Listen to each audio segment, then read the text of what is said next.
Book 12, The Sirens, Scylla, and Charybdis, Return of Ulysses to the Island of Circe, Her Counsels respecting his homeward voyage, The Sirens, Escape from Scylla and Charybdis, His arrival at Trinacria, Slaughter of the oxen of the sun by his companions, A tempest in consequence, by which his companions all perish, and he only escapes by swimming to the island of Calypso. Now when our bark had left Oceanus and entered the great deep, we reached the isle Aeaea, where the morning, child of dawn, abides and holds her dances, and the sun goes up from earth. We landed there and drew our galley up the beach. We disembarked and laid us down to sleep beside the sea, and waited for the holy morn to rise. Then when the rosy-fingered morn appeared, the child of dawn, I sent my comrades forth to bring from Circe's halls Elpenor's corse. And where a headland stretched into the deep, we hewed down trees and held the funeral rites with many tears, and having there consumed the body and the arms with fire, we built a tomb and reared a column to the dead, and on its summit fixed a tapering oar. All this was duly done, yet was the news of our return from Hades not concealed from Circe. She attired herself in haste and came. Her maids came with her, bringing bread and store of meats and generous wine, and thus spake the wise goddess, standing in the midst. Ah, daring ones, who yet alive have gone down to the abode of Pluto, twice to die is yours, while others die but once. Yet now take food, drink wine, and hold a feast today, and with the dawn of morning ye shall sail, and I will show the way and teach you all its dangers, so that ye may not lament false counsels followed, either on the land or on the water, to your grievous harm. She spake, and our confiding minds were swayed easily by her counsels. All that day, till set of sun, we sat and banqueted upon the abundant meats and generous wines. And when the sun went down and darkness came, the crew beside the fastenings of our bark lay down to sleep, while Circe took my hand, led me apart, and made me sit, and took her seat before me, and inquired of all that I had seen. I told her faithfully. And then the mighty goddess Circe said, Thus far is well. Now needfully attend to what I say, and may some deity help thee remember it. Thou first wilt come to where the Sirens haunt. They throw a spell o'er all who pass that way. If unawares one finds himself so nigh that he can hear their voices, round him nevermore shall wife and lisping children gather, welcoming his safe return with joy. The Sirens sit in a green field and charm with mellow notes the comer, while beside them lie in heaps the bones of men decaying underneath, the shriveled skins. Take heed and pass them by. First fill with wax well kneaded in the palm the ears of thy companions, that no sound may enter. Hear the music if thou wilt, but let thy people bind thee hand and foot to the good ship upright against the mast, and round it wind the cord, that thou mayst hear the ravishing notes. But shouldst thou then entreat thy men, commanding them to set thee free, let them be charged to bind thee yet more fast with added bands, and when they shall have passed the Sirens by, I will not judge for thee which way to take, consider for thyself. I tell thee of two ways. There is a pile of beetling rocks where roars the mighty surge of dark-eyed Amphitrite. These are called the Wanderers by the blessed gods. No birds can pass them safe, not even the timid doves, which bear ambrosia to our father Jove.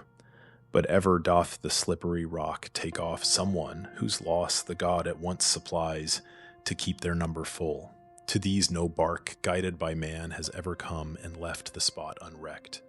The billows of the deep and storms of fire in air have scattered wide timbers of ships and bodies of drowned men. One only of the barks that plow the deep has passed them safely, Argo, known to all by fame when coming from Aeaea home, and her the billows would have dashed against the enormous rocks if Juno, for the sake of Jason, had not come to guide it through. Two are the rocks. One lifts to the broad heaven its pointed summit, where a dark gray cloud broods and withdraws not. Never is the sky clear o'er that peak, not even in summer days or autumn, nor can man ascend its steeps or venture down, so smooth the sides as if man's art had polished them. There in the midst, upon the western side toward Erebus, there yawns a shadowy cavern. Thither thou, noble Ulysses, steer thy bark, yet keep so far aloof that standing on the deck a youth might send an arrow from a bow just to the cavern's mouth. There Scylla dwells and fills the air with fearful yells, her voice the cry of whelps just littered, but herself a frightful prodigy, a sight which none would care to look on, though he were a god. 12 feet are hers, all shapeless, 6 long necks, a hideous head on each, and triple rows of teeth, close set and many, threatening death. And half her form is in the cavern's womb, and forth from that dark gulf her heads are thrust, to look abroad upon the rocks for prey, dolphin or dogfish or the mightier whale, such as the murmuring Amphitrite breeds in multitudes. No mariner can boast that he has passed by Scylla with a crew unharmed. She snatches from the deck and bears away in each grim mouth a living man. Another rock, Ulysses, thou wilt see, of lower height, so near her that a spear cast by the hand might reach it. On it grows a huge wild fig tree with luxuriant leaves. Below, Charybdis of immortal birth draws the dark water down. For thrice a day she gives it forth, and thrice with fearful whirl she draws it in. Oh, be it not thy lot to come while the dark water rushes down.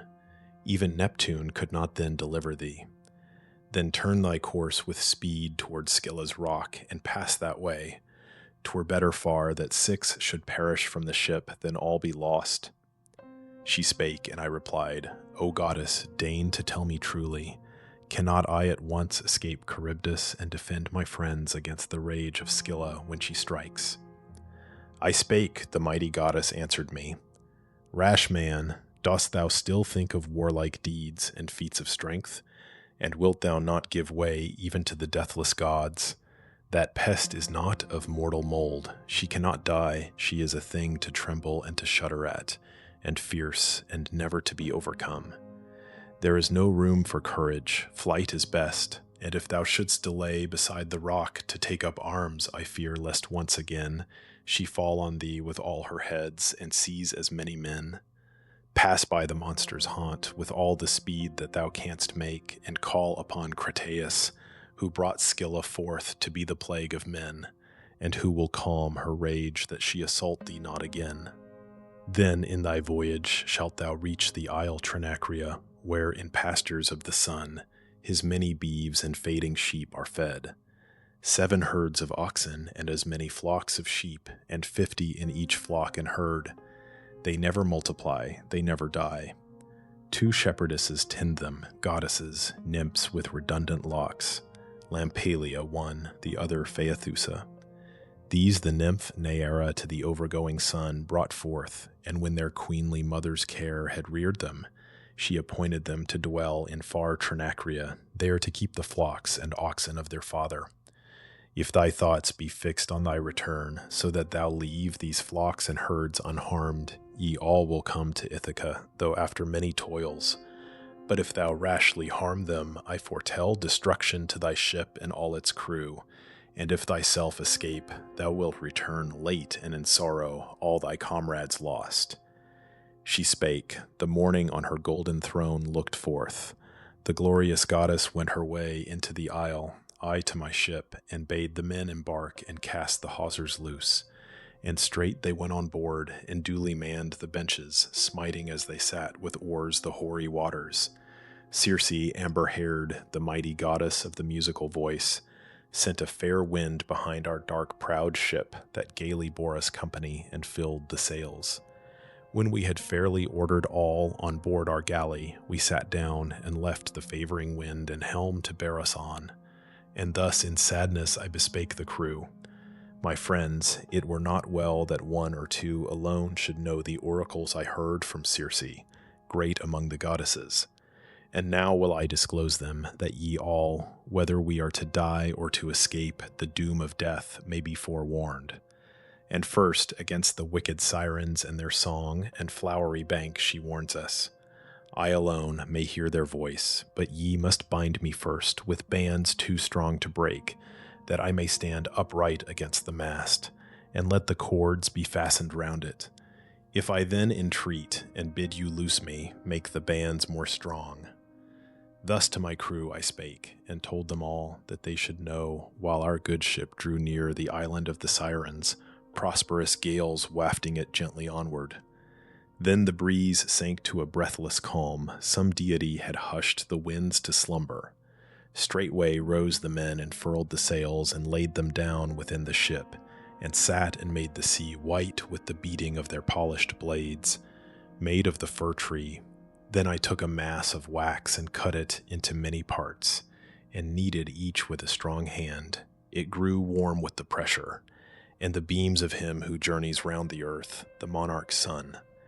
With this I filled the ears of all my men from first to last. They bound me in their turn upright against the mast tree, hand and foot, and tied the cords around it. Then again they sat and threshed with oars the hoary deep. And when, in running rapidly, we came so near the Sirens as to hear a voice from where they sat, our galley flew not by unseen by them, and sweetly thus they sang. O world-renowned Ulysses, thou who art the glory of the Achaeans, turn thy bark landward, that thou mayst listen to our lay. No man has passed us in his galley yet, ere he has heard our warbled melodies. He goes delighted hence, a wiser man, for all that in the spacious realm of Troy the Greeks and Trojans by the will of heaven endured we know, and all that comes to pass in all the nations of the fruitful earth. 'Twas thus they sang, and sweet the strain. I longed to listen, and with nods I gave the sign to set me free. They only plied their oars the faster. Then up sprang Eurycleia and Paramedes, and with added cords bound me, and drew the others still more tight. And when we now had passed the spot, and heard no more the melody the Sirens sang, my comrades hastened from their ears to take the wax, and loosed the cords and set me free. As soon as we had left the isle, I saw a mist and a mountain billow, and I heard the thunder of the waters. From the hands of my affrighted comrades flew the oars. The deep was all in uproar, but the ship stopped there, for all the rowers ceased their task.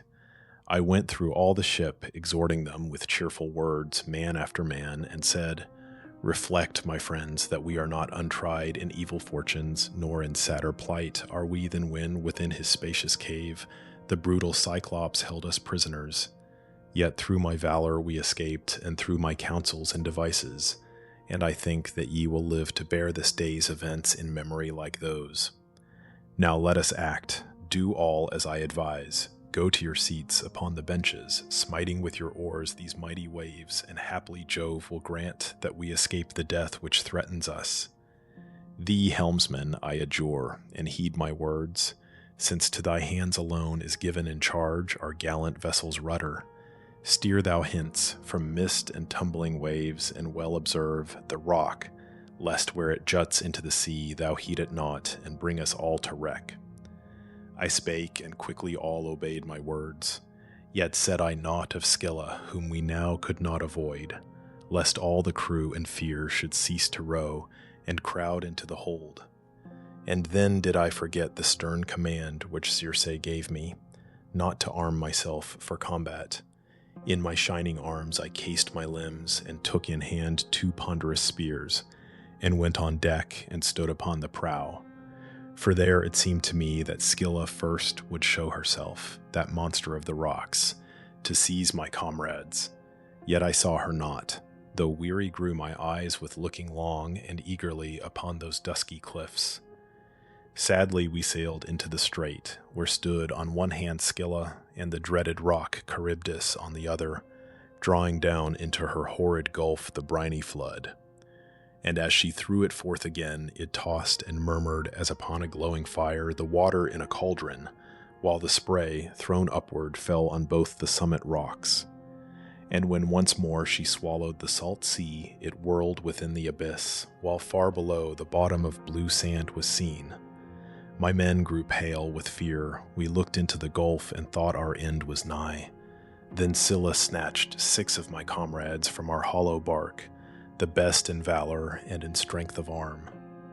I looked to my good ship, I looked to them, and saw their hands and feet still swung in air above me, while for the last time on earth they called my name in agony of heart. As when an angler on a jutting rock sits with his taper rod and casts his bait to snare the smaller fish, he sends the horn of a wild bull that guards his line afar into the water, and jerks out a fish, and throws it gasping shoreward, so were they uplifted gasping to the rocks, and there Scylla devoured them at her cavern's mouth, stretching their hands to me with piercing cries of anguish. 'Twas in truth the saddest sight, whatever I have suffered and where'er have roamed the waters that mine eyes have seen. Escaping thus the rocks, the dreaded haunt of Scylla and Charybdis, we approached the pleasant island of the sun, where grazed the oxen with broad foreheads, beautiful, and flocks of sheep, the fatlings of the god who makes the round of heaven. While yet at sea, I heard from my black ship the low of herds in stables and the bleatings of the flocks, and straightway came into my thought the words of the blind seer Tiresias, him of Thebes, and of Aeaean Circe, who had oft warned me to shun the island of the god whose light is sweet to all. And then I said to my companions with a sorrowing heart, "My comrades, sufferers as ye are, give ear. I shall disclose the oracles which late Tiresias and Aeaean Circe gave. The goddess earnestly admonished me not to approach the island of the sun, whose light is sweet to all, for there, she said, some great misfortune lay in wait for us. Now let us speed the ship and pass the isle." I spake, their hearts were broken as they heard, and bitterly Eurylochus replied, "Austere art thou, Ulysses, thou art strong exceedingly. No labor tires thy limbs, they must be made of iron, since thy will denies thy comrades, overcome with toil and sleeplessness, to tread the land again, and in that isle amid the waters make a generous banquet. Thou wouldst have us sail into the swiftly coming night, and stray far from the island, through the misty sea. By night spring up the mighty winds that make a wreck of ships, and how can one escape destruction should a sudden hurricane rise from the south or the hard-blowing west, such as, in spite of all the sovereign gods, will cause a ship to founder in the deep? Let us obey the dark-browed night and take our evening meal, remaining close beside our gallant bark, and go on board again when morning breaks and enter the wide sea." So spake Eurylochus, the rest approved, and then I knew that some divinity was meditating evil to our band, and I bespake him thus in winged words, "Eurylochus, ye force me to your will, since I am only one. Now all of you bind yourselves to me firmly by an oath, that if ye haply here shall meet a herd of beeves or flock of sheep, ye will not dare to slay a single ox or sheep, but feed contented on the stores that Circe gave." I spake, and readily my comrades swore as I required, and when that solemn oath was taken, to the land we brought and moored our galley in a winding creek, beside a fountain of sweet water. From the deck stepped my companions and made ready there their evening cheer. They ate and drank till thirst and hunger were appeased, and then they thought of those whom Scylla from our galley's deck snatched and devoured. They thought and wept till sleep stole softly over them amid their tears. Now came the third part of the night. The stars were sinking when the cloud compeller Jove sent forth a violent wind with eddying gusts, and covered both the earth and sky with clouds, and darkness fell from heaven. When morning came, the rosy-fingered daughter of the dawn, we drew the ship into a spacious grot. There were the seats of nymphs, and there we saw the smooth fair places where they danced.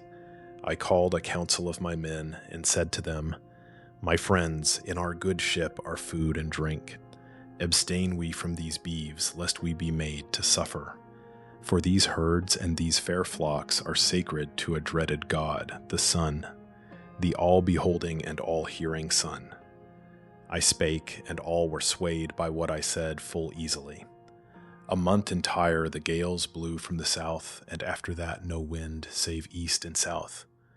While yet we had our bread and ruddy wine, my comrades spared the beeves, moved by the love of life.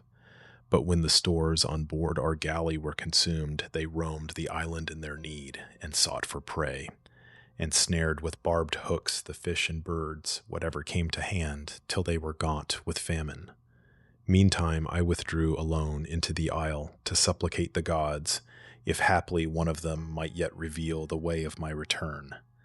As thus I strayed into the land apart from all the rest, I found a sheltered nook where no wind came, and prayed with washen hands to all the gods who dwell in heaven. At length they bathed my lids in a soft sleep. Meantime Eurycleia, with fatal counsels, thus harangued my men. Hear, my companions, sufferers as ye are, the words that I shall speak. All modes of death are hateful to the wretched race of men, but this of hunger, thus to meet our fate, is the most fearful. Let us drive apart the best of all the oxen of the sun, and sacrifice them to the immortal ones who dwell in the broad heaven. And if we come to Ithaca, our country, we will there build to the sun, whose path is o'er our heads, a sumptuous temple, and endow its shrine with many gifts and rare. But if it be his will, approved by all the other gods, to sink our bark in anger for the sake of these his high-horned oxen, I should choose sooner to gasp my life away amid the billows of the deep than pine to death by famine in this melancholy isle. So spake Eurycleia, the crew approved. Then from the neighboring herd they drove the best of all the beeves, for near the dark proud ship the fair broad-fronted herd with crooked horns were feeding.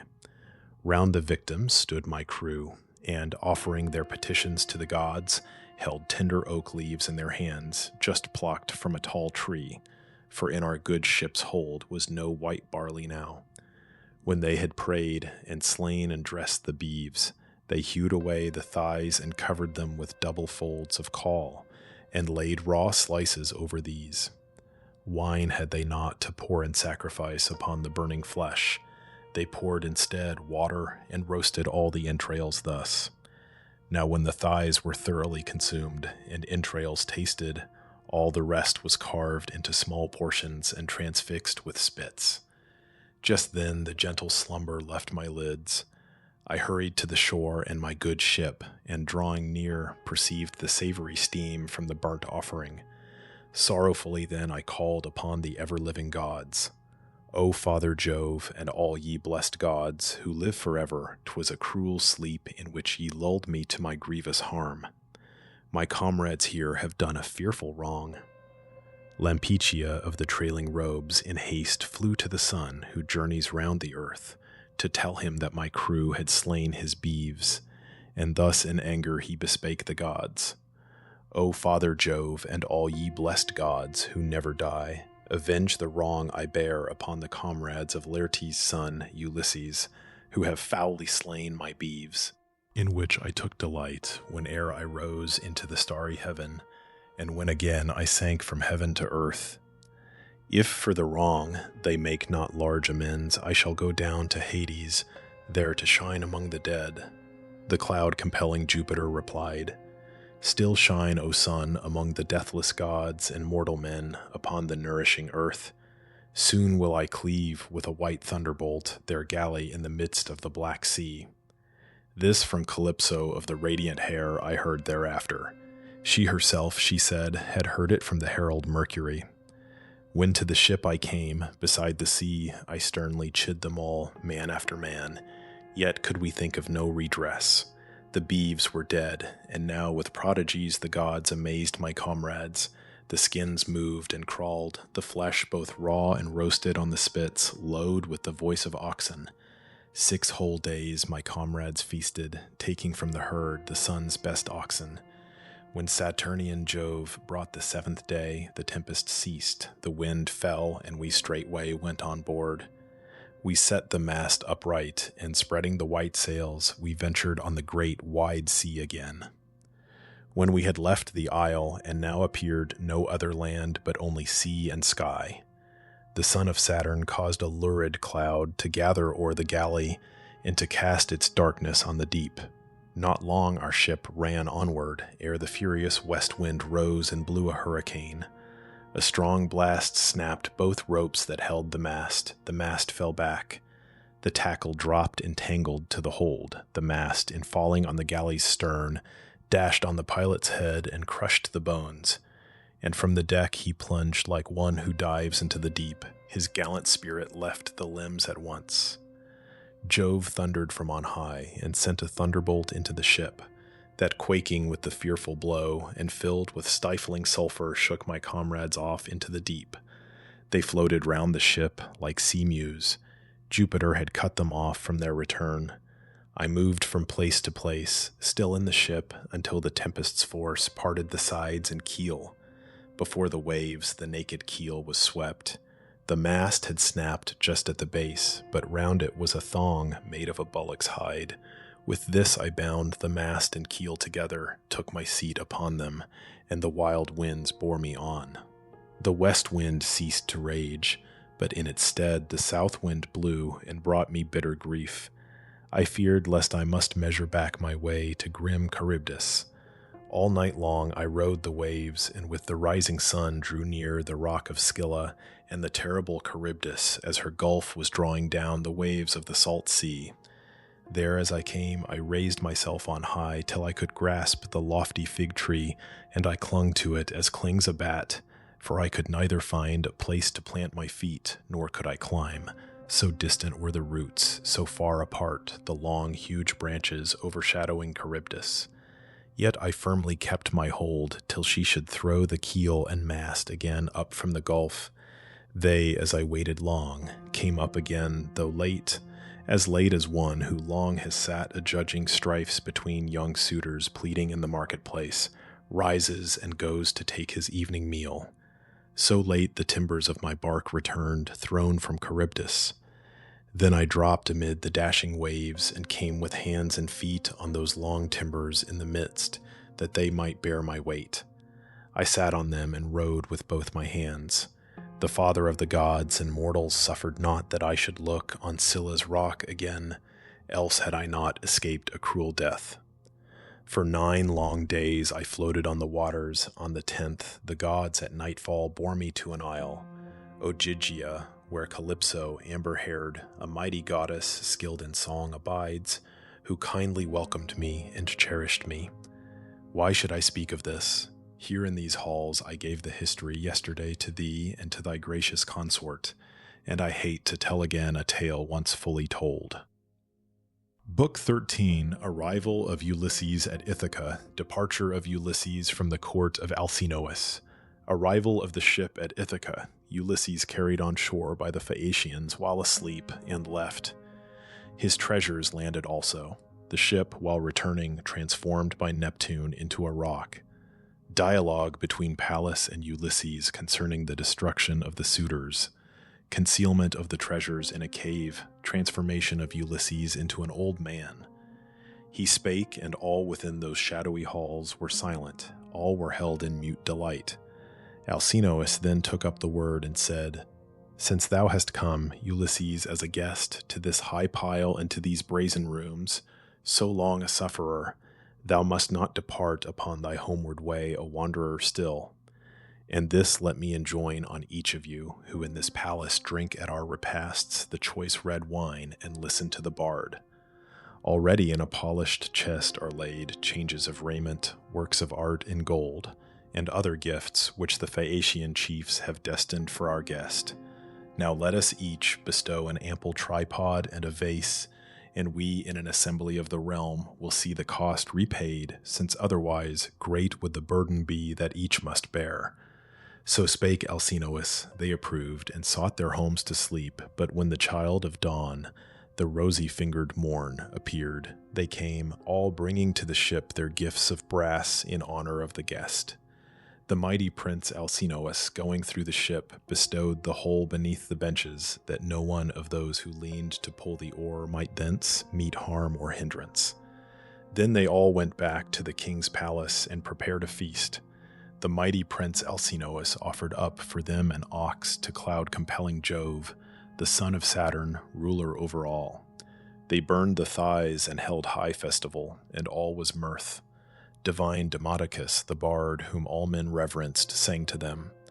Meantime Ulysses often turned to look at the bright sun and longed to see him set, So eager was the hero to set sail upon his homeward way, as when a swain awaits his evening meal, for whom all day 2 dark brown steers have dragged the solid plough through fallow grounds, and welcome is the hour of sunset, calling him to his repast, and wearily he walks with failing knees. So welcome to Ulysses did the light of day go down. Then did he hold discourse with the Phaeacians, lovers of the sea, and chiefly with Alcinous, speaking thus: O monarch most illustrious of thy race, Alcinous, now when ye have duly poured wine to the gods, be pleased to send me hence in peace, and fare ye well. All that my heart could wish have ye provided bounteously, an escort and rich gifts, and may the gods bestow their blessing with them.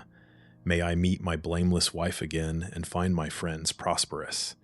And ye whom I shall leave behind, long may ye make the wives of your young years and children happy.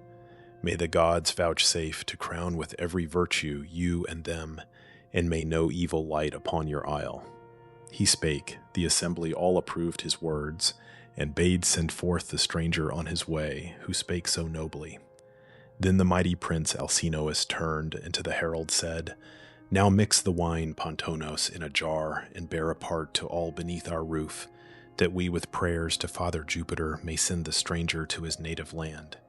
He spake, Pontonos mingled for the guests the generous wine, and went with it to each, who poured it on the ground from where they sat, to all the dwellers of the ample heaven. And then the great Ulysses, rising up, placed the round goblet in Arete's hands, and thus bespake the queen with winged words: Farewell, O queen, through the long years, till age and death, which are the lot of all, shall come. Now I depart, but mayst thou here among thy people and the children of thy love and King Alcinous lead a happy life. So spake the high-born chieftain, and withdrew, and crossed the threshold. King Alcinous sent a herald with him to direct his way to the fleet ship and border of the deep.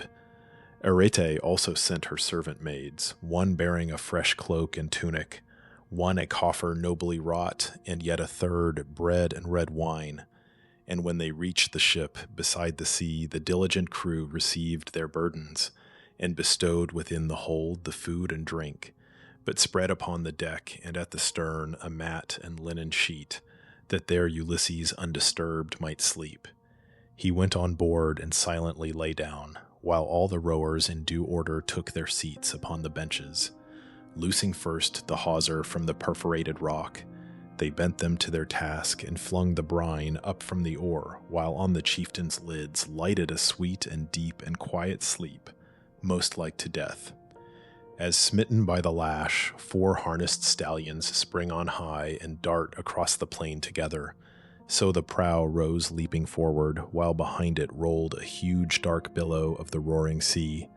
Safely and steadily the galley ran, nor could a falcon, swiftest of the birds, have kept beside it, with such speed it flew, bearing a hero who was like the gods in wisdom, and whose sufferings in the wars and voyages among the furious waves were great and many, though he slumbered now in peace, forgetful of misfortunes past. Now when that brightest star, the harbinger of morning, daughter of the dawn, arose, the bark had passed the sea and reached the isle. A port there is in Ithaca, the haunt of Phorcys, ancient of the sea. Steep shores stretch inward toward each other and roll back the mighty surges which the hoarse winds hurl against them from the ocean, while within ships ride without their hawsers when they once have passed the haven's mouth. An olive tree with spreading branches at the farther end of that fair haven stands, and overbrows a pleasant shady grotto of the nymphs called naiads. Cups and jars of stone are ranged within, and bees lay up their honey there. There from their spindles wrought of stone the nymphs weave their sea-purple robes, which all behold with wonder. There are ever-flowing springs. 2 are the entrances, one toward the north by which men enter, but a holier one looks toward the south, nor ever mortal foot may enter there. By that way passed the gods. They touched the land, for well they knew the spot. The galley, urged so strongly by the arms of those who plied the oar, ran up the beach quite half her length. And then the crew came forth from the good ship, and first they lifted out Ulysses with the linen and rich folds of tapestry, and laid him on the sands in a deep slumber. Then they also took the presents from the hold, which, as he left their isle, the princes of Phaeacia gave by counsel of wise Pallas. These they piled close to the olive tree, without the way, that none, in passing ere Ulysses woke, might do their owner wrong. Then homeward sailed the crew, but Neptune, who could not forge the threats which he had uttered long before against the godlike chief Ulysses, thus sought to explore the will of Jupiter. O Father Jove, I shall no more be held in honor with the gods, since mortal men, the people of Phaeacia, though their race is of my lineage, do not honor me. I meant Ulysses should not reach his home, save with much suffering, though I never thought to hinder his return, for thou hadst given thy promise and thy nod that it should be. Yet these Phaeacians in a gallant bark have borne him o'er the deep, and while he slept, have laid him down in Ithaca, and given large gifts, abundant store of brass and gold, and woven work more than he could have brought from captured Ilium if he had returned safely with all his portion of the spoil. Then cloud-compelling Jupiter replied, Earth-shaker, ruler of a mighty realm, what hast thou said? The gods deny thee not due honor, perilous it were for them to show contempt for one who stands in age and might above them all. But if among the sons of men be one who puts such trust in his own strength as not to honor thee, do as seems good to thee, and as thou wilt. Promptly the god who shakes the shores replied, What thou dost bid me I would do at once, but that I fear and would avoid thy wrath. I would destroy that fair Phaeacian bark in its return across the misty sea from bearing home Ulysses, that no more may the Phaeacians lend an escort thus to wandering men, and I would also cause a lofty mount to rise and hide their town. Then spake again the cloud-compeller Jove, Thus were it best, my brother, when the crowd of citizens already see the ship approaching, then transform it to a rock in semblance of a galley, that they all may gaze and wonder. Thus wilt thou have caused a lofty mount to stand before their town. This when the shaker of the shores had heard, he flew to Scheria, the Phaeacian isle, and stood until that galley, having crossed the sea, came swiftly scudding. He drew near and smote it with his open palm and made the ship a rock, fast rooted in the bed of the deep sea, and then he went his way. Then winged words were spoken in that throng of the Phaeacians, wielders of long oars, and far renowned in feats of seamanship, and, looking on each other, thus they said, Ha! What has stayed our good ship on the sea? This moment we beheld her hastening home. 'Twas thus they talked, unweeting of the cause, but then Alcinous to the assembly said, Yes, now I call to mind the ancient words of prophecy, my father's, who was wont to say that Neptune sorely is displeased, that we should give to every man who comes safe escort to his home. In coming times, such was my father's prophecy, the god would yet destroy a well-appointed bark of the Phaeacians on the misty deep, returning from an escort, and would cause a lofty mount to stand before our town. So prophesied the aged man, his words are here fulfilled. Now do as I appoint, and let us all obey, henceforth refrain from bearing to their homes the strangers thrown upon our coast, and let us sacrifice to Neptune 12 choice bullocks of the herd, that he may pity us, nor hide our town with a huge mountain from the sight of men. He spake, and they were awed, and straightway brought the bullocks for the sacrifice. So prayed. To sovereign Neptune, the Phaeacian chiefs and princes standing round the altar fires, now woke the great Ulysses from his sleep in his own land, and yet he knew it not. Long had he been away, and Pallas now, the goddess child of Jove, had cast a mist around him, that he might not yet be known to others, and that she might tell him first what he should learn. Nor even might his wife, nor friends, nor people know of his return, ere he avenged upon the suitor crew his wrongs, and therefore all things wore to him another look. The footways stretching far, the bights where ships were moored, the towering rocks and spreading trees. He rose and stood upright, and gazed upon his native coast, and wept, and smote his thigh, and said in bitter grief, Ah me, what region am I in, among what people, lawless, cruel, and unjust? Or are they hospitable men who fear the gods? And where shall I bestow these goods, and whither go myself? Would that they all were still with the Phaeacians, and that I had found some other great and mighty king kindly to welcome me and send me back to my own land. I know not where to place these treasures, and I must not leave them here, lest others come and seize them as a spoil. Nay, these Phaeacian chiefs and counselors were not in all things either wise or just. They gave their word to land me on the coast of pleasant Ithaca, and have not kept their promise. Oh, may Jove avenge this wrong. He who protects the suppliant, who beholds all men with equal eye and punishes the guilty. Now will I review my stores and number them again, that I may see if those who left me here have taken aught. Thus having said, he numbered all his gifts, beautiful tripods, cauldrons, works of gold, and gorgeous woven raiment. None of these were wanting.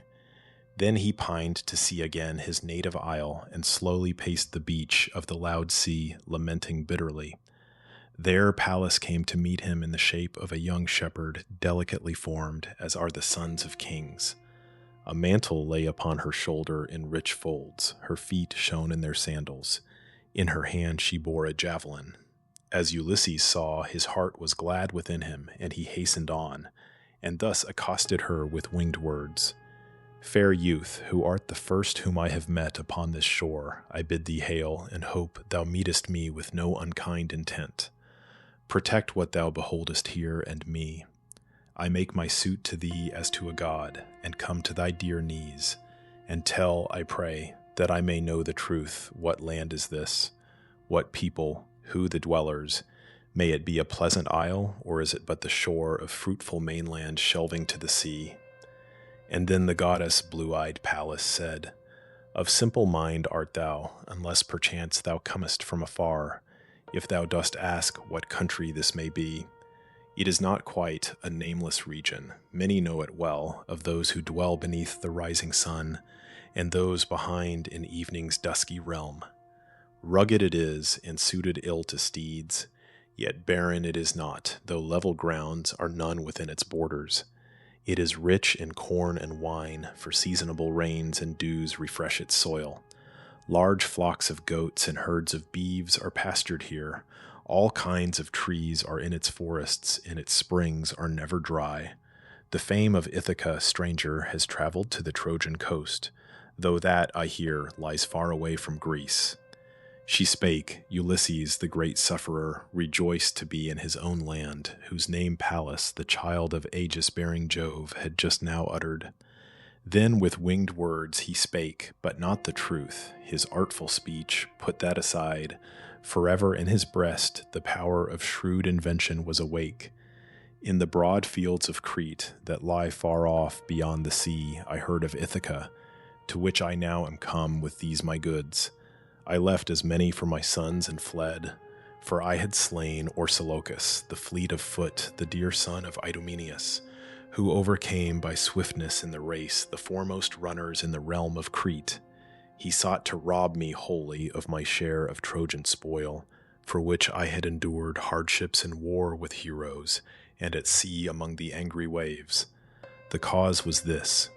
I would not in the siege of Troy submit to serve his father, but apart from him I led a troop, companions of my own. The youth returning from the fields I met, and smote him with the spear, for near the way I lay in ambush with a single friend.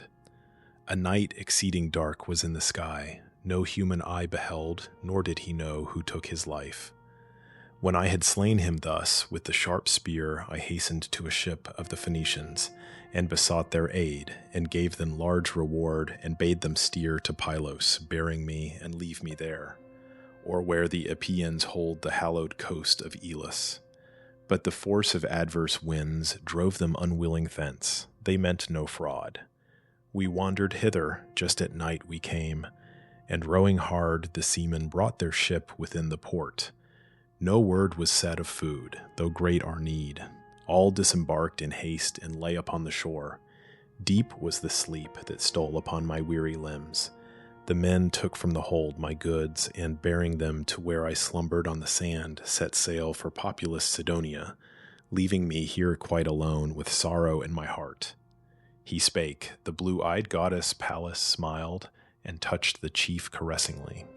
She seemed a beautiful and stately woman now, such as are skilled in works of rare device, and thus she said to him in winged words, Full shrewd were he, a master of deceit, who should surpass thee in the ways of craft.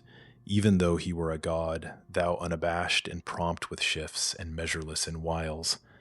Thou canst not even in thine own land refrain from artful figments and misleading words, as thou hast practiced from thy birth.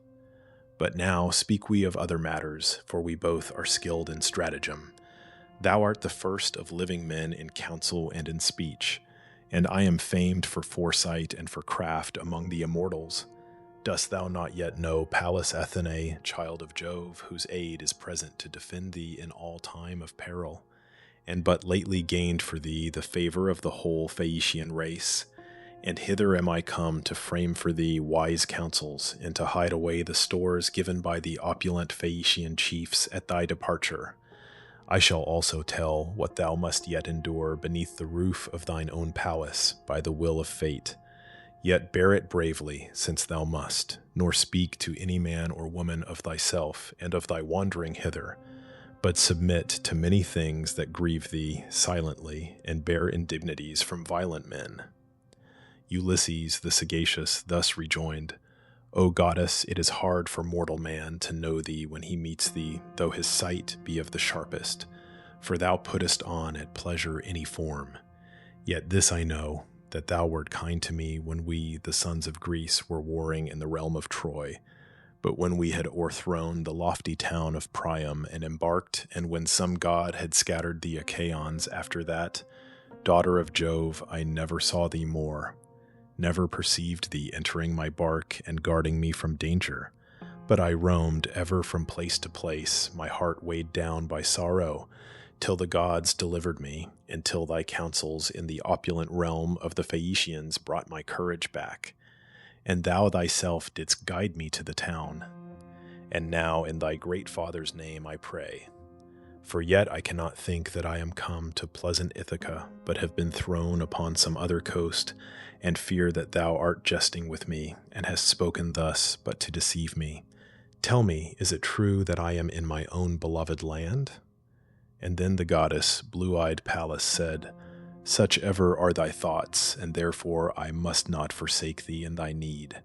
I know how prompt thy speech, how quick thy thought, how shrewd thy judgment.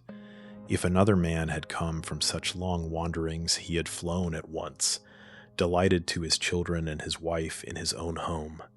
But thou desirest not to ask or hear of them till thou hast put thy consort to the trial of her truth, her who now sits within thy halls and waits in vain for thee, and in perpetual grief and weeping wears her nights and days away. I never doubted, well, in truth I knew, that thou with all thy comrades lost wouldst reach thy country, but I dreaded to withstand my father's brother Neptune, who was wroth, and fiercely wroth, for that thou hadst deprived his well-beloved son of sight. But now attend, and I will show thee Ithaca by certain tokens. Mark them and believe. The port of Phorcys, ancient of the deep, is here, and there the spreading olive tree, just at the haven's head, and close beside, the cool dark grotto sacred to the nymphs called Naiads, a wide vaulted cave where once thou earnest oft with chosen hecatombs, an offering to the nymphs, and here thou seest the mountain Narrated with all his woods. So spake the goddess, and dispersed the mist.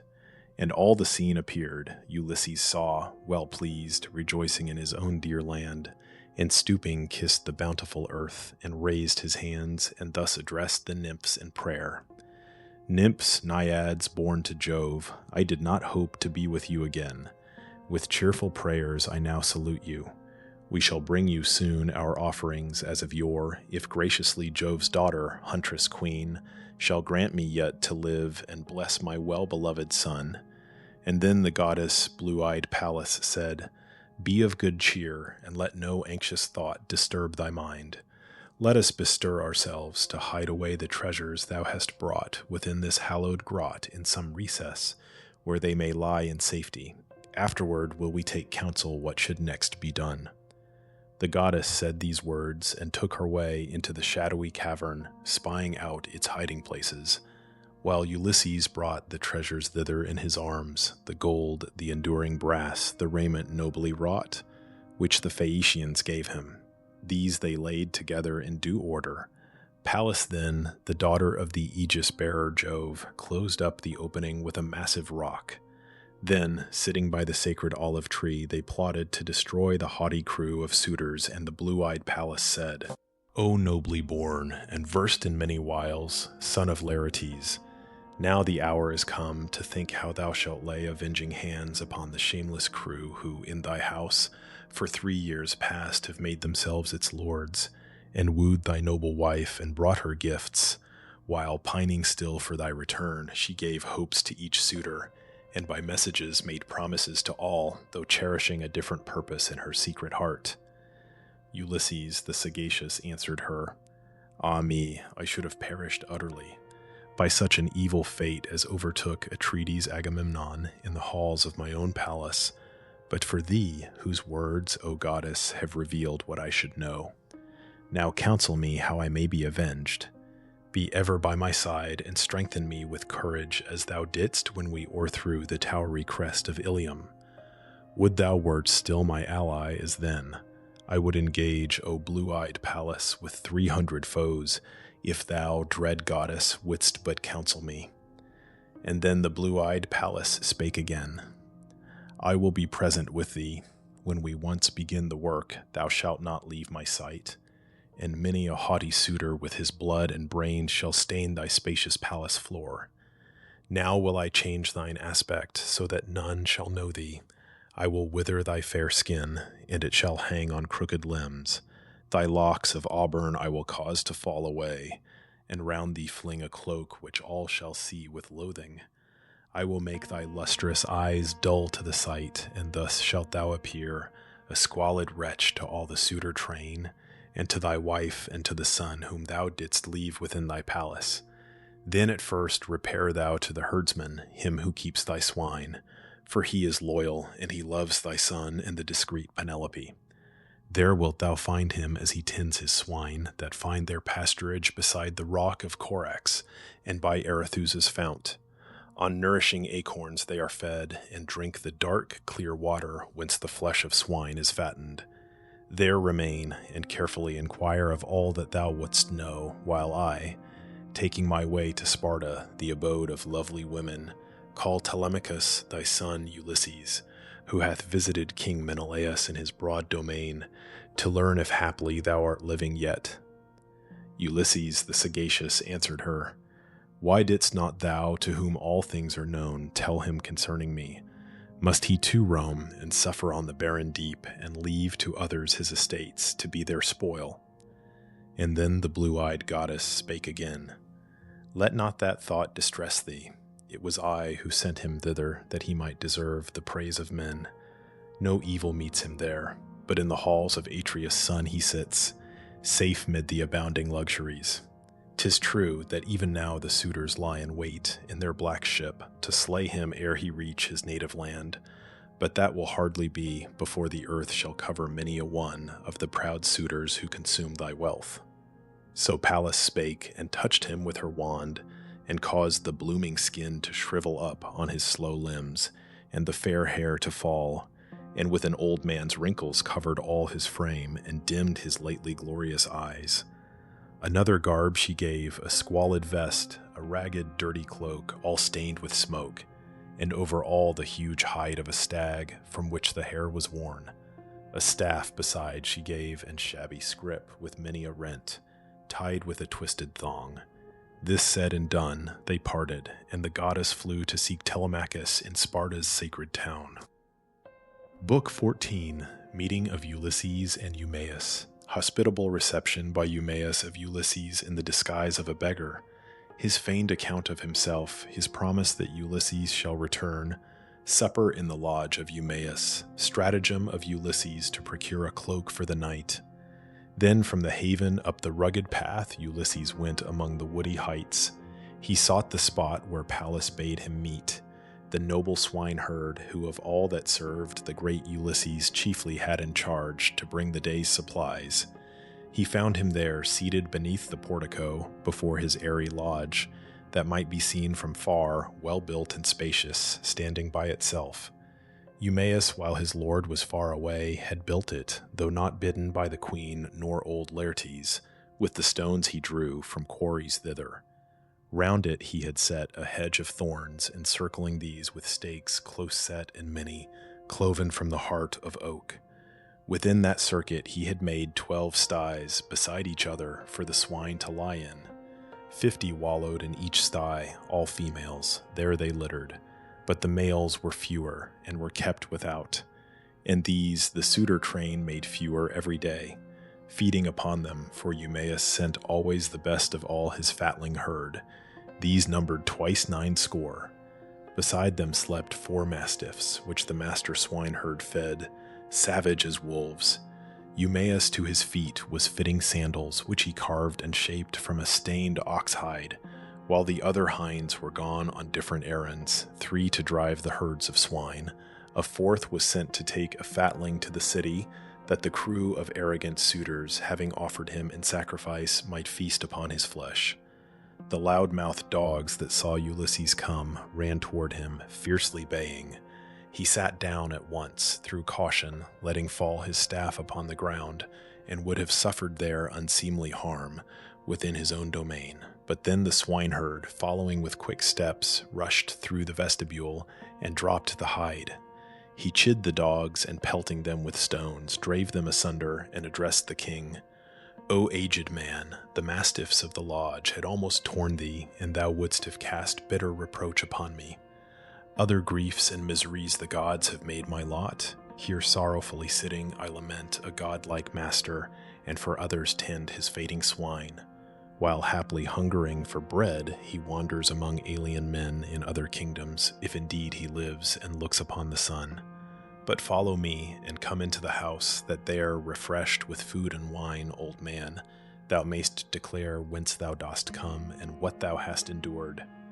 So the good swineherd spake, and led the way into the lodge, and bade his guest sit down, and laid thick rushes for his seat, and spread on these a wild goat's shaggy hide to make a soft and ample couch. Rejoiced to meet so kind a welcome, thus Ulysses spake. May Jupiter and all the deathless gods bestow on thee, my host, in recompense of this kind welcome, all thy heart's desire. And then, Eumaeus, thou didst answer thus: My guest, it were not right to treat with scorn a stranger, though he were of humbler sort than thou. For strangers and the poor are sent by Jove. Our gifts are small, though gladly given, as it must ever be with those who serve young masters whom they fear. The gods themselves prevent, no doubt, the safe return of him who loved me much, and would ere this have given what a kind lord is wont to give his hind, a house, a croft, the wife whom he has wooed, rewarding faithful services which God hath prospered, as he here hath prospered mine. Thus would my master, had he here grown old, have recompensed my toils, but he is dead. Oh, that the house of Helen, for whose sake so many fell, had perished utterly. For he went forth at Agamemnon's call, honoring the summons, and on Ilium's coast, famed for its coursers, fought the sons of Troy. He spake, and girt his tunic round his loins, and hastened to the sties in which the herds of swine were lying. Thence he took out 2, and slaughtered them, and singed them, sliced the flesh, and fixed it upon spits, and when the whole was roasted, brought and placed it reeking hot, still on the spits, and sprinkled with white meal, before Ulysses. Then he mingled wine of delicate flavors in a wooden bowl, and opposite Ulysses sat him down, and thus with kindly words bespake his guest. Feast, stranger, on these porkers. We who serve may feed on them. It is the suitor train that banquet on the fatted swine, the men who neither fear heaven's anger nor are moved by pity. The great gods are never pleased with violent deeds, they honor equity and justice. Even those who land as foes and spoilers upon foreign shores and bear away much plunder by the will of Jove returning homeward with their laden barks, feel, brooding heavily upon their minds, the fear of vengeance. But these suitors know, for haply they have heard some god declare, that he, the king, is dead. They neither make their suit with decency, nor will withdraw to their own homes, but at their ease devour his substance with large waste, and never spare. Of all the days and nights which Jupiter gives to mankind is none when they require a single victim only, or but two, for sacrifice, and lavishly they drain his wine jars. Once large revenues were his. No hero on the dark-soiled continent, nor in the isle of Ithaca, possessed such wealth as he, nor even 20 men together. Hear me while I give the amount.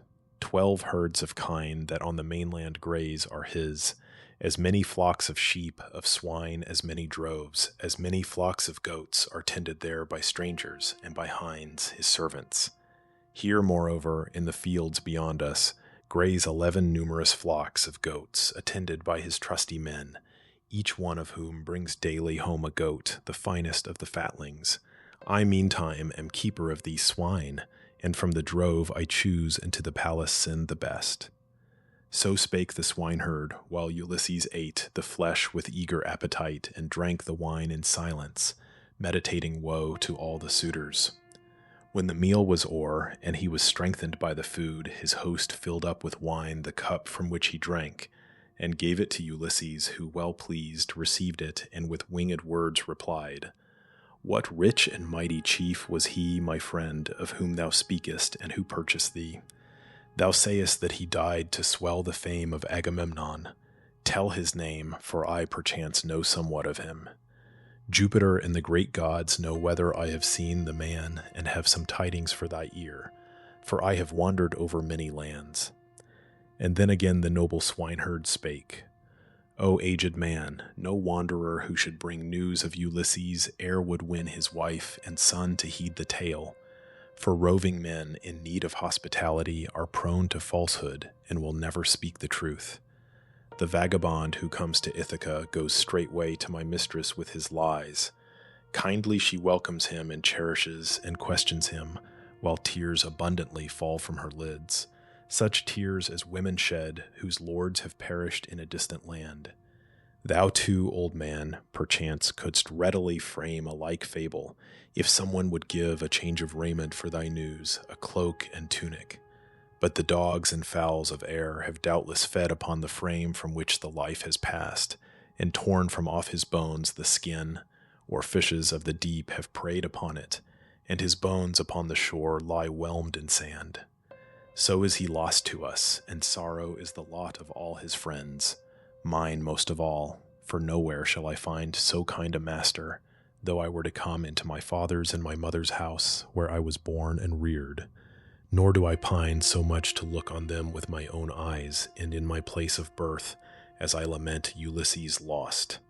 Though he be far away, yet must I ever speak, O stranger guest, his name with reverence, for exceedingly he loved me, and most kindly cared for me. And though he is to be with us no more, I hold him as an elder brother still." Ulysses, the great sufferer, thus replied, "Since then, my friend, thou dost not say nor think that he will come again, nor wilt believe my words, I now repeat, but with an oath, Ulysses will return. Let this reward be given for my good news. The very hour when he once more is in his house, bestow on me a comely change of raiment, cloak and tunic, nor will I accept the gift, though great my need, until he comes again. For as the gates of hell do I detest the man who, tempted by his poverty, deceives with lying words. Now Jupiter bear witness, in this hospitable board and hearth of good Ulysses where I sit, that all which I foretell will come to pass. This very year Ulysses will return. He, when this month goes out, and as the next is entering, will be here in his domain, to be avenged on those, whoe'er they be, that dare insult his wife and noble son. And then, Eumaeus, thou didst answer thus, Old man, I shall not give thee that reward, for never will Ulysses come again to his own palace. Drink thy wine in peace, and let us give our thoughts to other things. Remind me not of this again. My heart grows heavy in my bosom when I hear my honored master named. But leave the oath unsworn, and may Ulysses come, as we earnestly wish, I and Penelope, and old Laertes, and the godlike youth Telemachus. And then, again, I bear perpetual sorrow for Telemachus, my master's son, to whom the gods had given a generous growth like that of some young plant, and who, I hoped, would prove no less in worth than his own father, and of eminent gifts in form and mind. Some god, perchance some man, hath caused that mind to lose its equal poise, and he is gone to Pylos the divine for tidings of his father.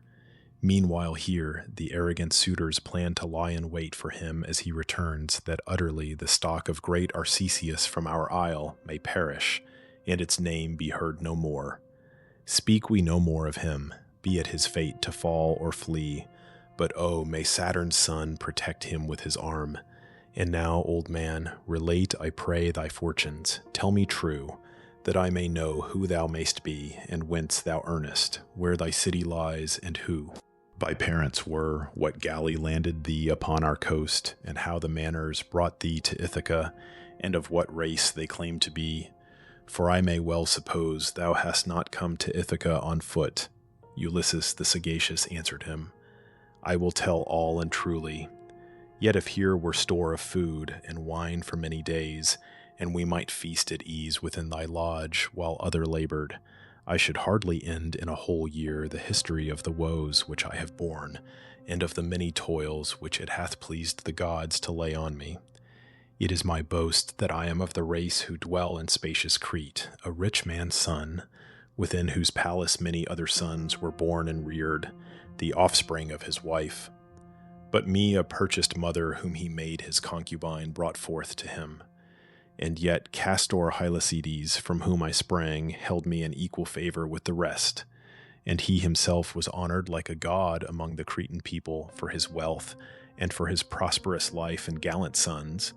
But fate and death ortifute and bore him down to Pluto's realm, and his magnanimous sons divided his large riches, casting lots. Small was the portion they assigned to me. They gave a dwelling, but my valor won a bride, the daughter of a wealthy house, for I was not an idler, nor in war a coward, but all that is with the past. And thou, who seest the stubble now, mayst guess what was the harvest ere calamities had come so thick upon me. Once did Mars and Pallas lend me courage and the power to break through ranks of armed men, whene'er I formed an ambush of the bravest chiefs and planned destruction to the enemy. My noble spirit never set the fear of death before me. I was ever first to spring upon the foes, and with my spear to smite them as they turned their steps to flee. Such was I once in war. To till the fields I never liked, nor yet the household cares, by which illustrious sons are reared. I loved ships well appointed, combats, polished spears and arrows. Things that others hold in dread were my delight. Some god inclined to them my mind, so true it is that different men rejoice in different labors. Ere the sons of Greece embarked for Troy, I served in war 9 times as leader against foreign foes, with troops and galleys under me, and then I prospered. From the mass of spoil I chose the things that pleased me, and obtained by lot still other treasures. Thus my household grew in riches, and I was revered and great among the Cretans. When all-seeing Jove decreed the unhappy voyage to the coast of Troy, they made the great Idomeneus and me commanders of the fleet. No power had we, the public clamor was so fierce, to put the charge aside. 9 years we warred, we sons of Greece, and in the 10th laid waste the city of Priam and embarked for home. Our fleets were scattered by the gods. For me did all-disposing Jupiter ordain a wretched lot. But 1 short month I dwelt, happy among my children, with the wife wedded to me in youth, and my large wealth. And then I planned a voyage to the coast of Egypt with a gallant fleet and men of godlike valor. I equipped 9 ships, and quickly came the people to embark. 6 days on shore my comrades banqueted, and many a victim for the sacrifice and for the feast I gave. The 7th we sailed from Crete's broad isle before a favoring wind that blew from the clear north, and easily we floated on as down a stream. No ship was harmed upon its way. In health and ease we sat, the wind and helmsman guiding us, and came upon the 5th day to the land of Egypt, watered by its noble streams. I bade my comrades keep beside our ships upon the strand and watch them well. I placed sentries upon the heights, yet confident in their own strength and rashly giving way to greed, my comrades ravaged the fair fields of the Egyptians, slew them, and bore off their wives and little ones. The rumor reached the city soon. The people heard the alarm and came together. With the early morn, all the great plain was thronged with horse and foot, and gleamed with brass, while Jove, the thunderer, sent a deadly fear into our ranks, where none dared face the foe. On every side was death. The Egyptians hewed down many with the sword, and some they led away alive to toil for them in slavery. To my mind there came a thought, inspired by Jove, yet I could wish that I had met my fate and perished there in Egypt. Such have been my sorrows since. I took the well-wrought helmet from my head, and from my shoulders dropped the shield, and flung the javelin from my hand, and went to meet the monarch in his chariot, clasped his knees and kissed them. He was moved to pity me and spared me. In his car he seated me and bore me weeping home. Though many rushed at me with ashen spears to thrust me through, for furious was their anger, he forbade. He feared the wrath of Jove, the stranger's friend and foe of wrong. 7 years I dwelt among the Egyptians, and I gathered in their land large wealth, for all were liberal of their gifts. But with the 8th revolving year there came a shrewd Phoenician, deep in guile, whose craft had wrought much wrong to many.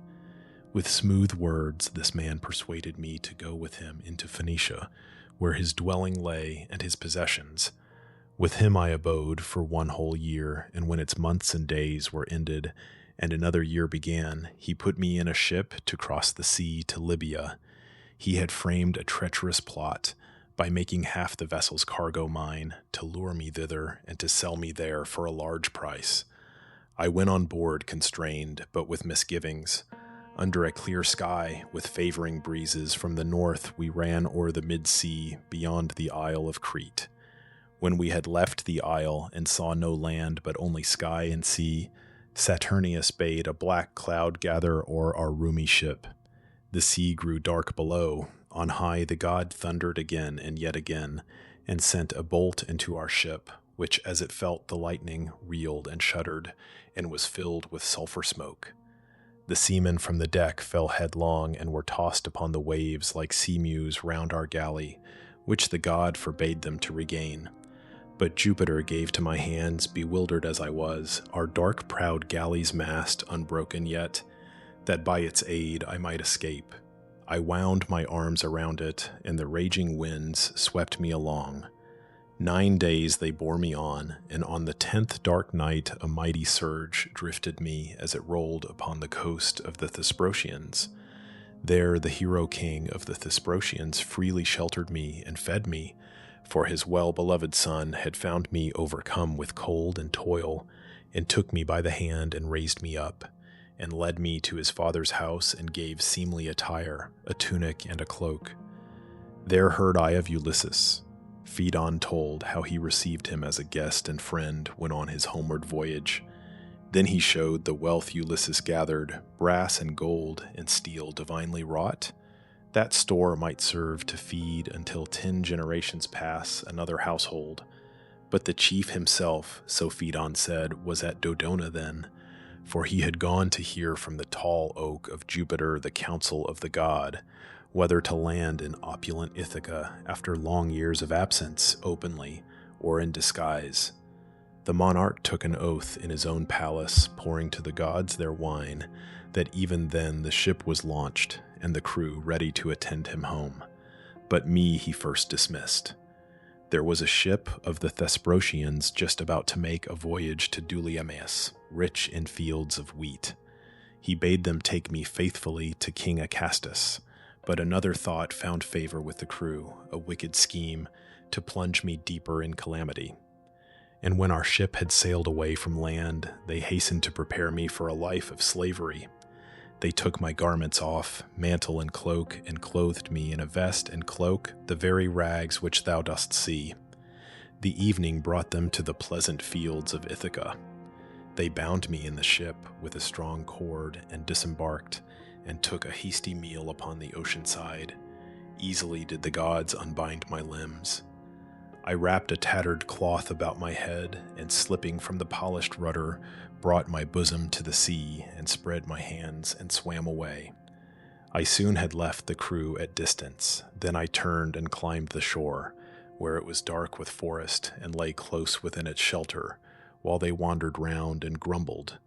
But they ventured not to pass into the island farther on their search. They turned and went on board their roomy bark. Thus mightily the gods delivered me, and they have brought me to a wise man's lodge, and now I see it is my lot to live. Then thou, Eumaeus, thus didst make reply: Unhappy stranger, thou hast deeply moved my heart in telling all that thou hast borne, and all thy wanderings. Yet are some things wrong. Thou hast not spoken of Ulysses well. Why should a man like thee invent such tales so purposeless? Of one thing I am sure concerning his return: the gods all hate my master, since they neither caused his death in the great war of Troy, nor, when the war was over, suffered him to die at home, and in the arms of those who loved him most. For then would all the Greeks have reared to him a monument, and mighty would have been the heritage of glory for his son. But now ingloriously the harpy brood have torn him. I, apart among my swine, go never to the town unless perchance the sage Penelope requires me there, when someone comes with tidings from abroad. Then those who sorrow for their absent lord, and those who waste his substance, both inquire news of the king. For me, it suits me not ever to ask for tidings, since the day when an Aetolian with a flattering tale deceived me. He had slain a man, and came wandering in many lands to my abode, and kindly I received him. He had seen, he said, my master with Idomeneus among the Cretans, putting in repair his galleys, shattered by a furious storm, and in the summer time he would be here, or in the autumn, bringing ample wealth, and his brave comrades with him.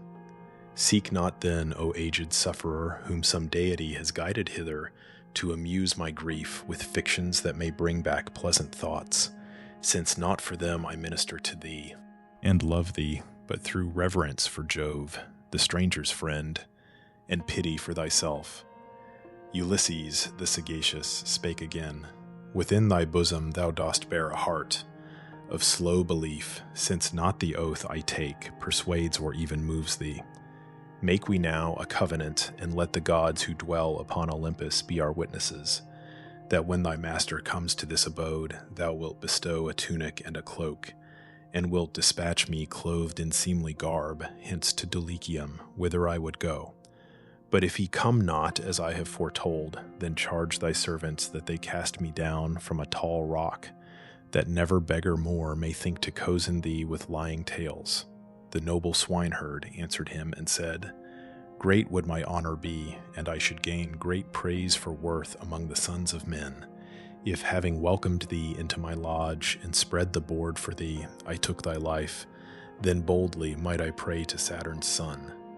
But see, the supper hour is come, and soon will my companions be within, and they will make a liberal banquet ready here. Thus did the twain confer. Now came the swine, and those who tended them. They penned the herd in their enclosure, and a din of cries rose as they entered. Then the swineherd called to his companions, Bring the best of all, and we will make an offering for the sake of one who comes from far and is my guest. And we will also feast, for we have toiled long time in tendance of this white-toothed herd, and others waste unpunished what we rear. So spake he, and began to cleave the wood with the sharp steel. The others chose and brought a fatted brawn, and placed him on the hearth. Nor was the swineherd careless of the rites due to the gods, such was his piety.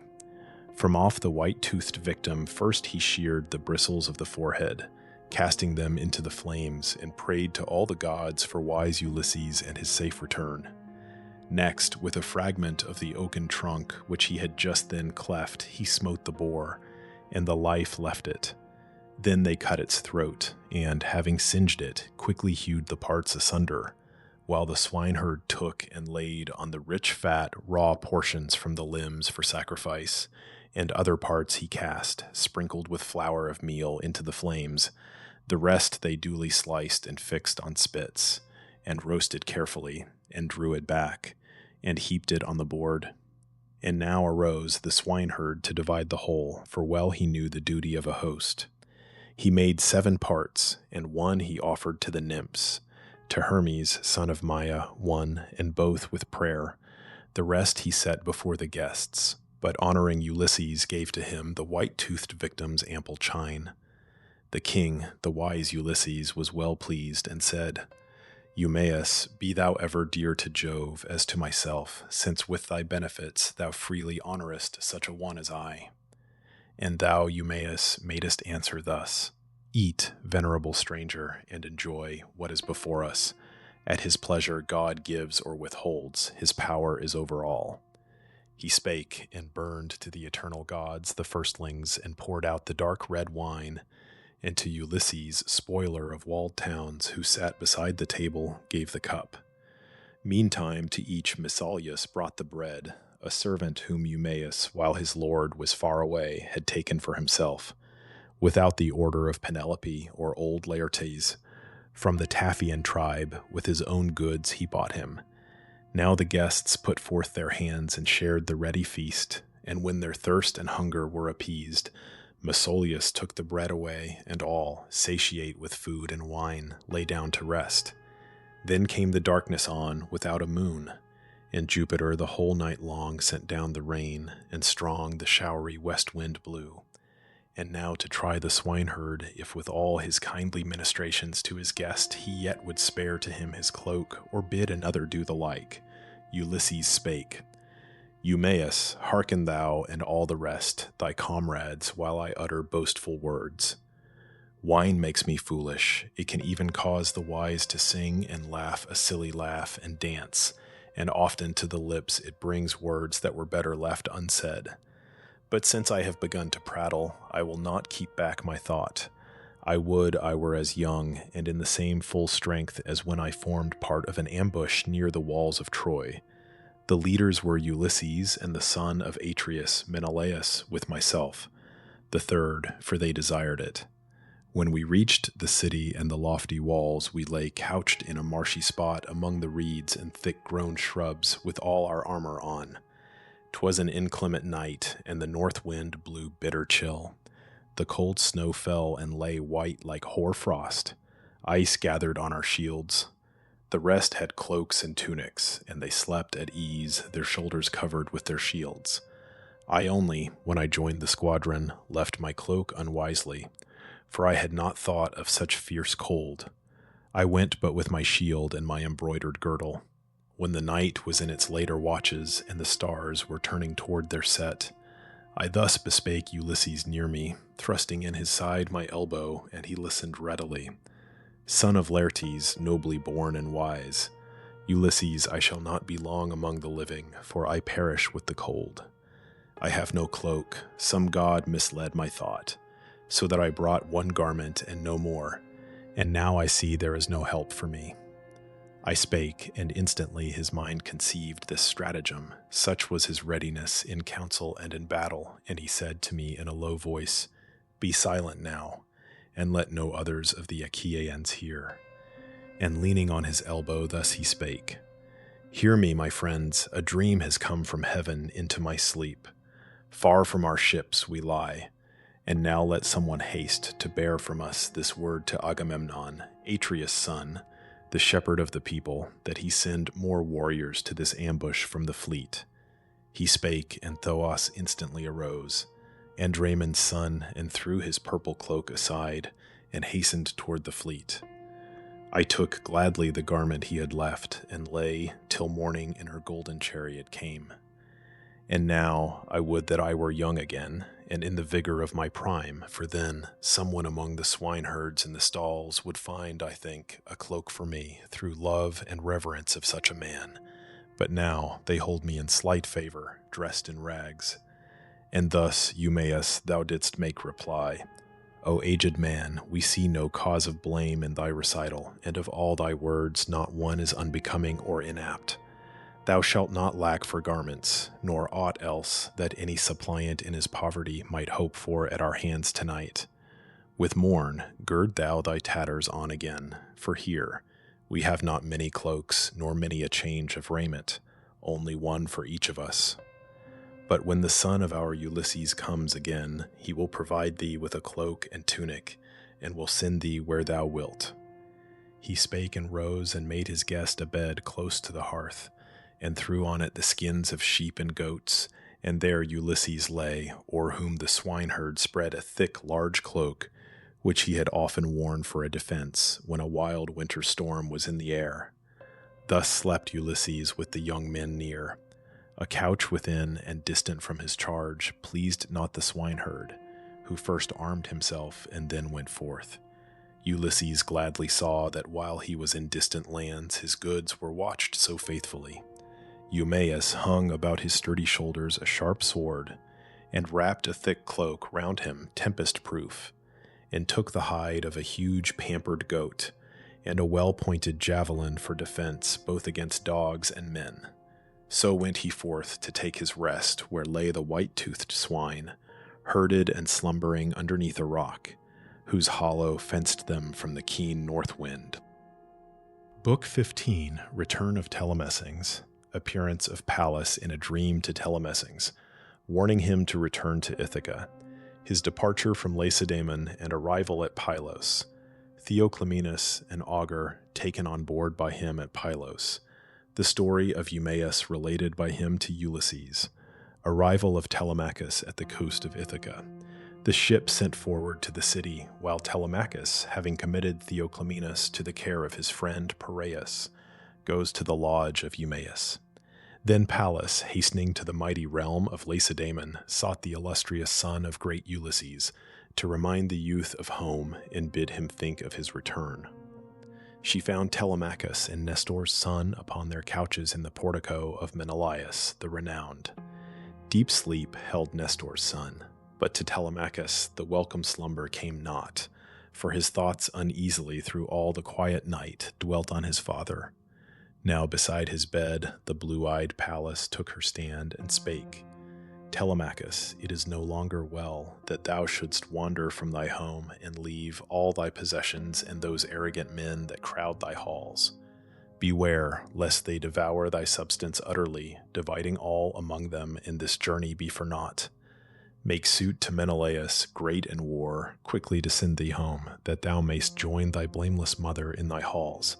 For now her father and her brothers counsel her to wed Eurymachus, whose gifts exceed those of the other suitors, and besides he offers a yet richer bridal dower.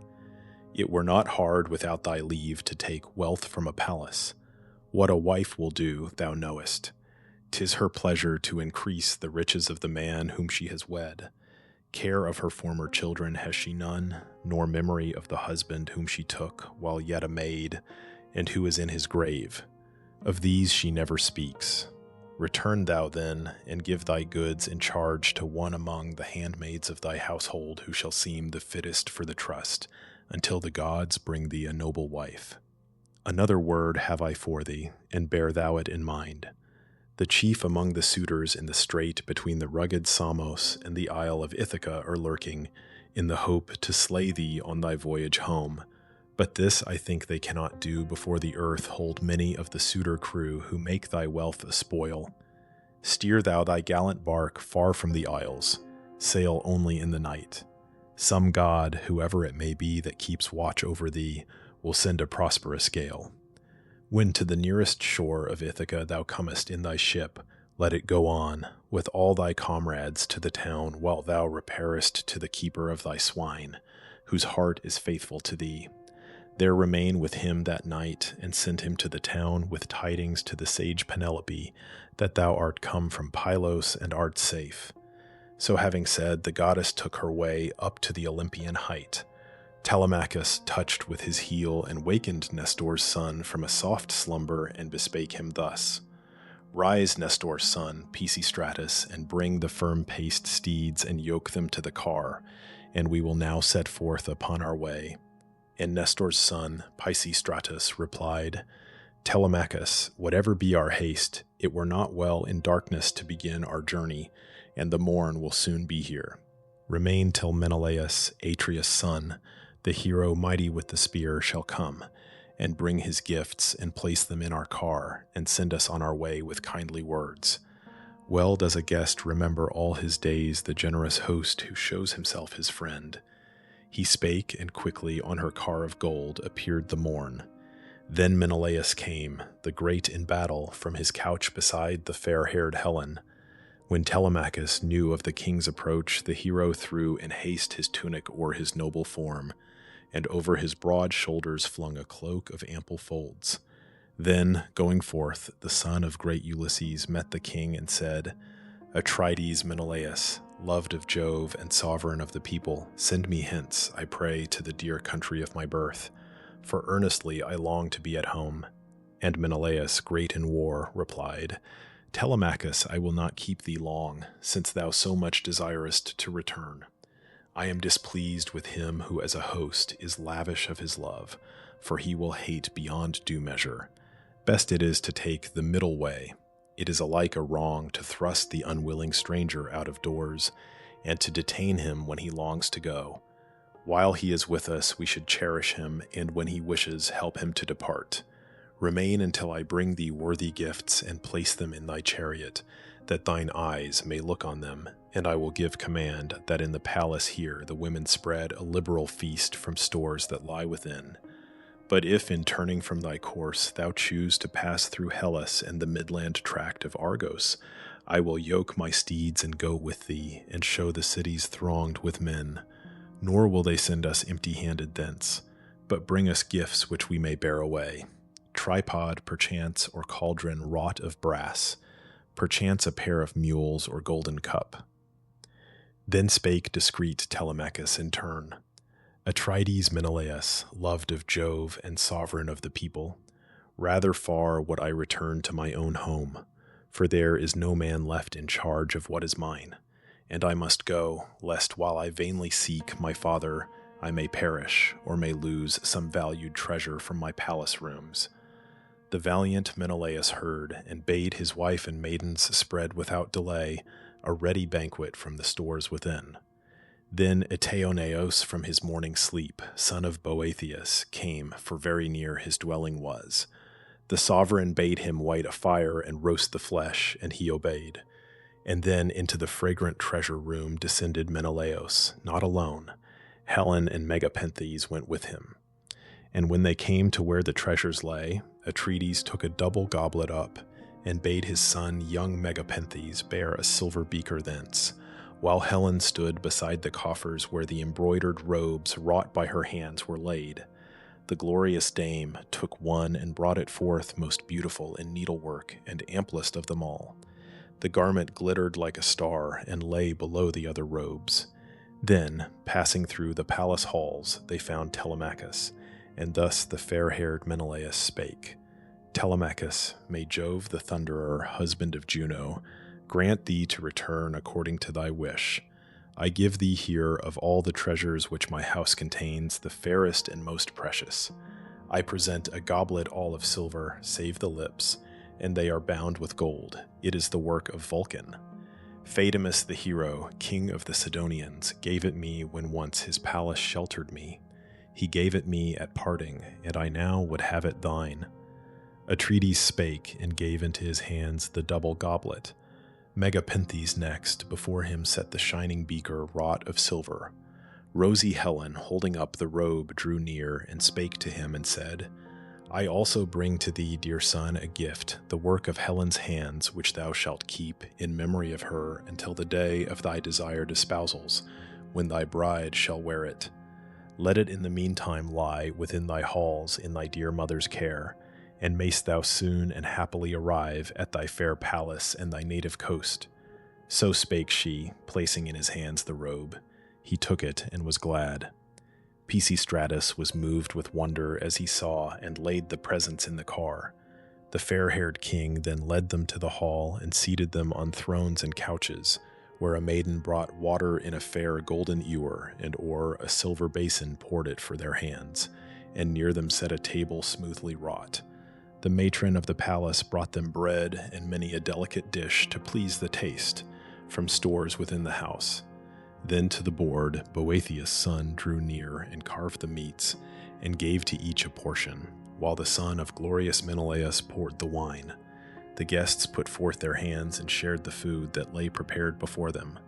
When the calls of thirst and hunger ceased, Telemachus and Nestor's famous son brought forth and yoked the steeds, and climbed into the sumptuous car, and drove from out the echoing portico.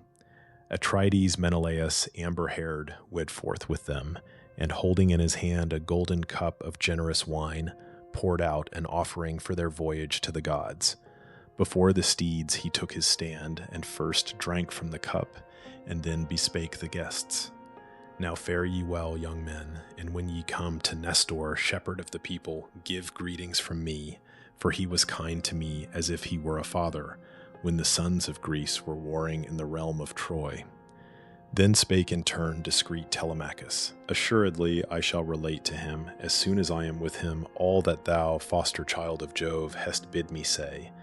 And would to heaven I might as surely tell Ulysses in his palace, when again I come to Ithaca, how welcome thou hast made me here, and how I came away with treasures rich and many from thy court.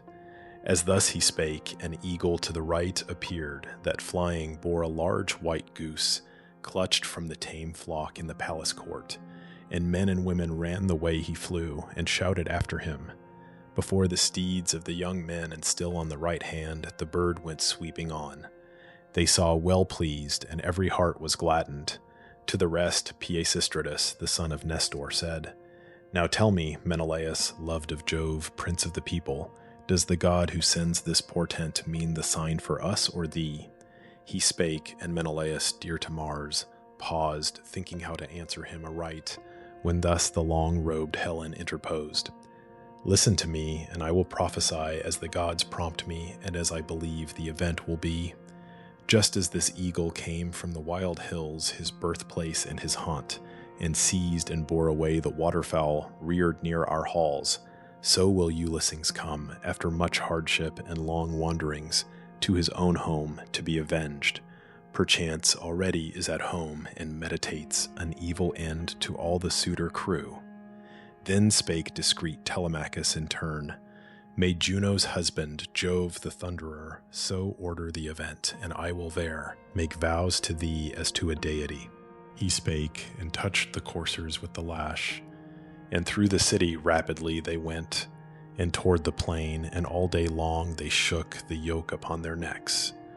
The sun went down, the roads all lay in darkness as they came to Phere, in the house of Diodes, whose father was Orsilochus, and he the offspring of Alphaeus. There that night they slept, their host was liberal of his cheer.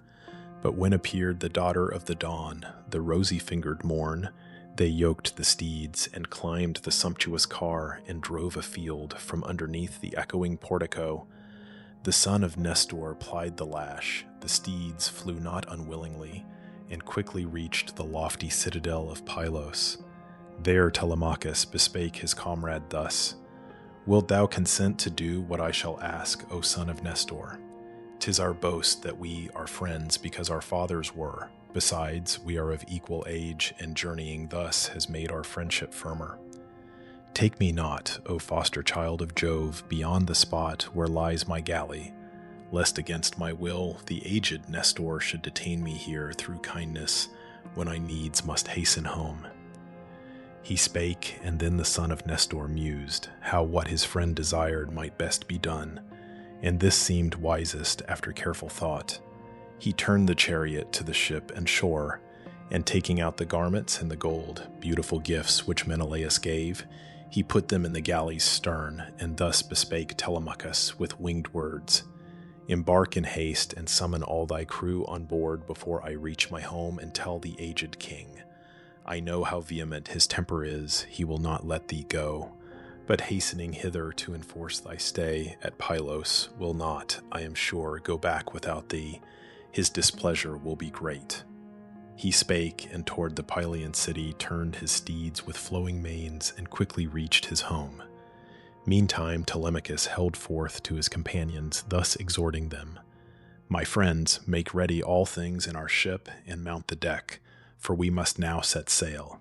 He spake, they hearkened and obeyed, and leaped on board and manned the benches. While he thus was hastening his departure, offering prayer and pouring wine to Pallas at the stern, a stranger came, a seer, a fugitive from Argos, where his hand had slain a man. Melampus was his ancestor, who dwelt sometime in Pylos, mother of fair flocks, rich and inhabiting a sumptuous house among the Pylians. Afterward he joined another people, fleeing from his home and from the mighty Neleus, haughtiest of living men, who, seizing his large wealth, held it a year by force. Melampus lay meantime within the house of Phylacus, fast bound and suffering greatly, both because of Neleus' daughter and of his own mind, distempered by the unapproachable Erinnys. Yet did he escape from death, and drove the lowing herds to Phylace and Pylos, and avenged his cruel wrong on Neleus, carrying off his child to be a consort for his brother. Then he came into the realm of Argos, famed for steeds, for there it was decreed that he should dwell and rule o'er many of the Argive race. And there he took a wife and built a house, a lofty pile, and there to him were born Antiphates and Mantius, valiant men. Antiphates was father of a son, the brave Eurycleia, and to him was born Amphiorois, one of those whose voice rouses the nations. Aegis-bearing Jove and Phoebus loved him with exceeding love, yet reached he not the threshold of old age, but through the treachery of his bribed wife, perished too soon at Thebes. To him were born two sons, Alcmaeon and Amphilochus. Clitus and Polyphides were the sons of Mantius, but Aurora, she who fills a golden chariot, bore away to heaven Clitus for his great beauty, there to dwell among the immortals, while Apollo gave to Polyphides of the noble mind to be a prophet, first of living men, since now Amphiaraus was no more. His father had displeased him, and he went to Hyperesia, where he dwelt, and there revealed to all what yet should come to pass. It was his son who now approached. His name was Theoclymenus. He saw the prince Telemachus, who stood beside the swift black ship, and, pouring a libation, prayed.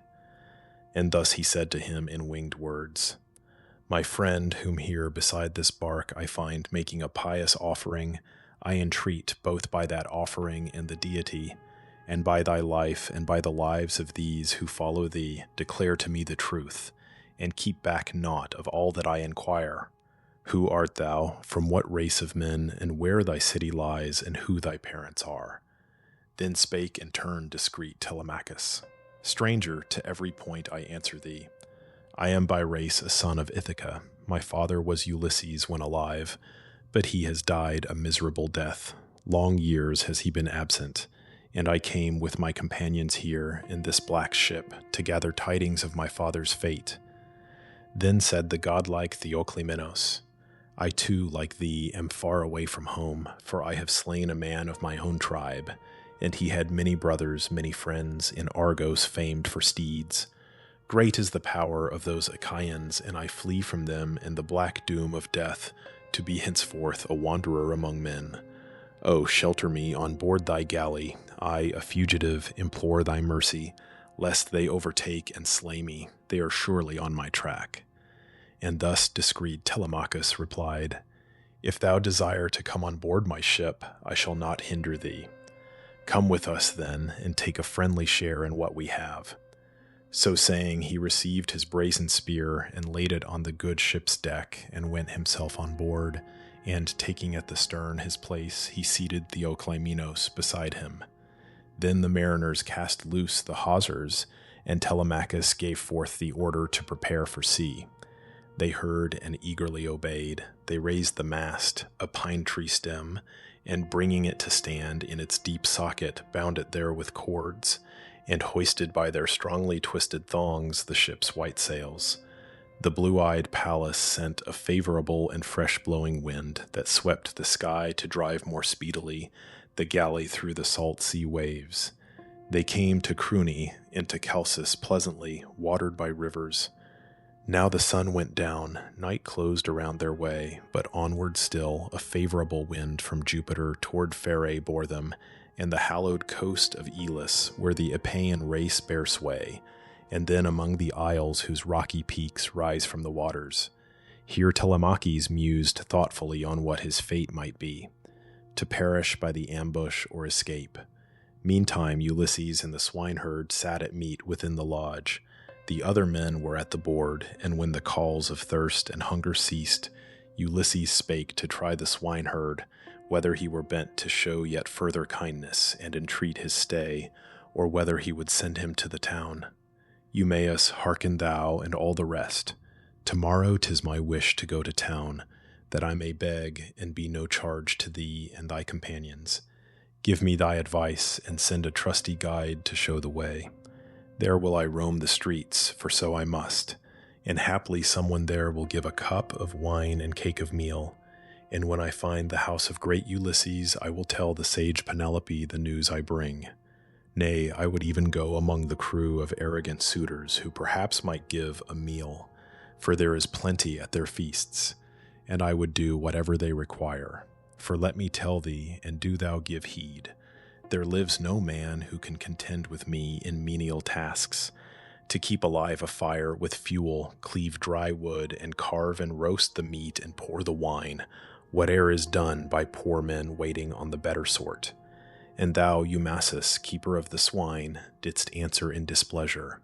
Woe is me, how could thy bosom harbor such a thought? O stranger, thou must surely be resolved to perish if thy purpose be to go among the suitor crew, whose insolence and riot reach the iron vault of heaven. Not such attendants minister to them as thou art, but fair youths arrayed in cloaks and tunics, with sleek heads and smooth of face. These wait at polished tables heavily loaded with bread and flesh and wine. Stay thou content among us, sure that no one here is wearied by thy presence, neither I nor any of my fellows. When he comes, the dear son of Ulysses will provide for thee the garments thou dost need, a cloak and tunic, and will send thee where thou wilt. Ulysses, the great sufferer, answered thus, I pray that thou mayst be as dear to Jove, the great All-Father, as thou art to me, since through thy kindness I enjoy a pause amid my weary wanderings. There is naught worse than a wandering life. Unseemly cares a hungry stomach brings to homeless men. Hardship and grief are theirs. But since thou wilt that I remain and wait for thy young lord, speak to me of the mother of thy chief Ulysses and his father, whom he left just on the threshold of old age, if yet they live and still may look upon the sun. Or have they died and passed to Pluto's realm? And then in turn the master swineherd spake, Rightly and truly will I answer thee, stranger. Still Laertes lives, but prays continually to Jove that he may die in his own house. For sorely he laments his son long absent and his excellent wife, bride of his youth, whose death has brought on him sharp sorrow and old age before its time. By a sad death she died, through wasting grief for her lost glorious son. May no one here, no friend of mine, nor one who has bestowed a kindness on me, die by such a death. While yet she lived, great as her sorrow was, I loved to speak with her and hear her words. For she had reared me with her youngest born, her daughter, long-robed Ctymina. With her was I brought up, and scarcely less than her was held in honor. When at length we came into the pleasant years of youth, they sent the princess hints to Samos, and received at large presents. But to me her mother gave garments of price, a tunic and a cloak, and sandals for my feet, and sent me forth into the fields, and loved me more and more. All this is over now, yet must I say, my calling has been prospered by the gods. From this I have the means to eat and drink, and wherewithal to feast a worthy guest. But from the queen I never have a word, or deed of kindness, since that evil came upon her house, that crew of lawless men. Greatly the servants would rejoice to speak before their mistress and inquire her will, and eat and drink, and carry to their homes some gift, for gifts delight a servant's heart.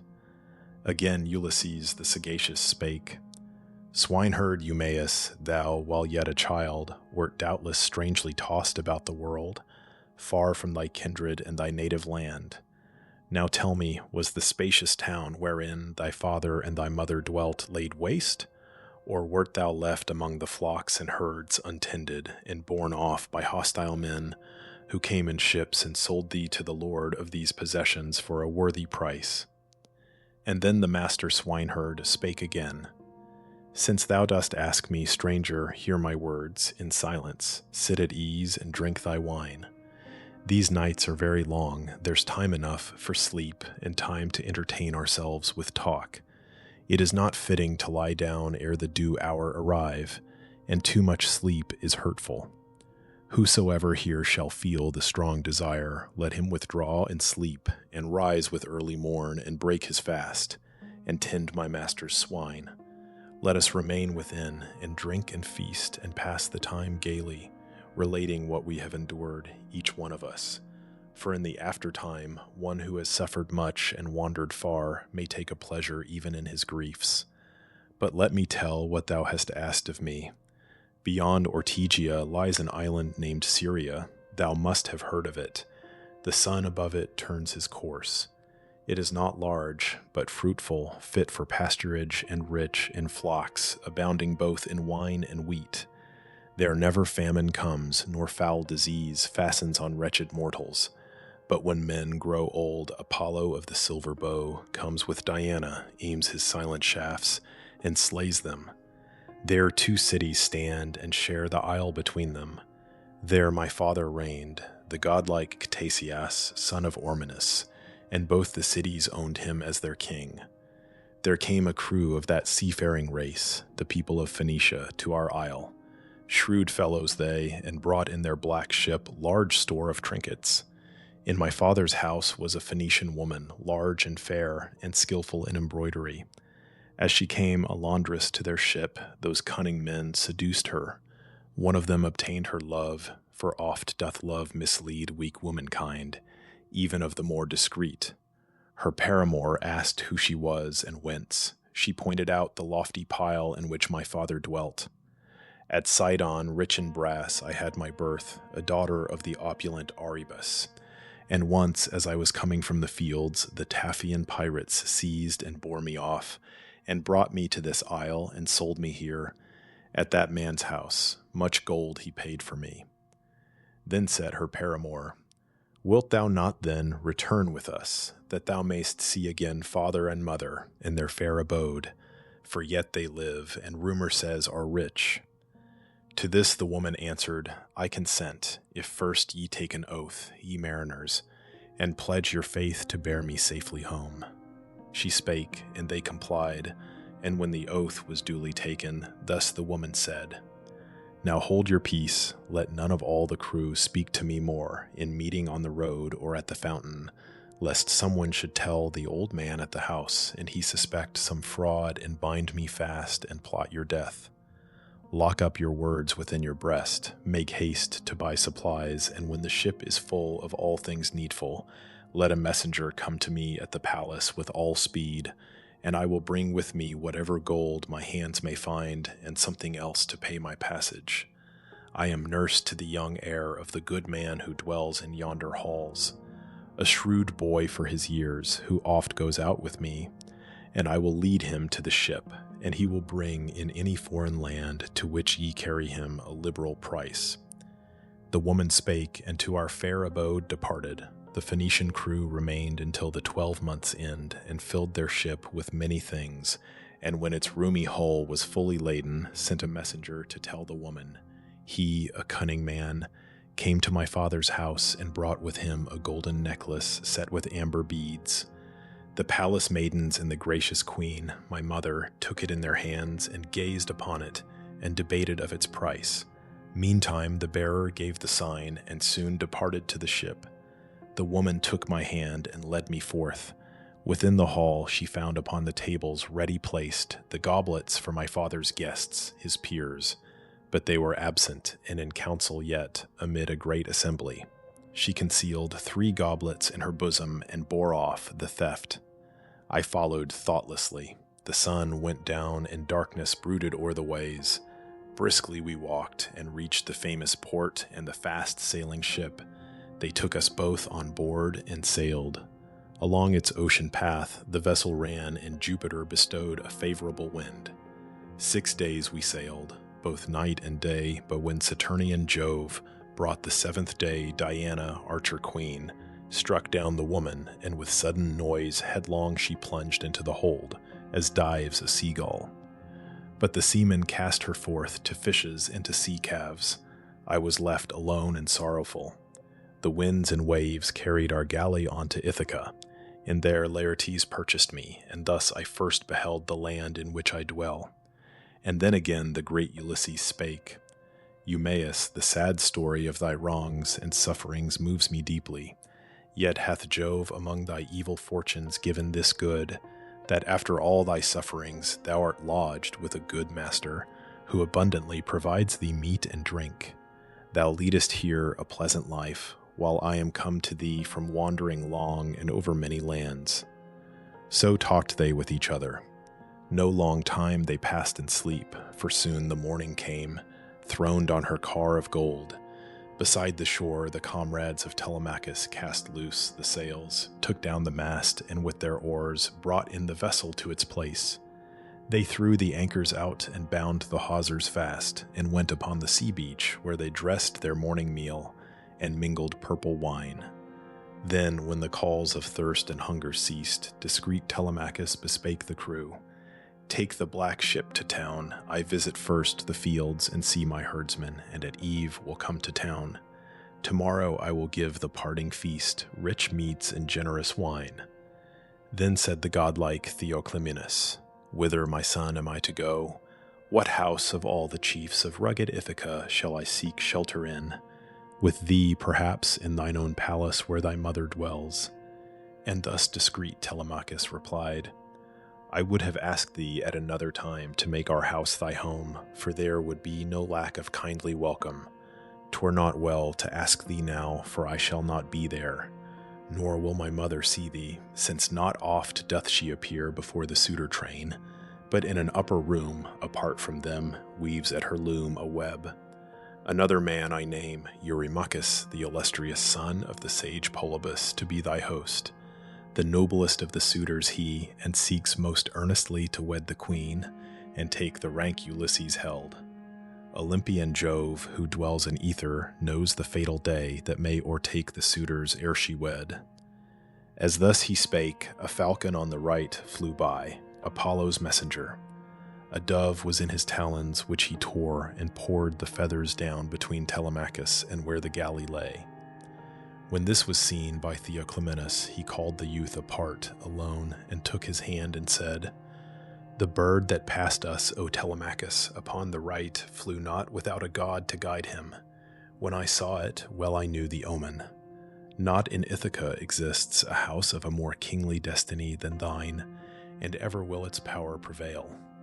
And thus discreet Telemachus replied, "O stranger, may thy saying come to pass.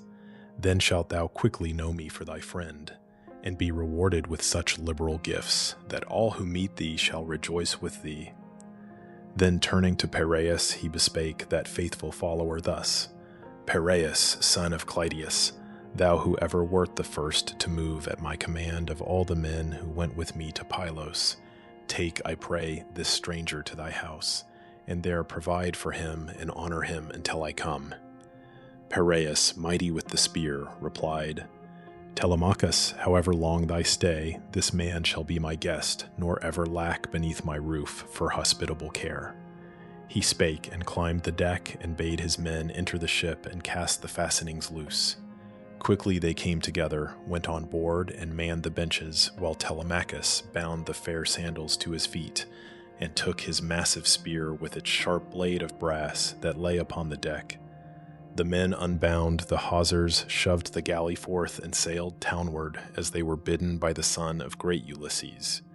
Meantime, the quick feet of the young chieftain bore him on until he reached the lodge where his great herds of swine were fed, and, careful of his master's wealth, beside his charge the worthy swineherd slept. Book 16, Ulysses discovering himself to Telemachus. Reception of Telemachus by Eumaeus, who is sent to inform Penelope of her son's arrival. Interview of Ulysses and Telemachus, in which, at the command of Pallas, Ulysses discovers himself. Return of the disappointed suitors from lying in wait for Telemachus. Meantime, Ulysses and that noble hind, the swineherd, in the lodge at early dawn, lighted a fire, prepared a meal, and sent the herdsmen forth to drive the swine afield. The dogs, so apt to bark, came fawning round, and barked not as Telemachus drew near. Ulysses heard the sound of coming feet, and marked the crouching dogs, and suddenly bespake Eumaeus thus, with winged words, Eumaeus, without doubt some friend of thine, or someone known familiarly, is near. There is no barking of the dogs, they fawn around him, and I hear the sound of feet. Scarce had he spoken, when within the porch stood his dear son. The swineherd, starting up, surprised, let fall the vessels from his hands, in which he mingled the rich wines, and flew to meet his master, kissed him on the brow, kissed both his shining eyes and both his hands, with many tears. As when a father takes into his arms a son whom tenderly he loves, returning from a distant land in the 10th year, his only son, the child of his old age, for whom he long has borne hardship and grief, so to Telemachus the swineherd clung, and kissed him o'er and o'er, as one escaped from death, and shedding still warm tears, bespake him thus with winged words. Thou comest, O Telemachus, the light is not more sweet to me. I never thought to see thee more when thou hadst once embarked for Pylos. Now come in, beloved child, and let my heart rejoice that once again I have thee here, so newly come from far. For 'tis not often that thou visitest herdsmen and fields, but dwellest in the town. Such is thy will, beholding day by day the wasteful pillage of the suitor train. And thus discreet Telemachus replied, So be it, father, for thy sake I came, to see thee with these eyes, and hear thee speak, and tell me if my mother dwells within the palace yet, or has some wooer led the queen away, his bride, and does the couch of great Ulysses lie untapestried, with ugly cobwebs gathering over it? And then the master swineherd spake in turn, Most true it is that with a constant mind the queen inhabits yet thy palace halls, and wastes in tears her wretched nights and days. So speaking, he received his brazen lance, and over the stone threshold passed the prince into the lodge. Ulysses yielded up his seat to him. Telemachus forbade, Nay, stranger, sit. It shall be ours to find elsewhere a seat in this our lodge, and he who should provide it is already here. He spake, Ulysses turned, and took again his place. The swineherd made a pile of twigs and covered it with skins, on which sat down the dear son of Ulysses. Next he brought dishes of roasted meats which yet remained, part of the banquet of the day before, and heaped the canisters with bread, and mixed the rich wines in a wooden bowl. He sat right opposite Ulysses. All put forth their hands and shared the meats upon the board. And when the calls of thirst and hunger ceased, thus to the swineherd said Telemachus, Whence, father, is this stranger, and how brought by seamen to the coast of Ithaca? And who are they that brought him? For I deem he came not over to our isle on foot. And thus, Eumaeus, thou didst make reply. True answer will I make to all. He claims to be a son of the broad isle of Crete, and says that in his wanderings he has passed through many cities of the world, for so some god ordained, and now, escaped by flight from a Thesprotian galley, he has sought a refuge in my lodge. Into thy hands I give him, deal thou with him as thou wilt. He is thy suppliant, and makes suit to thee. Then spake discreet Telemachus again, Eumaeus, thou hast uttered words that pierce my heart with pain. For how can I receive a stranger at my house?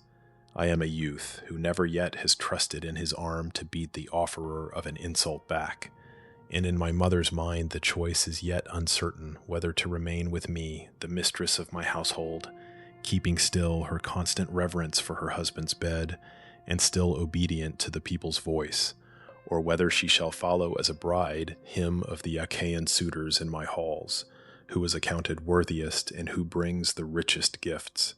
Now, as to this thy guest, since he has sought thy lodge, I give to him a cloak and tunic seemly of their kind, a two-edged sword and sandals for his feet, and I will send him to whatever coast he may desire to go.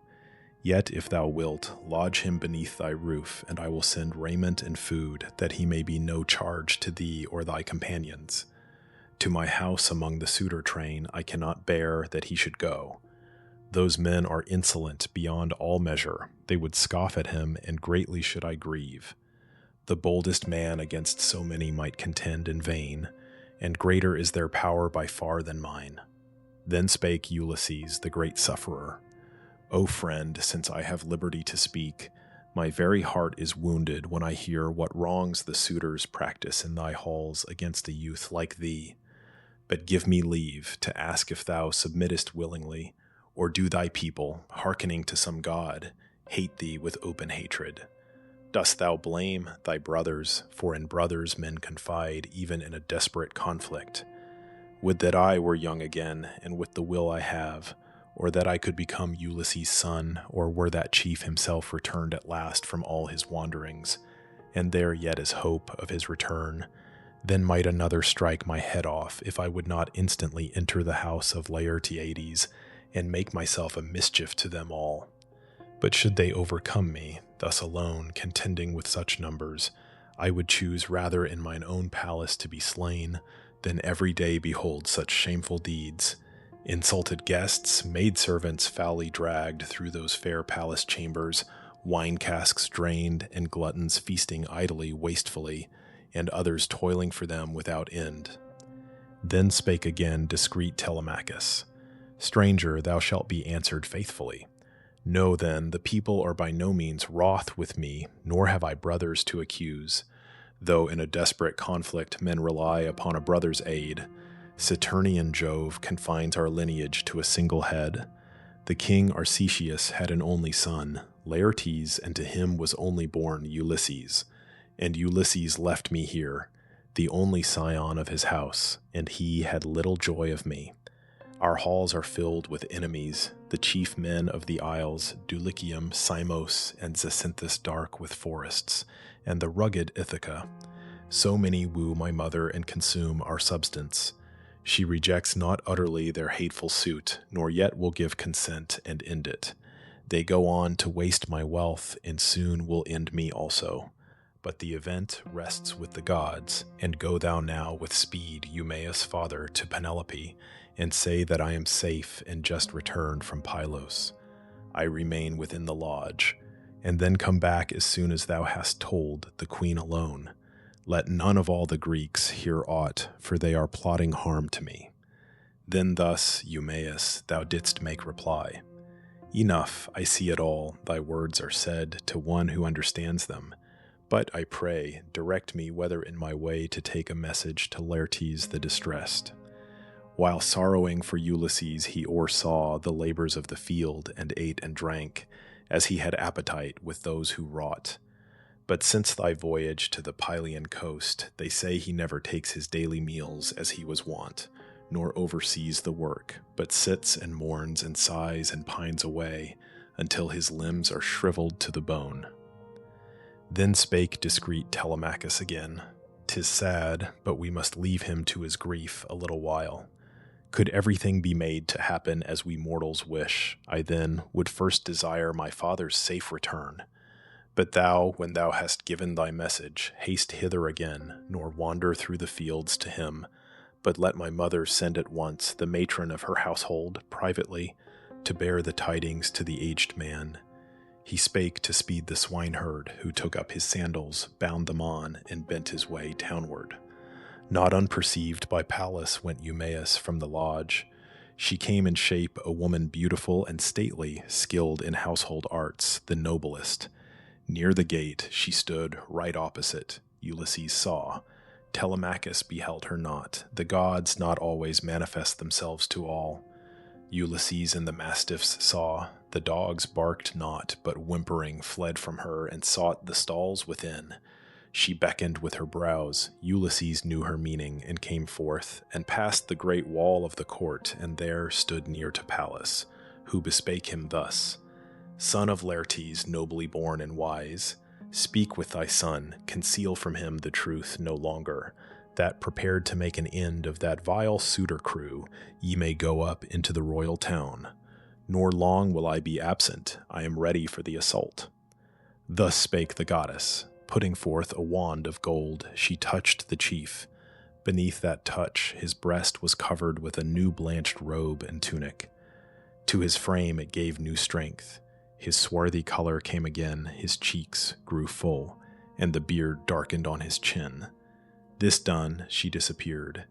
Ulysses came into the lodge again, his son beheld, amazed and overawed, and turned his eyes away as if in presence of a god, and thus bespake the chief with winged words: O stranger, thou art other than thou wert. Thy garb is not the same, nor are thy looks. Thou surely art some deity of those whose habitation is the ample heaven. Be gracious to us, let us bring to thee such sacrifices as thou wilt accept, and gifts of graven gold. Be merciful. Ulysses, the great sufferer, thus replied: I am no god, how am I like the gods? I am thy father, he for whom thy sighs are breathed, and sorrows borne and wrongs endured. He spake and kissed his son, and from his lids tears fell to earth, that long had been restrained. And then Telemachus, who could not think the stranger was his father, answered thus: Nay, thou art not my father, thou art not. Ulysses, rather hath some deity sought to deceive me, that my grief may be the sharper. For no mortal man would do what has been done, unless some god should come to aid him, and to make him young or old at pleasure. For thou wert a moment since an aged man, and sordidly arrayed, and now art like the gods of the wide heaven. Ulysses the sagacious answered thus: It is not well, Telemachus, to greet with boundless wonder and astonishment thy father in this lodge. Be sure of this, that no Ulysses other than myself will ever enter here. I, who am he, have suffered greatly, and have wandered far, and in the 20th year am come again to mine own land. Thou hast beheld today a wonder wrought by Pallas, huntress queen, who makes me what she will, such power is hers. Sometimes to seem a beggar, and in turn a young man in a comely garb. The gods, whose home is in the heavens, can easily exalt a mortal man or bring him low. He spake and sat him down. Telemachus around his glorious father threw his arms, and shed a shower of tears. Both felt at heart a passionate desire to weep. They wept aloud, and louder were their cries than those of eagles or the sharp-clawed vulture tribe, whose young the hinds have stolen, yet unfledged. Still flowed their tears abundantly. The sun would have gone down and left them weeping still, had not Telemachus at length inquired: Dear father, tell me, in what galley came the mariners who brought thee? Of what race claim they to be? For certainly, I think, thou camest not hither traveling on foot. Ulysses, the great sufferer, thus replied: My son, thou shalt be answered faithfully. Men of a race renowned for seamanship, Phaeacians, brought me hither. They convey abroad the strangers coming to their isle, and bearing me in one of their swift barks across the sea, they landed me asleep in Ithaca. Rich were the gifts they gave, much brass and gold, and garments from the loom. These, so the gods have counseled, lie concealed among the hollow rocks, and I am come, obeying Pallas, to consult with thee how to destroy our enemies. Give now the number of the suitors. Let me know how many there may be, and who they are, that with a careful judgment I may weigh the question whether we shall fall on them, we two alone, or must we seek allies. Then spake discreet Telemachus again: O father, I have heard of thy great fame my whole life long, how mighty is thy arm, how wise thy counsels. Thou hast said great things, and I am thunderstruck. It cannot be that two alone should stand before a crowd of valiant men. They are not merely 10, these suitors, nor twice 10, but many more. Hear then their number. From Dulichium come 52, the flower of all its youth. with whom are 6 attendants. Samos sends twice 12, and 20 more Achaean chiefs come from Zacynthus. 12 from Ithaca, the noblest of the isle are these, with whom Medon the herald comes, a bard whose song is heavenly, and 2 servants skilled to spread the banquet. Should we in the palace halls assault all these, I fear lest the revenge for all thy wrongs would end most bitterly and grievously for thee. Now, if thy thought be turned to some ally, bethink thee who will combat for us with a willing heart. Again Ulysses, the great sufferer, spake. Then will I tell thee, listen and give heed. Think whether Pallas and her father Jove suffice not for us. Need we more allies? And then discreet Telemachus rejoined, Assuredly the twain whom thou hast named are mighty as allies. For though they sit on high among the clouds, they yet bear rule both o'er mankind and o'er the living gods. Once more Ulysses, the great sufferer, spake. Not long will they avoid the fierce affray when in my halls the strength of war is tried between me and the suitor crew. Now go with early morning to thy home, and there mingle among the suitors. As for me, the swineherd afterward shall lead me hence to town, a wretched beggar seemingly, and very old. If there they scoff at me in mine own palace, let thy faithful heart endure it, though I suffer. Though they seize my feet, and by them drag me to the door, or strike at me with weapon blades, look on and bear it, yet reprove with gentle words their folly. They will never heed reproof. The day of their destruction is at hand. And this I tell thee further, and be sure to keep my words in memory. As soon as Pallas, goddess of wise counsel, gives the warning, I shall nod to thee, and thou, when thou perceivest it, remove at once all weapons from my halls to a recess high in an upper chamber. With soft words quiet the suitors when they ask thee why. Say, I would take them where there comes no smoke, since now they seem no longer like to those left by Ulysses when he sailed for Troy, but soiled and tarnished by the breath of fire. This graver reason also Saturn's son hath forced upon my mind, that ye by chance, when full of wine and quarreling, may wound each other, and disgrace the feast and bring shame on your wooing, for the sight of steel draws men to bloodshed. Say but this, and leave 2 swords for us, 2 spears, 2 ox-hide shields, against the day of combat. Pallas then, and Jove the all-disposer, will unman their hearts. Moreover, let me say to thee, and keep my words in memory. If thou be my son, and of my blood, let no man hear that now Ulysses is within the isle. Let not Laertes hear of it, nor him who keeps the swine, nor any of the train of servants, nor Penelope herself, while thou and I alone search out and prove the women of the household, and no less the serving men, to know who honors us and bears us reverence in his heart, and who contemns us and dishonors even thee. Then answered his illustrious son and said, Father, thou yet wilt know my heart, and find that of a careless and too easy mood I am not. But a search like this, I think, would profit neither of us, and I pray that thou wilt well consider it. Long time wouldst thou go wandering from place to place, o'er thy estates, to prove the loyalty of everyone, while in thy halls at ease the suitors wastefully consume thy wealth. Yet would I counsel that the women's faith be proved, that the disloyal may be marked, and the innocent go free. As for the men, I would not now inquire from farm to farm. That may be done hereafter, if indeed thou hast a sign from Aegis-bearing Jove. So talked they with each other. The good ship which brought Telemachus and all his friends from Pylos kept meantime upon its way to Ithaca. There, entering the deep port, the seamen hauled the black ship up the beach, and then the ready servants took away the arms, and to the house of Clytius bore the costly gifts. A herald from the ship went forward to the palace of the king with tidings to the sage Penelope, that now her son was come and in the fields, and that the ship at his command had reached the city, lest the royal dame might feel fear for his safety and give way to tears. The herald and the noble swineherd met, each bearing the same message to the queen. Entering the palace of the godlike king and standing midst the maids, the herald said, O lady, thy beloved son is come. But close beside the queen the swineherd stood, and told her everything which her dear son had bid him say, and having thus fulfilled his errand, left the palace and its court. Then were the suitors vexed and sorrowful, and going from the palace and without the great wall that enclosed the court, sat down before the gates, and there Eurycleia, the son of Polybus, harangued the throng. Behold, my friends, Telemachus has done a marvelous thing. This voyage, which we thought he could not make, is made.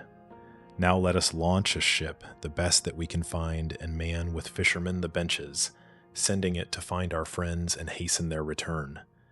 Scarce had he spoken when Amphinomus, in turning where he stood, beheld a bark enter the port's deep waters with a crew that furled the sails and held the oars in hand.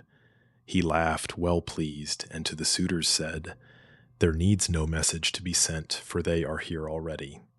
Haply hath some god given them the knowledge, or perchance they saw, but could not overtake, the prince's ship. He spake, they rose and hastened to the strand, and quickly drew the galley up the beach. The ready servants bore the arms away.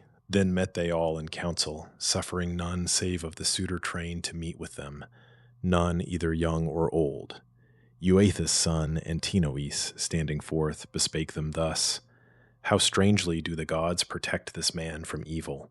All day long spy after spy has sat and watched upon the airy heights, and when the sun was set we never slept on land, but ever in our gallant ship sailed, waiting for the holy morn, and lay in constant ambush for Telemachus, to seize and to destroy him.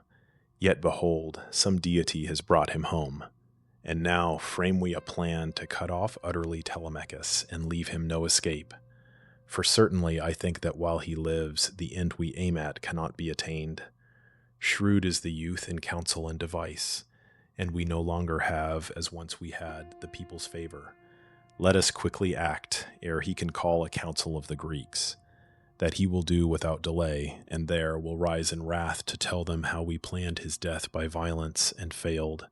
And they who hear assuredly will not approve the plotted mischief. They may drive us forth with outrage from our country to a land of strangers. Let us be the first to strike, and slay him in the fields or on the way, and taking his possessions to ourselves, share equally his wealth. Then may we give this palace to his mother and the man whom she shall wed, whoever he may be. Or if this plan mislike you, and ye choose that he should live and keep the fair estate that was his father's, let us not go on thronging the palace to consume his wealth in revelry, but each with liberal gifts woo her from his own dwelling. And let him who gives most generously, and whom fate most favors, take the lady as his bride. He spake, and all were mute. Amphinomus, the illustrious son of royal Nisus, rose. The grandson of Aretius, it was he who led the suitors from Dulichium's fields, grassy and rich in corn. Penelope liked best his words, for generous was his thought, and with a generous purpose thus he spake. Nay, friends, not mine is the advice to slay Telemachus. It is a fearful thing to take a royal life. Then let us first inquire the pleasure of the gods. For if the oracles of mighty Jupiter approve it, I would do the deed myself, or bid another do it, but if they consent not, 'tis my counsel to forbear. He spake, and all approved. At once they rose, and entering the palace, sat them down on shining thrones. Meantime Penelope had formed the purpose to appear before the arrogant suitors, for the news was brought into her chamber of the plot to slay her son. The herald Medon overheard, and told her all. So to the hall she went, with her attendant maids.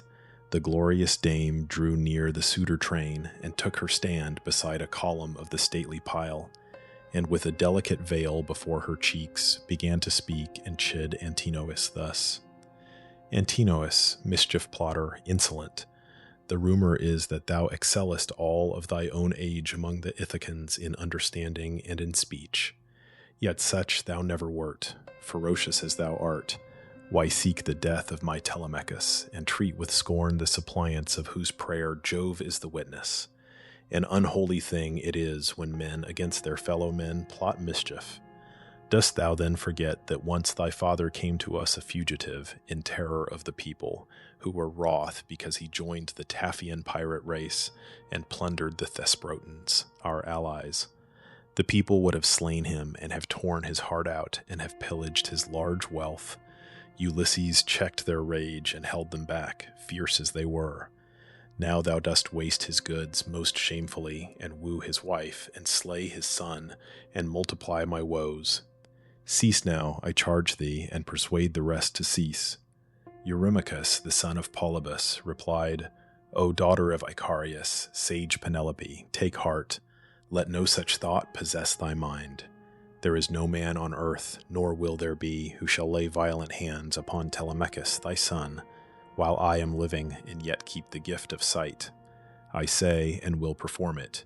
His black blood shall flow and bathe my spear. Ulysses oft, spoiler of realms, would take me on his knee, and put the roasted meats into my hands, and give me ruddy wine.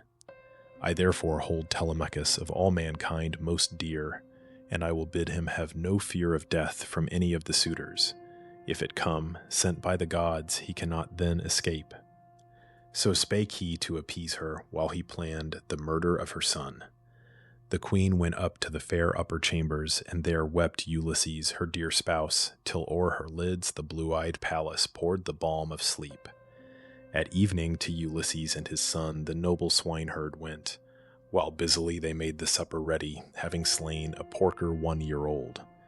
Then instantly stood Pallas by Ulysses, and put forth her wand and touched him, making him again old, and clad sordidly in beggar's weeds, lest that the swineherd, knowing at a look his master, might not keep the knowledge locked in his own breast, but hastening forth betray the secret to the chaste Penelope. Then to the swineherd said Telemachus, Noble Eumaeus, welcome. What reports are in the town? Have those large-minded men, the suitors, left their ambush and returned, or are they waiting yet for me to pass? And thus, Eumaeus, thou didst make reply. Of that indeed I never thought to ask in going through the town. My only care was to return as soon as I had given my message with such speed as I could make. I met a messenger, a herald sent by thy companions, who was first to tell thy mother of thy safe return. Yet this I know, for I beheld it with my eyes. When outside of the city, where the hill of Hermes stands, I saw a gallant bark entering the port and carrying many men. Heavy it was with shields and two-edged spears. 'Twas they, I thought, and yet I cannot tell. He spake. Telemachus the valiant looked upon his father with a smile unmarked by good Eumaeus. When their task was done, and the board spread, they feasted. No one lacked his portion of the common meal.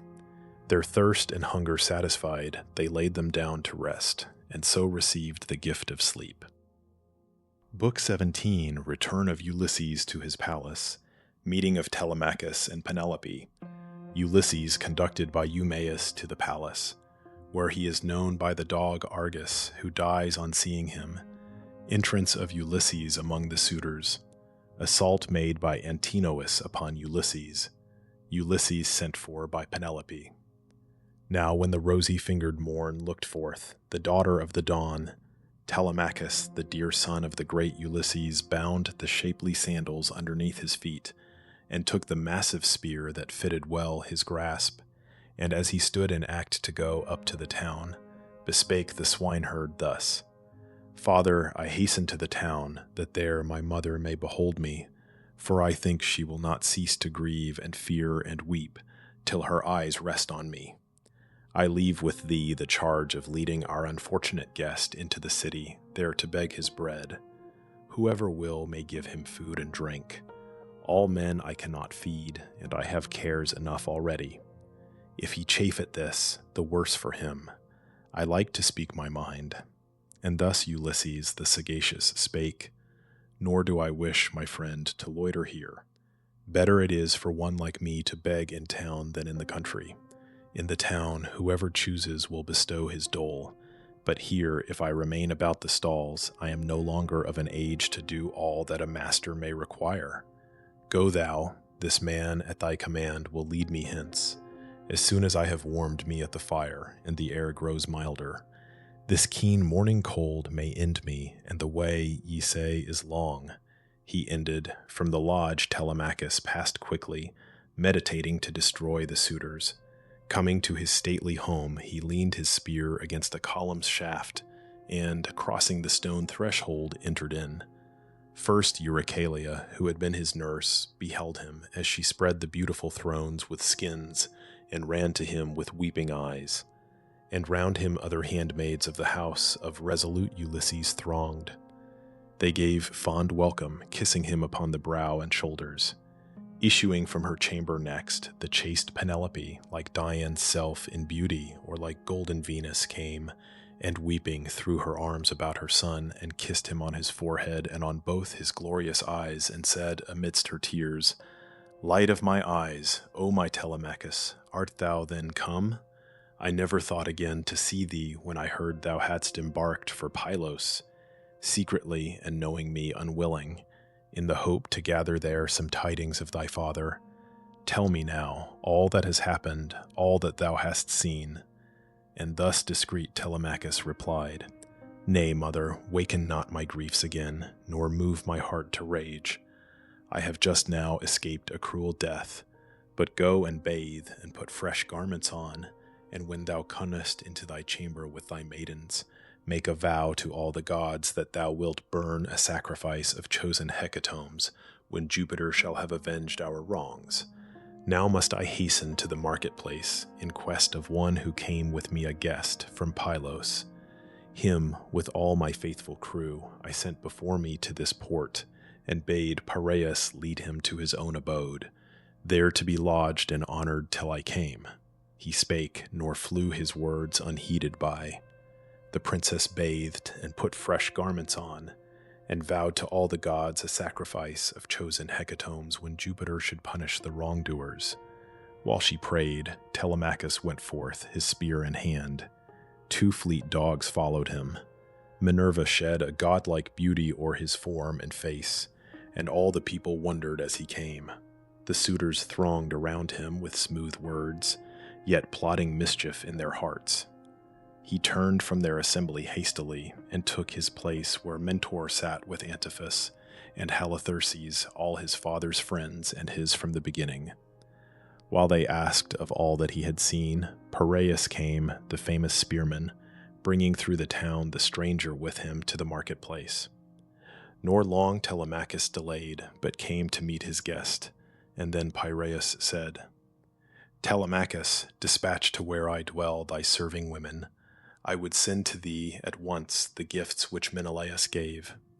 And then discreet Telemachus replied, "We know not yet, Piraeus, what may be the event, and if the suitors privily should slay me in the palace, and divide the inheritance among them, I prefer that thou, instead of them, shouldst have the gifts. But should they meet the fate which I have planned, and be cut off, then shalt thou gladly bring the treasures which I gladly will receive." So spake the prince, and to the palace led the unhappy man, his guest. When now they reached the stately pile, they both laid down their cloaks upon the benches, and betook themselves to the well-polished baths.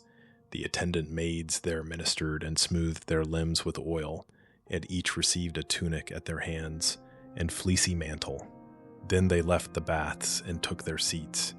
A damsel came and poured water from a fair ewer wrought of gold into a silver basin for their hands, and spread a polished table near their seats. And there the matron of the household placed bread in the many dishes which her stores supplied.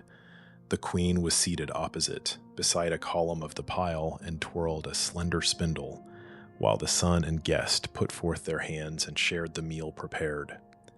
And when the calls of hunger and of thirst had ceased, thus spake the sage Penelope, "Telemachus, when I again go up into my chamber, I shall lay me down upon the couch which since Ulysses sailed for Troy with Atreus' sons has been to me a couch of mourning sprinkled with my tears. And now thou hast not chosen to reveal, ere yet the haughty suitors throng again into these halls, what in thy voyage thou hast haply heard concerning his return." And thus discreet Telemachus replied, "Then, mother, will I truly tell thee all. We went to Pylos and saw Nestor there. the shepherd of the people. Kindly he received me in his stately home, as one might welcome back a wandering son returned from foreign lands. Such welcome I received, both from the king and his illustrious sons. But he had heard, he said, from living man no tidings of the much-enduring chief Ulysses, whether he were yet alive or dead. He therefore sent me with his steeds and chariot to the court of Atreus' son, the warlike Menelaus. There I saw the Argive Helen, for whose sake the Greeks and Trojans by the appointment of the gods suffered so much.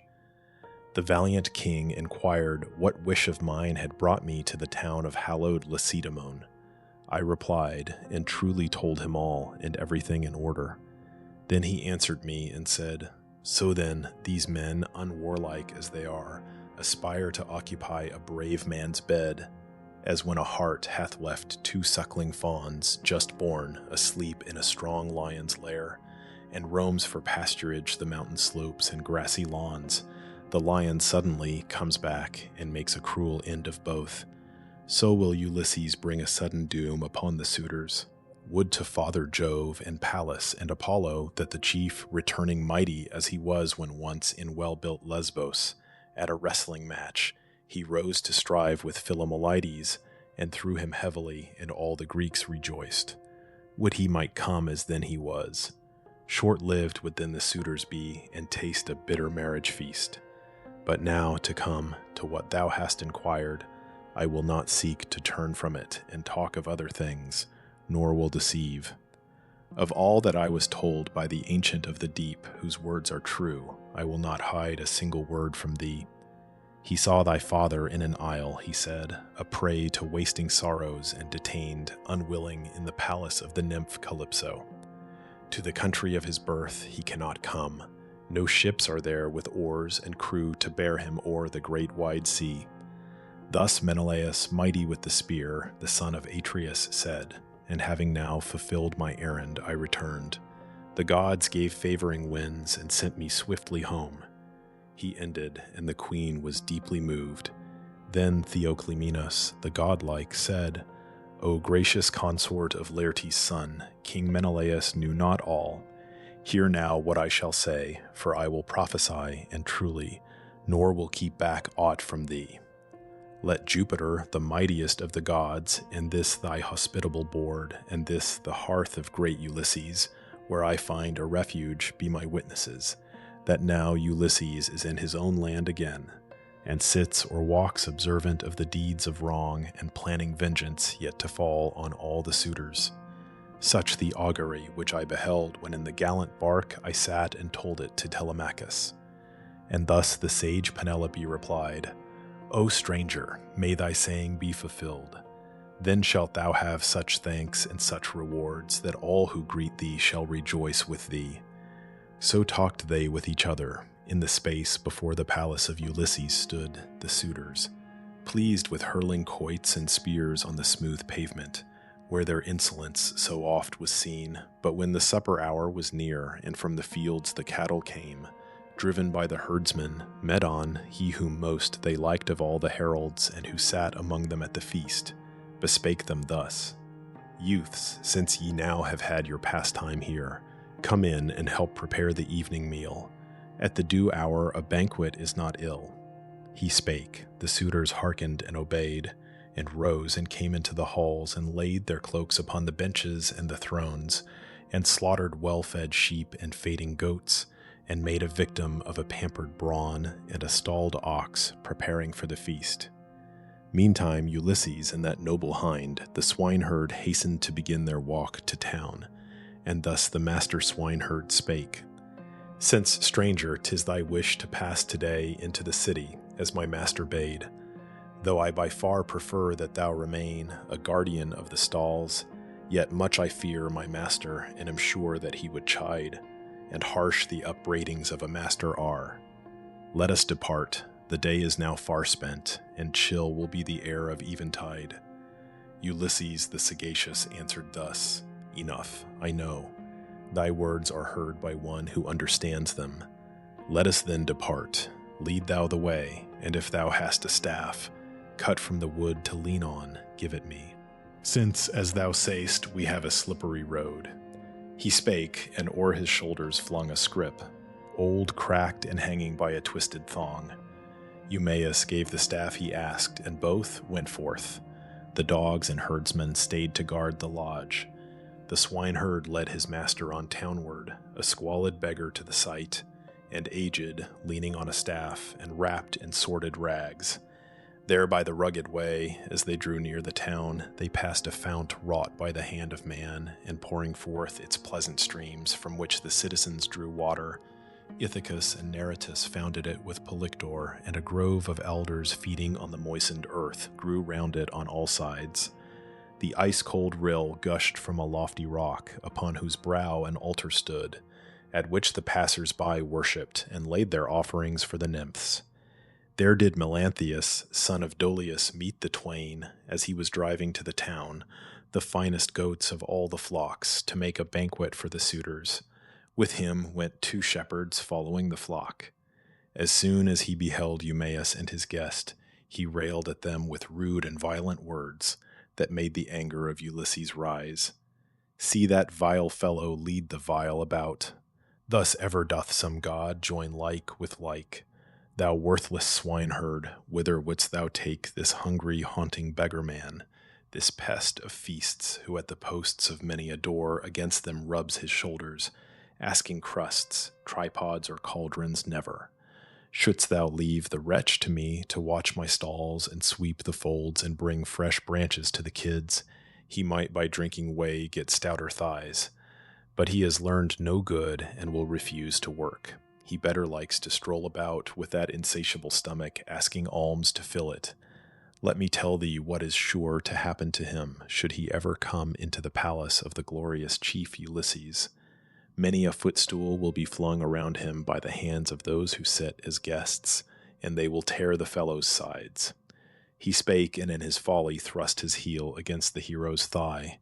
The blow moved not Ulysses from his path, nor swerved he aught, but meditated whether with a blow of his good staff to take the fellow's life, or lift him in the air and dash his head against the ground. Yet he endured the affront and checked his wrath. The swineherd spake and chid the offender, and thus prayed with lifted hands. Nymphs of the fountain, born to Jupiter, if e'er in sacrifice Ulysses burned to you the thighs of lambs and goats, o'erlaid with fat, be pleased to grant the prayer I make, that guided by some deity the chief may yet return. Then thy rude boasts would cease. Melanthius, which thou utterest in thy way from place to place while wandering through the town, unfaithful shepherds make a perishing flock. Melanthius, keeper of the goats, rejoined, 'Tis wonderful how flippant is the cur, and shrewd, but I shall carry him on board a good black ship, far off from Ithaca, and there will sell him for a goodly price. Would that Apollo of the silver bow might in the palace slay Telemachus this very hour, or that the suitors might, as certainly as that the day which brings Ulysses to his home will never dawn. He spake and left them there. They followed on, slowly. Melanthius hastened and was soon at the king's palace gate, and entering took a seat right opposite Eurycleia, whose favorite he was. The attendants there brought meats, the matron of the household bread, and both were set before them. Meantime stopped Ulysses with the noble swineherd near the palace, for around them in the air came the sweet murmurs of a lyre. Just then Phemius the minstrel had begun his song. Ulysses took the swineherd's hand and said, Eumaeus, this must be the noble pile in which Ulysses dwelt, for easily 'tis known among the others that are near. Rooms over rooms are here, around its court are walls and battlements, and folding doors shut fast the entrance. No man may contemn its strength. And I perceive that many guests banquet within, the smoke of fat goes up, and the sweet lyre is heard. The gods have given its music to accompany the feast. And then, Eumaeus, thou didst make reply. Thou speakest rightly, and in other things thou art not slow of thought. Now let us think what we shall do. First enter, if thou wilt, the sumptuous rooms, while I remain without. Or, if it please thee, I will enter first, while thou remainest. Yet delay not long, lest someone seeing thee should deal a blow, or drive thee hence. I pray thee think of this. Ulysses, the great sufferer, answered thus, "Enough, I know. Thy words are heard by one who understands them. Go before me then, and leave me here. I am not quite unused to blows and stripes, and patient is my mood. For greatly have I suffered, both at sea and in the wars, and I submit to bear this also. But the stomach's eagerness is desperate, and is not to be withstood, and many are the mischiefs which it brings upon the race of men. It fits out fleets that cross the barren deep arrayed for war, and carry death and woe to hostile realms." So talked the twain. A dog was lying near, and lifted up his head and pricked his ears. 'Twas Argus, which the much-enduring man Ulysses long before had reared, but left untried, when for the hallowed town of Troy he sailed. The young men oft had led him forth in eager chase of wild goats, stags, and hares. But now, his master far away, he lay neglected, just before the stable doors, amid the droppings of the mules and beeves, heaped high till carried to the spacious fields, of which Ulysses was the lord. There lay Argus, devoured with vermin. As he saw Ulysses drawing near, he wagged his tail and dropped his ears, but found that he could come no nearer to his master. Seeing this, Ulysses wiped away a tear, unmarked by the good swineherd, whom he questioned thus, "Eumaeus, this I marvel at, this dog that lies upon the dunghill, beautiful in form, but whether in the chase as fleet as he is fairly shaped, I cannot tell.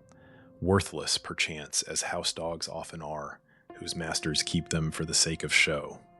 And thus, Eumaeus, thou didst make reply, "The dog belongs to one who died afar. Had he the power of limb which once he had, for feats of hunting when Ulysses sailed for Troy and left him, thou wouldst be amazed both at his swiftness and his strength. No beast in the thick forest depths which once he saw, or even tracked by footprints, could escape. And now he is a sufferer, since his lord has perished far from his own land. No more the careless women heed the creature's wants, for when the master is no longer near, the servants cease from their appointed tasks. And on the day that one becomes a slave, the thunderer, Jove, takes half his worth away." He spake, and entering that fair dwelling place, passed through to where the illustrious suitors sat, while over Argus, the black night of death, came suddenly as soon as he had seen Ulysses, absent now for 20 years. Telemachus, the godlike, was the first to mark the swineherd coming through the hall, and nodding called to him. The swineherd looked about him and beheld a seat on which the carver of the feast was wont to sit, distributing the meats. He bore it thence and placed it opposite Telemachus and at his table. Then he sat him down, and thither came the herald, bringing him a portion of the feast, and gave him bread from the full canister. Soon after him Ulysses entered, seemingly an old and wretched beggar, propped upon a staff and wrapped in sordid weeds. He sat him down on the ashen threshold, just within the doors, and leaned against a shaft of cypress wood, which some artificer had skillfully wrought by a line and smoothed. Telemachus called to the swineherd, bade him come, and took a loaf that lay in the fair canister, and all the flesh which his 2 hands could grasp. "Bear this to yonder stranger, bid him go, and ask a dole from every suitor here. No beggar should be bashful in his need." He spake, the hind obeyed, and drawing near Ulysses, said to him in winged words, "These from Telemachus, who bids thee ask a dole from every suitor, for he says no beggar should be bashful in his need." Ulysses the sagacious answered thus, "May Jove the sovereign make Telemachus a happy man among the sons of men, and grant him all his heart desires in life."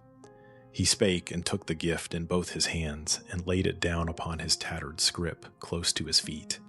Then, while the poet sang, he ate, and just as he had supped, the bard closed his divine recital.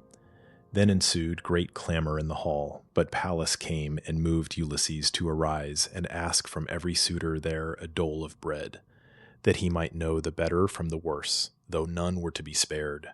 From right to left he took his way and asked of every man with outstretched hand, as if he had been long a beggar. And they pitied him, and gave, and looked at him with wonder, and inquired one of another who he was, and whence. Then spake Melanthius, keeper of the goats, Give ear, ye suitors of the illustrious queen. As to this stranger, I have seen him once. The swineherd brought him, but I know him not, and of what race he is I cannot tell. He spake, Antinous chid the swineherd thus, Why hast thou brought him too well known thyself? Have we not vagabonds enough of sturdy beggars, pests of every feast? Or is it a light matter that they throng hither to waste the substance of thy lord, and therefore thou art with this fellow here? And thus, Eumaeus, thou didst make reply, Antinous, high as is thy station, thou hast spoken ill. What man goes ever forth to bid a stranger to his house, unless the stranger be of those whose office is to serve the people, be he seer or leech or architect or poet heaven-inspired, whose song is gladly heard?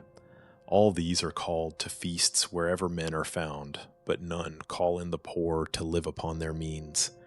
Antinous, thou of all the suitor train, dost ever with the greatest harshness treat the servants of Ulysses, chiefly me.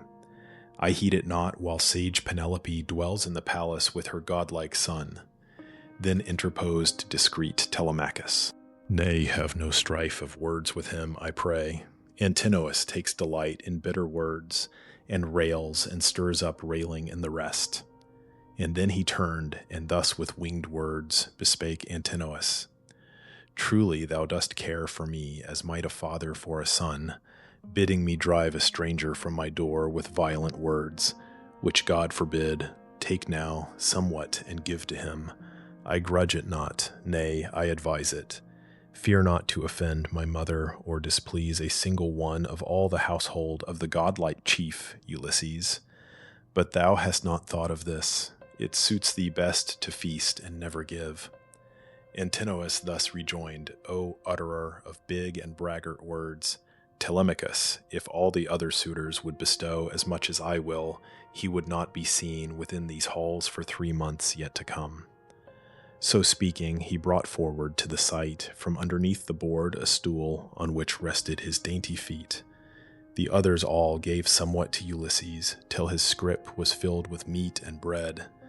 Then as he went back to the threshold, there to feast on what the Greeks had given him in his rounds, he stopped beside Antinous and bespake him thus, Give somewhat also, friend. Thou dost not seem one of the humbler rank among the Greeks, but of the highest. Kingly is thy look. It therefore will become thee to bestow more freely than the rest, and I will sound thy praise through all the earth. Mine too was once a happy lot, for I inhabited a palace filled with goods, and often gave to wanderers whosoever they might be that sought me out and in whatever need. And I had many servants and large store of everything by which men live at ease and are accounted rich. Saturnian Jove, such was his pleasure, brought me low, for, moved by him, I joined me to a wandering band of pirates, and to my perdition sailed upon a distant voyage to the coast of Egypt. In the river of that land I stationed my good ships, and bade my men remain with them and watch them well. I placed sentries upon the heights, yet confident in their own strength and rashly giving way to greed, my comrades ravaged the fair fields of the Egyptians, slew them, and bore off their wives and little ones. The rumor reached the city soon. The people heard the alarm and came together. With the dawn of day, all the great plain was thronged with horse and foot, and gleamed with brass, while Jove, the thunderer, sent a deadly fear into our ranks, where none dared face the foe. On every side was death. The Egyptians hewed down many with the sword, and some they led away alive to toil for them in slavery. Me my captors gave into a stranger's hands, upon his way to Cyprus, where he reigned, a mighty king, Demeter, son of Jasus. Thence at last I came through many hardships to this isle. Antinous lifted up his voice and said, What god hath sent this nuisance to disturb the banquet? Take thyself to the mid-hall, far from thy table, else expect to see an Egypt and a Cyprus of a sort that thou wilt little like. Thou art a bold and shameless beggar. Thou dost take thy round, and ask from each, and foolishly they give, and spare not nor consider. Well supplied is each, and freely gives what is not his. Then sage Ulysses said as he withdrew, "'Tis strange thy mind agrees not with thy form. Thou wouldst not give a suppliant even salt in thine own house, thou who, while sitting here, fed at another's table, canst not bear to give me bread from thy well-loaded board." He spake. Antinous grew more angry still, and frowned and answered him with winged words. "Dealer in saucy words, I hardly think that thou wilt leave this palace unchastised." He spake and raised the footstool in his hand, and smote Ulysses on the lower part of the right shoulder. Like a rock he stood, unmoved beneath the blow Antinous gave, but shook his head in silence as he thought of vengeance. Then, returning, he sat down upon the threshold, where he laid his scrip well filled, and thus bespake the suitor train. "Hear me, ye suitors of the illustrious queen. Grief or resentment no man feels for blows received by him while fighting for his own, his beeves or white-wooled sheep. But this man here, Antinous, dealt that blow on me because I have an empty stomach. Hunger brings great mischiefs upon men. If there be gods or furies who avenge the poor, may death o'ertake Antinous ere his marriage day." He ended. Then again Eupatus' son Antinous spake. "Eat, stranger, quietly. Sit still, or get thee hence.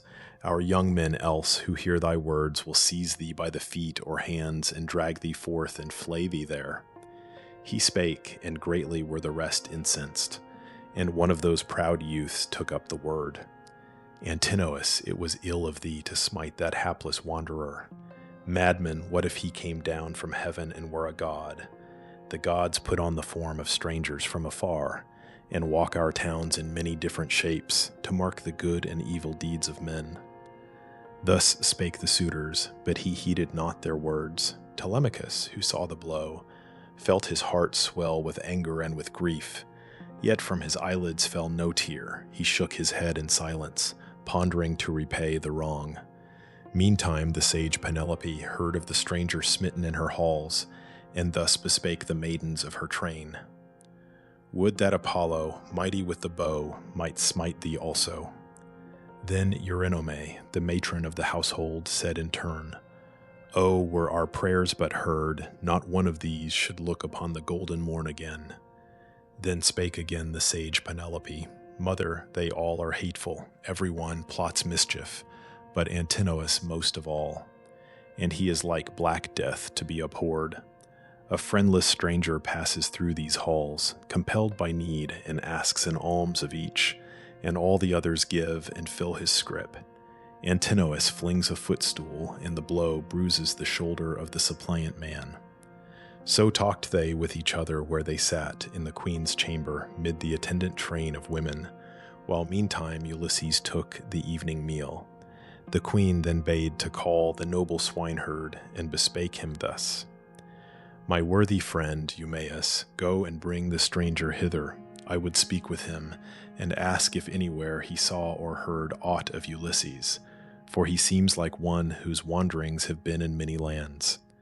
And thus, Eumaeus, thou didst make reply: "Would that these Greeks, O queen, would hold their peace. Then might this stranger in thy hearing speak words full of consolation. For 3 nights I had him with me, for 3 days I made my lodge his home, for at the very first he came to me escaping from his ship. Nor when he left me had he told of all that he had suffered.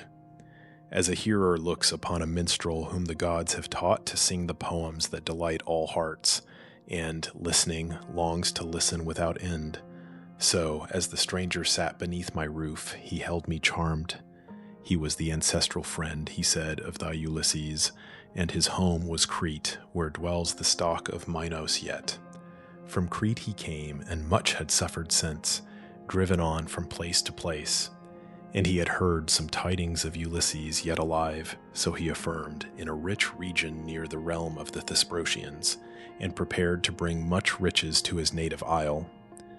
Then spake the sage Penelope again: "Go, call him hither, that he may relate his story in my presence. Let these men, as it may please them, sitting at our gates or in our halls, amuse themselves, for light are they of heart.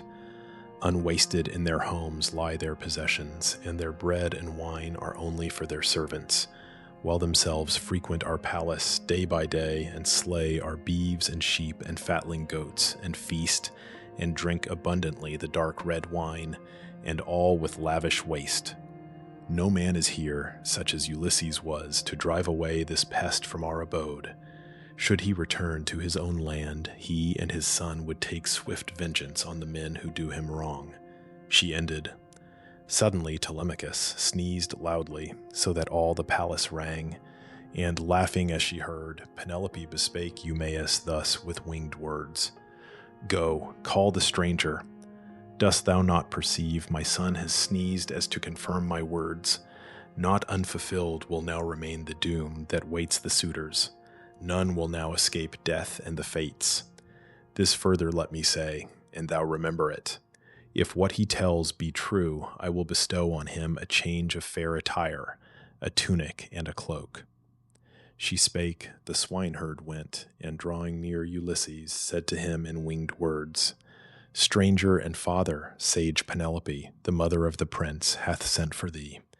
Though sorrowing, she is minded to inquire what of her husband thou canst haply say. And should she find that all thy words are true, she will bestow a tunic and a cloak, garments which much thou needest. For thy food, what will appease thy hunger thou wilt find among the people. Ask, and each will give." Ulysses, much enduring man, replied, "Eumaeus, faithfully will I declare all that I know to sage Penelope, the daughter of Icarius. Well I knew her husband, and with like calamities we both have suffered. But I greatly dread this reckless suitor crew, whose riotous acts and violence reach to the iron heavens. Even now, when that man dealt me, as I passed, a painful blow, though I had done no harm, none interposed, not even Telemachus, in my defense. Now, therefore, ask, I pray, Penelope that she will deign to wait till sunset in her rooms, though strong her wish to hear my history. Of her husband, then, in his return she may inquire, while I sit by the blazing hearth, for scant have been my garments, as thou knowest, since the day when first I came a suppliant to thy door." He spake, the swineherd went, and as he crossed the threshold of Penelope, she said, "Thou bringst him not, Eumaeus, what may be the wanderer's scruple? Fear of someone here, or in a palace is he filled with awe? To be a bashful beggar is most hard." And thus, Eumaeus, thou didst answer her, "Rightly he speaks, and just as one would think who shuns the encounter of disorderly men. He prays that thou wilt wait till set of sun, and better were it for thyself, O queen, to speak with him and hear his words alone." Then spake discreet Penelope again, "Whoe'er may be the stranger, not unwise he seems, for nowhere among men are done such deeds of wrong and outrage as by these." She spake, and the good swineherd, having told the lady all, went forth among the crowd of suitors, drawing near Telemachus, and bowed his head beside him that none else might hear, and said to him in winged words, "I go, my friend, to tend the swine, and guard what there thou hast, thy sustenance and mine. The charge of what is here belongs to thee. Be thy first care to save thyself, and watch to see that mischief overtake thee not. For many are the Achaeans plotting it, whom Jove destroy ere we become their prey." Then spake discreet Telemachus in turn, "So be it, father, and when thou hast supped, depart, but with the morning come, and bring choice victims for the sacrifice. The care of all things here is with the gods and me." He spake, the swineherd sat him down again upon his polished seat, and satisfied his appetite and thirst with food and wine. Then he departed to his herd, and left the palace in the court before it thronged with revelers, who gave the hour to song, and joined the dance, for evening now was come. Book XVIII, Combat of Ulysses and Irus. Ulysses insulted by the beggar Irus, amusement of the suitors, who encouraged the quarrel. Victory of Ulysses in the combat with Irus. Maneuver of Penelope to obtain presents from the suitors, and its success. Ulysses insulted by Eurymachus, his reply. The cupbearer struck down by a footstool flung at Ulysses by Eurymachus. There came a common beggar, wont to ask alms through the town of Ithaca, well known for greediness of stomach, gluttonous, and a wine-bibber, but of little strength and courage, though he seemed of powerful mold.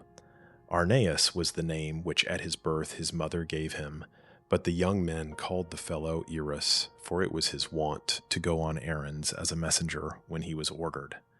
Coming now, he thought to drive Ulysses out of his own house, and railed at him, and said in winged words, "Hence with thee, leave the porch, old man, at once, lest thou be taken by the foot and dragged away from it. Dost thou not see how all around us nod to bid me drag thee out? I am ashamed to do it. Rise and go, else haply we may have a strife of blows." Ulysses the sagacious frowned and said, "Wretch, there is nothing that I do or say to harm thee aught. I do not envy thee what others give thee, though the dole be large, and ample is this threshold for us both.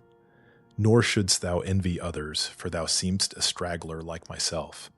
The gods bestow wealth where they list, but do not challenge me to blows, lest, aged as I am, thou rouse my anger, and I make thy breast and lips hideous with blood. Tomorrow then will be a quiet day for me, since thou, I trust, in all the time to come, wilt never more enter the palace of Laertes' son."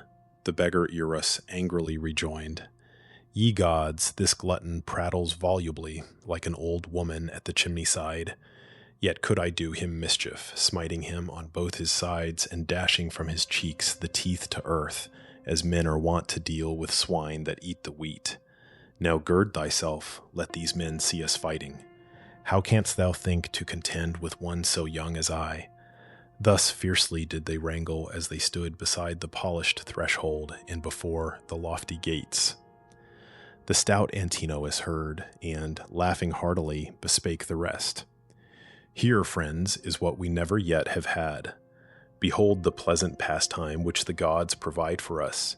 These men, the stranger here and Irus, quarrel and will come to blows. Let us stand by and bring the combat on." He spake, all rose with laughter and came round the ragged beggars, while Eupaethus' son Antinous in these words harangued the rest. "Ye noble suitors, hear me. At the fire already lie the paunches of 2 goats, preparing for our evening meal, and both are filled with fat and blood. Whoever shows himself the better man in this affray and conquers, he shall take the one of these he chooses, and shall ever afterward feast at our table, and no man but he shall ever come among us asking alms." He ended. All approved his words, and thus Ulysses, craftily dissembling, said, "O friends, it is not well that one so old as I and broken by calamity should fight a younger man, but hunger bids, and I may be o'ercome by blows. But now swear all a solemn oath that none of you, to favor Irus, wickedly will raise his mighty hand to smite me, and so aid my adversary to my overthrow." He spake, the suitor train, assenting, took the oath, and when they all were duly sworn, the high-born prince Telemachus began, "O stranger, if thy manly heart be moved to drive him hence, fear no one else of all the Achaeans. Whosoever strikes at thee has many to contend with. I am here the host. Antinous and Eurymachus, wise men and kings, agree with me in this."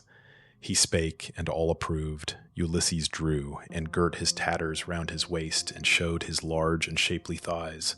Unclothed appeared his full broad shoulders, and his manly breast and sinewy arms. Minerva stood by him, and with a mighty breadth of limb endued the shepherd of the people.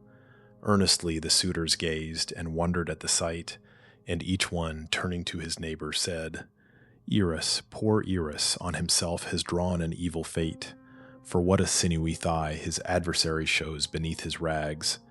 So talked they, while the heart of Irus sank within him. Yet the attendants girding him forcibly drew him forward, sore afraid, the muscles quivering over every limb. And then Antinous spake, and chid him thus, "Now, boaster, thou deservest not to live, nay, nor to have been born, if thou dost fear and quake at meeting one so old as he, so broken with the hardships he has borne. And now I tell thee what will yet be done, should he approve himself the better man and conquer. I will have thee sent on board a galley to Epirus and its king, the foe of all men living, Echetus, and he will pare away thy nose and ears with the sharp steel, and wrenching out the parts of shame, will cast them to be torn by dogs. He spake, and Irus shook through all his frame with greater terror. Yet they dragged him on into the midst. Both champions lifted up their arms. The godlike, much-enduring man Ulysses pondered whether so to strike his adversary that the breath of life might leave him as he fell, or only smite to stretch him on the earth. As thus he mused, the lighter blow seemed wisest, lest the Greeks should know who dealt it. When the hands of both were thus uplifted, Irus gave a blow on his right shoulder, while Ulysses smote Irus beneath the ear, and broke the bone within, and brought the red blood from his mouth. He fell amid the dust, and shrieked and gnashed his teeth, and beat with jerking feet the ground.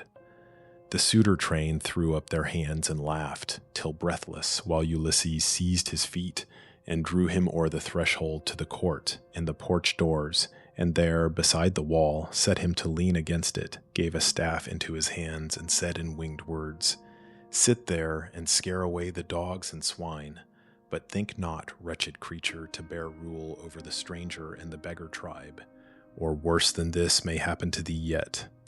He spake, and o'er his shoulders threw the scrip that yawned with chinks, and by a twisted thong was fastened. Then he turned to take his seat upon the threshold, while the suitor train went back into the palace with gay shouts of laughter, and bespake him blandly thus, Stranger, may Jove and all the other gods grant thee what thou desirest, and whate'er is pleasant to thee.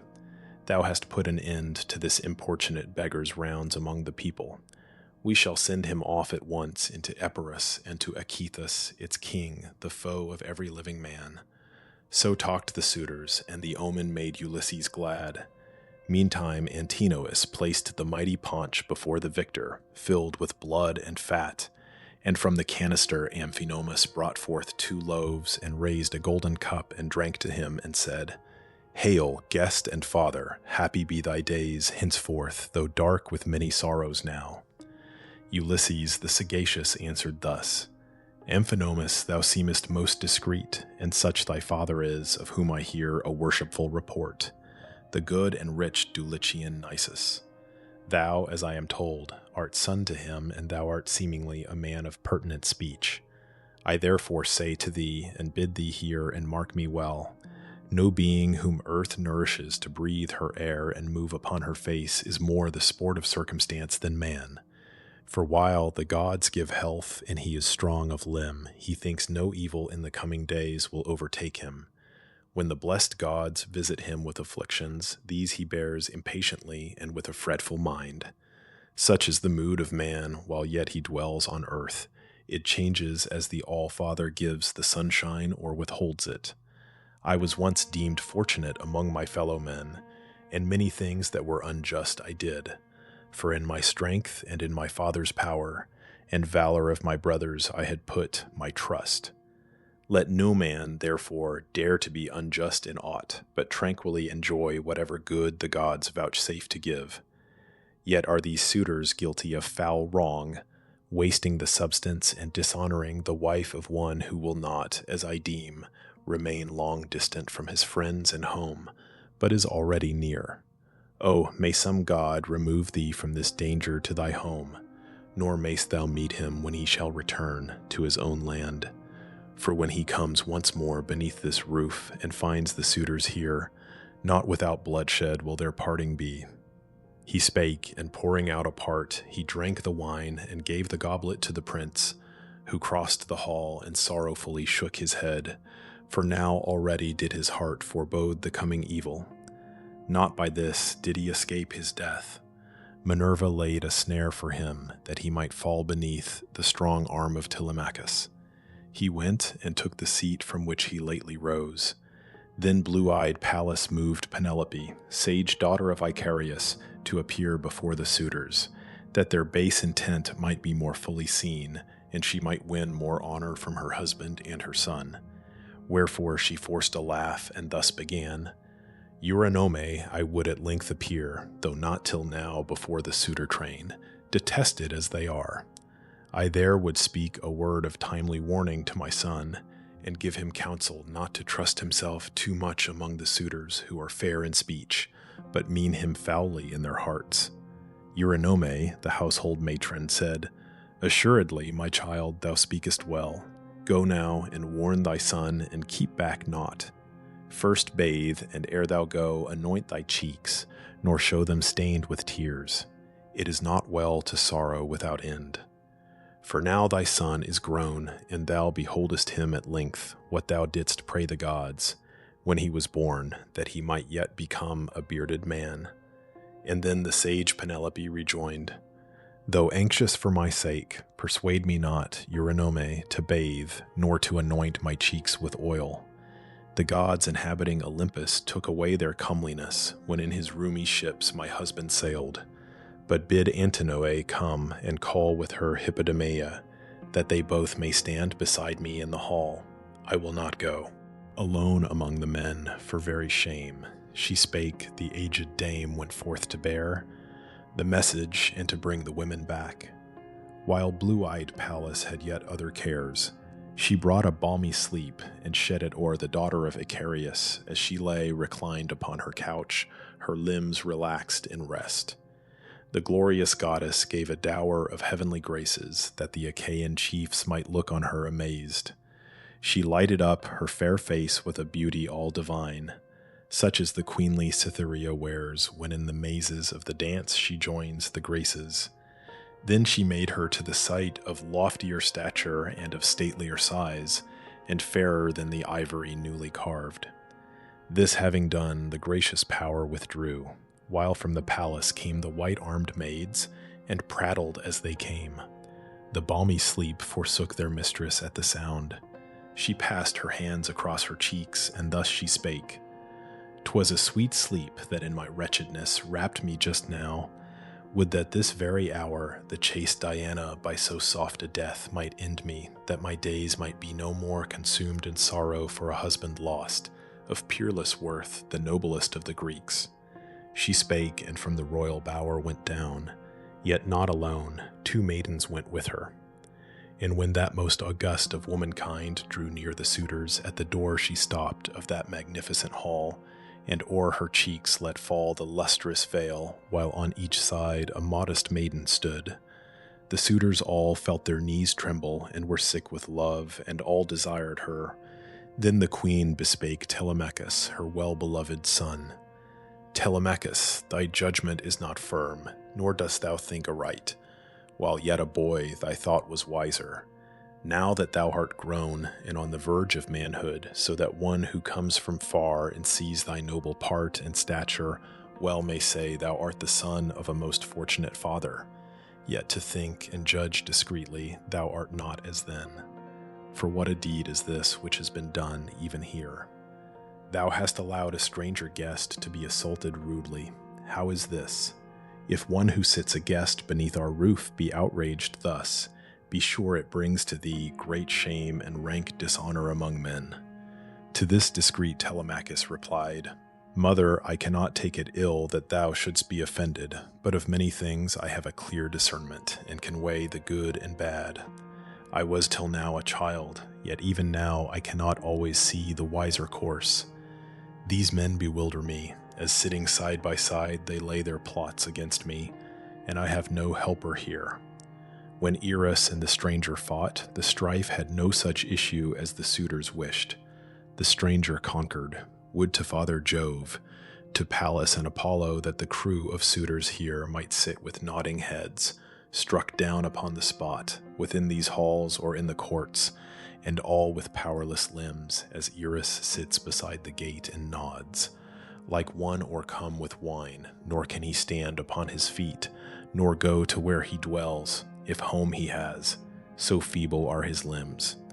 So talked the twain a while, then interposed Eurymachus, and thus bespake the queen. Sage daughter of Icarius, if all those who in Iasian Argos have their homes should once behold thee, a still larger crowd of suitors would tomorrow come and feast within thy halls. So much dost thou excel in mind and form and face all womankind.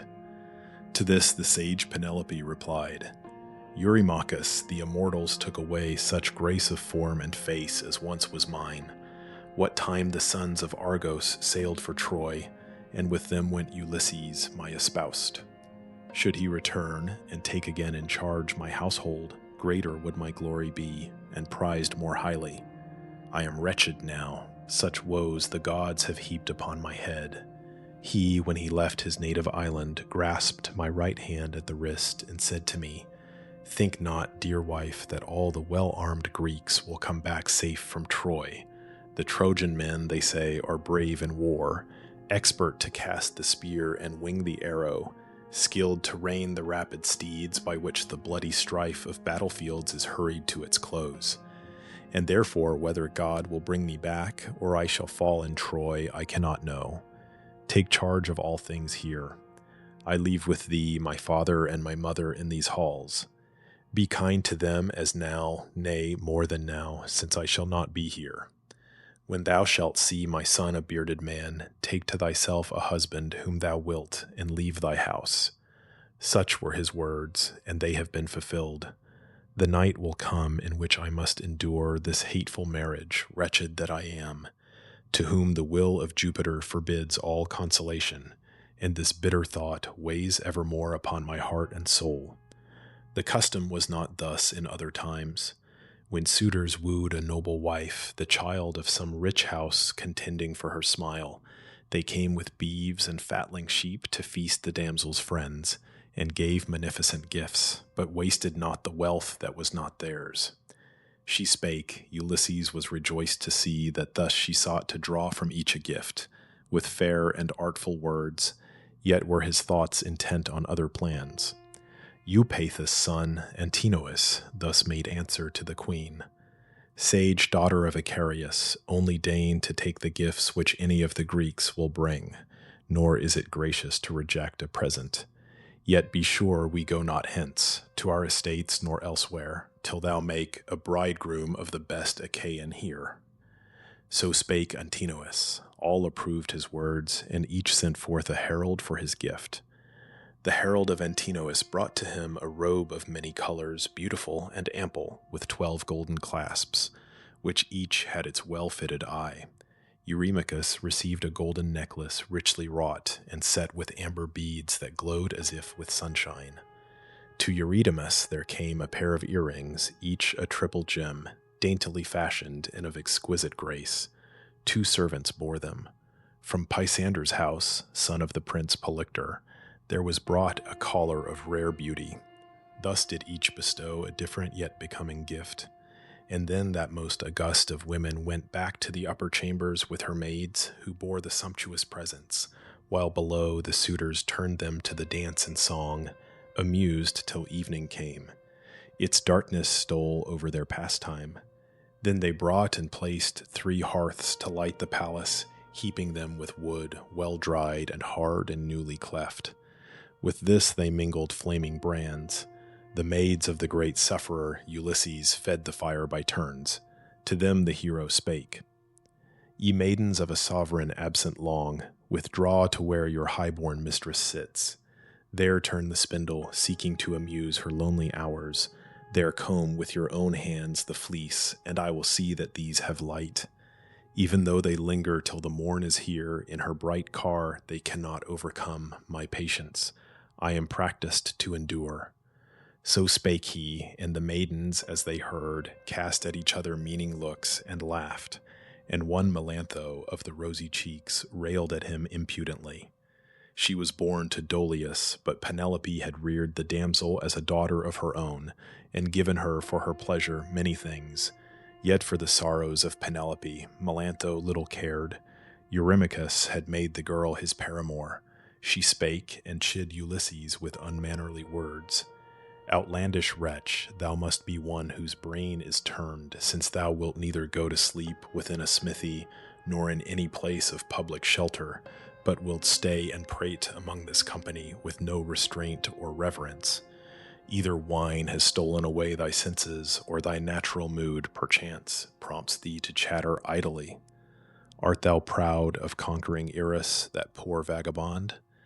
Beware lest someone of robuster arms than Irus seize and thrust thee out of doors with a bruised head and face begrimed with blood. The sage Ulysses frowned on her and said, Impudent one, Telemachus shall hear from me the saucy words which thou hast said, and he will come and hew thee limb from limb. He spake. The damsels, frightened at his words, fled through the hall and shook in every limb with terror, lest his threat should be fulfilled. He meantime stood beside the kindled hearths and fed the flames, and looking on the crowd of suitors, brooded in his secret heart o'er plans that would not fail to be fulfilled. But Pallas suffered not the suitors yet to cease from railing speeches, all the more to wound the spirit of Laertes' son. Eurymachus, the son of Polybus, began to scoff at him, and thus he spake, to wake the ready laughter of the rest. Hear me, ye suitors of the illustrious queen. I speak the thought that comes into my mind. Led by some god, no doubt, this man has come into the palace, for the light we have of torches seems to issue from the crown of his bald pate, a head without a hair. So said Eurymachus, and then bespake Ulysses, the destroyer of walled towns. Stranger, if I accept thee, wilt thou serve upon the distant parts of my estate. There shalt thou have fair wages, and shalt bring the stones in heaps together, and shalt plant tall trees, and I will feed thee through the year, and give thee clothes and sandals for thy feet. But thou art used, no doubt, to idle ways, and never dost thou work with willing hands, but dost prefer to roam the town and beg, purveying for thy gluttonous appetite. Ulysses the sagacious answered thus, Eurymachus, if we were matched in work against each other in the time of spring, when days are long, and both were mowing grass, and I had a curved scythe in hand, and thou another, that we might keep up the strife till nightfall, fasting mid the abundant grass. Or if there were a yoke of steers to drive, the sturdiest of their kind, sleek, large, well-fed, of equal age and equal strength to bear the labor, and both strong, and if the field were of 4 acres, with a soil through which the plough could cleave its way, then shouldst thou see how evenly my furrow would be turned. Or should the son of Saturn send today war from abroad, and I had but a shield, 2 spears, and fitted to my brows a helm of brass, thou wouldst behold me pressing on among the foremost warriors, and would see no cause to rail at my keen appetite, but arrogantly thou dost bear thyself, and pitilessly. Thou in thine own eyes art great and mighty, since thou dost consort with few, and those are not the best of men. Yet should Ulysses come to his own land, these gates that seem so wide would suddenly become too narrow for thee in thy flight. He spake. Eurymachus grew yet more wroth, and frowned on him, and said in winged words, Wretch, I shall do thee mischief. Thou art bold, and babblest unabashed among us all. The wine perhaps is in thy foolish head, or thou art always thus, and ever prone to prattle impudently. Art thou proud of conquering Irus, that poor vagabond? Thus having said, he brandished in the air a footstool, but Ulysses, to escape the anger of Eurymachus, sat down before the knees of the Dulichian prince, Amphinomus. The footstool flew, and struck on the right arm the cupbearer. Down fell the beaker ringing, he who bore it lay stretched in the dust. Then in those shadowy halls the suitors rose in tumult. One of them looked at another by his side, and said, Would that this vagabond had met his death ere he came hither. This confusion, then, had never been. 'Tis for a beggar's sake we wrangle, and the feast will henceforth give no pleasure. We shall go from bad to worse. Then rose in majesty Telemachus, and said, Ye are not in your senses sure, unhappy men, who cannot eat and drink in peace. Some deity, no doubt, has moved your minds to frenzy. Now, when each of you has feasted well, let each withdraw to sleep just when he will. I drive no man away. He spake, the suitors heard, and bit their lips, and wondered at Telemachus, who spake so resolutely. Then Amphinomus, the son of Nisus Aretiades, stood forth, harangued the suitor crowd, and said, O friends, let no one here with carping words seek to deny what is so justly said, nor yet molest the stranger, nor do harm to any of the servants in the halls of the great chief Ulysses. Now let him who brings the guests their wine begin and fill the cups, that, pouring to the gods their part, we may withdraw to sleep. The stranger here leave me within the palace and in charge of him to whom he came, Telemachus. He ended, all were pleased, and Mutlus then, hero and herald from Dulichium's coast, and follower of the prince Amphinomus, mingled a jar of wine and went to each, dispensing it. They to the blessed gods poured first a part, and then they drank themselves the generous juice. And when the wine was poured, and they had drunk what each desired, they went homeward to slumber, each in his abode. Book 19, Ulysses recognized by Eurycleia. Removal of the weapons from the hall by Ulysses and his son. Interview of Penelope and Ulysses, who tells her that he has seen her husband in Crete. Describes his person and dress, and affirms that within a month he will be in Ithaca. The bath administered to Ulysses by Eurycleia, who recognizes him by a scar on his leg. Narrative of the manner in which the scar was caused. Now was the godlike chief Ulysses left in his own palace, planning, with the aid of Pallas, to destroy the suitor train, and thus bespake his son with winged words. Now is the time, Telemachus, to take the weapons that are here and store them up in the inner rooms. Then, if the suitors ask the reason, answer them with specious words. Say, I have put them where there comes no smoke, since even now they do not seem the arms left by Ulysses when he sailed for Troy, so tarnished are they by the breath of fire. And yet another reason sways my mind, the prompting of some god, that ye, when flushed with wine and in the heat of a dispute, may smite and wound each other, and disgrace the banquet and your wooing, for the sight of steel doth draw men on to violence. He ended, and Telemachus obeyed his father's words, and calling forth his nurse, the aged Eurycleia, said to her, Go, nurse, and see the women all shut up in their own place, while in our inner room I lay away my father's beautiful arms, neglected long and sullied by the smoke, while he was absent. I was then a child, but now would keep them from the breath of fire. And thus the nurse, Dame Eurycleia, said, Would that at length, my child, thou didst exert thy proper wisdom here, and take in charge thy house and thy possessions. But who goes with thee to bear a torch, since none of these thy handmaids are allowed to light thy way? And thus discreet Telemachus replied, This stranger. No man may be idle here who eats my bread, though from a distant land. He spake, nor flew his words in vain. The nurse closed all the portals of that noble pile. Ulysses and his glorious son in haste bore off the helmets and the bossy shields and the sharp spears, while Pallas held to them a golden lamp that shed a fair, clear light. Then to his father spake Telemachus, Father, my eyes behold a marvel. All the palace walls, each beautiful recess, the fir tree beams, the aspiring columns shine before my eyes as with a blaze of fire. Some god is surely here, some one of those who make their dwelling in the high, broad heaven. Ulysses the sagacious answered thus, Keep silence, give thy thought no speech, nor ask concerning aught. Such is the wont of those who dwell upon Olympus. Now withdraw to rest upon thy couch, while I remain, for I would move thy mother and her maids to ask of what concerns me. She, I deem, full sadly will inquire of many things. He spake, Telemachus departed thence, by torchlight to his chamber, there to rest, where he was wont to lie when gentle sleep came over him. There lay he down to wait the hallowed morning, while Ulysses, left within the palace, meditated still death to the suitors with Minerva's aid. The sage Penelope now left her bower. Like Dian or like golden Venus came the queen. Beside the hearth they placed for her the throne where she was wont to sit, inlaid with ivory and silver, which of yore the artisan Eumaeus wrought. They laid close to the throne a footstool, over which was spread an ample fleece. On this sat down the sage Penelope. Her white-armed train of handmaids came with her. They cleared away the abundant feast and bore the tables off, and cups from which those insolent men had drunk. They laid upon the ground the lighted brands, and heaped fresh fuel round them, both for light and warmth.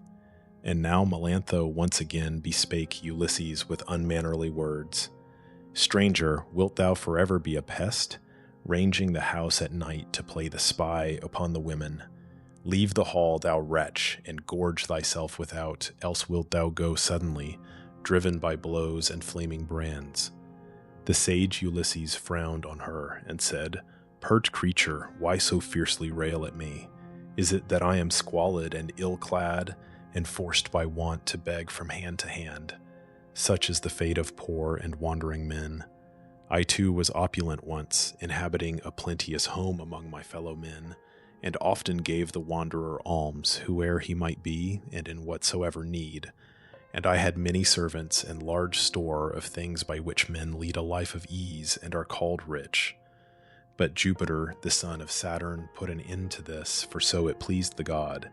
Now, therefore, woman, think that thou mayst lose the beauty which is now thy pride among the serving women here. Thy mistress may be wroth and make thy life a hard one, or Ulysses may come back, and there is hope of that. Or if it be that he is perished and returns no more, there still remains his son Telemachus, who by Apollo's grace is now a man, and no one of the women in these halls may think to misbehave and yet escape his eye, for he no longer is a boy. He spake, Penelope the prudent heard, and calling to her maid, rebuked her thus, O bold and shameless, I have taken note of thy behavior. Thou hast done a wrong for which thy head should answer. Well thou knowst, for thou hast heard me say that I would ask the stranger in these halls if aught he knows of my Ulysses, for whose sake I grieve. Then to the matron of the household turned the queen, and thus bespake Eurynome, Bring now a seat, Eurynome, and spread a fleece upon it, where the stranger guest may sit at ease and hear what I shall say, and answer me, for I have much to ask. She spake, the ancient handmaid brought with speed a polished seat, and o'er it spread a fleece. Ulysses, much enduring chief, sat down, and thus the sage Penelope began. First will I ask thee who thou art and whence. Where is thy birthplace, and thy parents who? Ulysses the sagacious answered thus, O lady, none in all the boundless earth can speak of thee with blame. Thy fame has reached to the great heavens. It is like the renown of some most excellent king of godlike sway o'er many men and mighty who upholds justice in all his realm. The dark-soiled earth brings wheat and barley forth. The trees are bowed with fruit, the meadows swarm with noble herds, the sea with fish, and under his wise reign the people prosper. Therefore ask, I pray, of other things while I am underneath thy palace roof, but of my race and home inquire not, lest thou waken in my mind unhappy memories. I am a man of sorrow, and it would become me ill to sit lamenting in another's house and shedding tears. Besides, a grief indulged doth grow in violence. Thy maids would blame, and thou perhaps, and ye would call my tears, the maudlin tears of one o'ercome with wine. Then spake the sage Penelope again, Stranger, such grace of feature and of form as once I had the immortals took away, what time the Argive warriors sailed for Troy, and my Ulysses with them. Could he now return to rule my household as of yore, the wider and the brighter were my fame. But now I lead a wretched life, so great and many are the evils which some god heaps on me. For the chieftains who bear sway over the isles, Dulichium and the fields of Samos and Zacynthus dark with woods, and those who rule in sunny Ithaca, woo me against my will and waste away my substance. Therefore have I small regard for strangers and for suppliants, and the tribe of heralds, servants of the public weal, but pining for Ulysses wear away my life. The suitors urge the marriage rite, and I with art delay it. Once some god prompted me to begin an ample web, wide and of subtle texture in my rooms. And then I said, Youths who are pressing me to marriage, since Ulysses is no more, urge me no further till I shall complete, that so the threads may not be spun in vain. This shroud for old Laertes, when grim fate and death's long sleep at last shall overtake the hero. Else among the multitude of Grecian women I shall bear the blame, if one whose ample wealth so well was known should lie in death without a funeral robe. I spake, and easily their minds were swayed by what I said, and I began to weave the ample web, but raveled it again by torchlight every evening. For 3 years I foiled them thus, but when the 4th year came, and brought its train of hours and changing moons, and many days had passed, they came on me, and through my maiden's fault, a careless crew, they caught me at my fraud, and chid me sore. So, though unwilling, I was forced to end my task, and cannot longer now escape the marriage, nor is any refuge left. My parents both exhort me earnestly to choose a husband, and my son with grief beholds the suitors wasting his estate, and he already is a man and well can rule his household. Jupiter bestows such honor on him. Now, I pray, declare thy lineage, for thou surely art not sprung from the old fabulous oak, nor from a rock.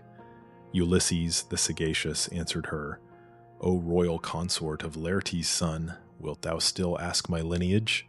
I will then disclose it, but thou wakest in my heart new sorrows. So it ever is with one who long, like me, is far away from home, wandering in many realms and suffering much.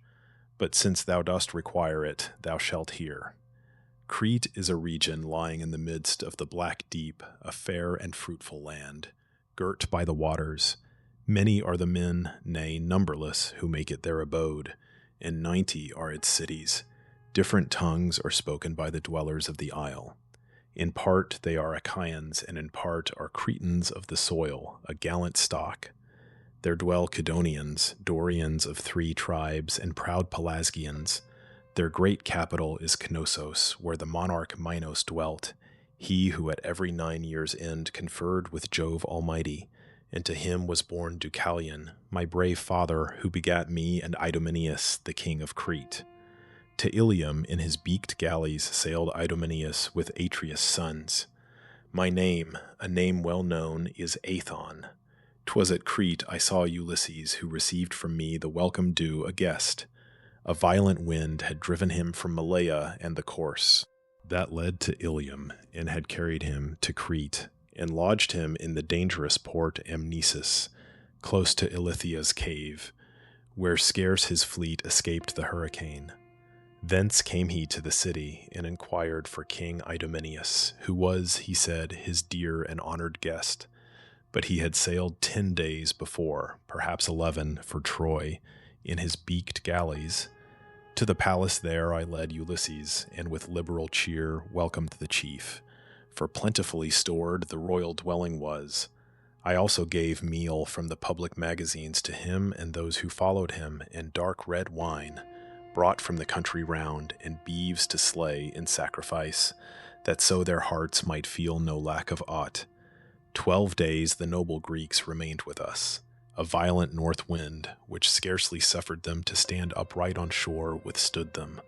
Some unfriendly power had bid it blow, but on the 13th day its fury ceased, and the fleet put to sea. Thus went he on, inventing tales that seemed like truth. She listened, melting into tears, that flowed as when on mountain height the snow, shed by the west wind, feels the east wind's breath, and flows in water, and the hurrying streams are filled. So did Penelope's fair cheeks seem to dissolve in tears, tears shed for him who sat beside her even then. He saw his weeping wife, and pitied her at heart. Yet were his eyes like iron or like horn, and moved not in their lids, for artfully he kept his tears from falling. When the queen had ceased to weep, she answered him and said, Now, stranger, let me prove thee, if in truth thou didst receive, as thou hast just declared, in thine abode, my husband and his train of noble friends. Describe the garb he wore, how looked he, and the friends he brought with him. Ulysses the sagacious answered her, O lady, hard it is to answer thee, so long have I been far away from home.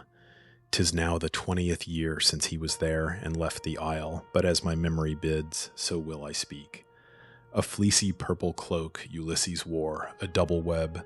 The clasp was golden, with 2 fastenings, and in front it showed a work of rare design. A hound that held in his forepaws a spotted fawn, struggling before his open mouth. Although the figures were of gold, we all admired the hound intent to break his victim's neck, the fawn that writhing plied her nimble feet to free herself. Around the hero's chest and waist I saw a lustrous tunic worn, soft like the thin film of the onion dried, and bright as sunshine. Many ladies looked with wonder on it. Yet consider this. I know not whether thus attired he left his home, or whether in the voyage thence some comrade gave the garments, or perhaps some friendly host, for he was very dear to many. Among the Greeks were few like him. I gave him from myself a brazen sword, and a fair purple cloak, a double web, besides a tunic reaching to his feet, and with due honors sent him on his way in his good ship. There came and went with him a herald somewhat older than himself. Let me portray him, hunchbacked, swarthy-skinned, and curly-haired, Eurybates his name. Ulysses honored him above the rest of his companions, for they thought alike. He ceased, the queen was moved to deeper grief, for she remembered all the tokens well of which he spake. And when that passionate gust of weeping ceased, she spake again and said, Stranger, till now thy presence in these halls has only moved my pity. Thou henceforth art dear and honored. It was I who gave the garments thou hast told me of. These hands folded them in my chamber. I put on the glittering clasp to be his ornament. And now I never shall behold him more, returning to his own dear land and home. So cruel was the fate that took him hence to Ilium in his roomy ship, a town of evil omen never to be named. Ulysses the sagacious answered thus, O gracious consort of Laertes' son, let not thy grief for him whom thou hast lost wither thy beauty longer and consume thy heart. And yet I blame thee not at all. For any wife in losing him to whom she gave herself while yet a maid, and bore children, will mourn him, though he be in worth below Ulysses, who, as fame declares, is like the gods.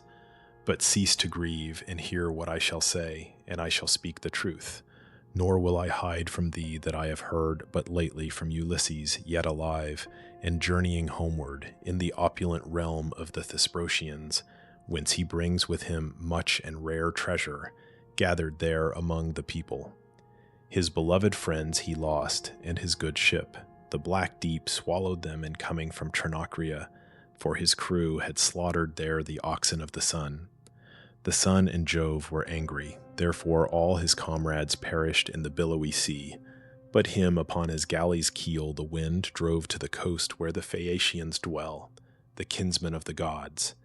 They welcomed him, and honored him as if he were a god, and gave him many things, and would have sent the hero safely to his native isle. And here Ulysses would have been long since, but that he deemed it wise to travel far, and gather wealth, for well Ulysses knew, beyond all other men, the arts of gain, and none in these could think to rival him. So Phaedon, king of the Thesprotians, said, who also in his palace swore to me, as to the gods of heaven he poured the wine, that even then a galley was drawn down into the water and already manned with rowers, who should take Ulysses home. But me he first dismissed, for at the time a bark of the Thesprotians left the port, bound for Dulichium's cornfields. Ere I went, he showed the treasures of Ulysses stored in the king's palace, treasures that might serve to feed the household of another chief to the 10th generation. He who owned that wealth was at Dodona, so the king declared, inquiring at the lofty oak of Jupiter, the counsel of the god, how to return to his dear native land, so long a wanderer, whether openly or else by stealth. So he is safe, and soon will he be nearer to us, for not long can he remain away from all his friends and fatherland. To this I plight my oath, let Jove, the greatest and the best of gods, be witness, and this hearth of the good prince Ulysses, where I sit, that every word which I have said to thee will be fulfilled. Within the year Ulysses will return, as this month passes and the next comes in. Then spake the sage Penelope again. Would that it might be thus, O stranger guest, as thou hast said. Then shouldst thou have such thanks and bounty at my hands that every one who meets thee should rejoice with thee. And yet the thought abides with me, and so indeed it must be, that Ulysses will no more return, nor wilt thou find an escort hence. For now no master like Ulysses rules, and what a man was he, within these walls, to welcome or dismiss the honored guest. But now, ye maidens, let the stranger bathe, and spread his couch with blankets, fleecy cloaks, and showy tapestries, that he may lie warm till the morning, in her golden car draw near. Then with the early morn again bathe and anoint him, that he may sit down beside Telemachus prepared to take his morning meal. Ill shall he fare who dares molest the stranger. He shall have no place or office here, however he may rage. And how, O stranger, wouldst thou learn that I, in mind and thoughtful wisdom, am above all other women, if I let thee sit squalid and meanly clad at banquets here? Short is the life of man, and whoso bears a cruel heart, devising cruel things, on him men call down evil from the gods while living, and pursue him, when he dies, with scoffs. But whoso is of generous heart, and harbors generous aims, his guests proclaim his praises far and wide to all mankind, and numberless are they who call him good. Ulysses the sagacious answered thus, O gracious consort of Laertes' son, such cloaks and splendid coverings please me not, since in my long-oared bark I left behind the snowy peaks of Crete. I still will lie, as I am wont through many a sleepless night, on a mean couch to wait the holy morn upon her car of gold. I do not like this washing of the feet. No maiden here that ministers to thee may touch my foot. But if among them be some aged dame and faithful who has suffered in her life as I have suffered, she may touch my feet. And thus the sage Penelope rejoined, Dear guest, for never to these halls has come a stranger so discreet or better liked by me. So wisely thou dost speak, and well. I have an aged, prudent dame whose care reared my unfortunate husband. She received the nursling when his mother brought him forth, and she, though small her strength, will wash thy feet. Rise, prudent Eurycleia, thou shalt wash the feet of one whose years must be the same as thy own master's. Such is doubtless now Ulysses, with such wrinkled feet and hands. For quickly doth misfortune make men old. She spake, the aged handmaid hid her face with both her hands, and shedding bitter tears, thus sorrowfully to the queen replied, My heart is sad for thee, my son, and yet I can do nothing. Can it be that Jove hates thee beyond all other? Though thyself so reverent to the gods, no man on earth has burned so many thighs of fatling beasts and chosen hecatombs as thou to Jove the Thunderer, with prayer that thou mayst reach a calm old age and rear thy glorious son to manhood. Yet the god hath cut thee off from thy return forever. Even now, perchance the women of some princely house which he has entered in some distant land scoff at him as these wretched creatures scoff at thee, O stranger, who to shun their taunts and insults wilt not suffer them to wash thy feet. The sage Penelope commands, and I am not unwilling. I will wash thy feet, both for her sake and for thy own. For deeply am I moved at sight of thee. Hear what I say, of strangers in distress come many hither, yet have I beheld no one who bears in shape and voice and feet such likeness to our absent lord as thou. Ulysses the sagacious thus replied, O aged woman, so has it been said by all who have beheld both him and me. They all declare that we are very like each other. Thou in this hast spoken well. He spake, she took a shining vase designed for washing feet, and poured cold water in large abundance, and warm water next.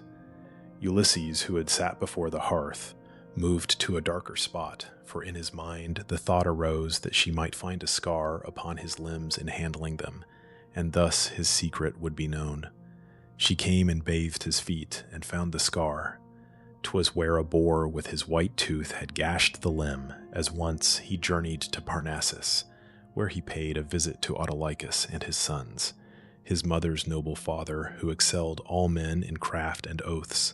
Such was the gift conferred on him by Hermes, for to him Autolycus made grateful offerings, the thighs of lambs and kids, and evermore the god was with him.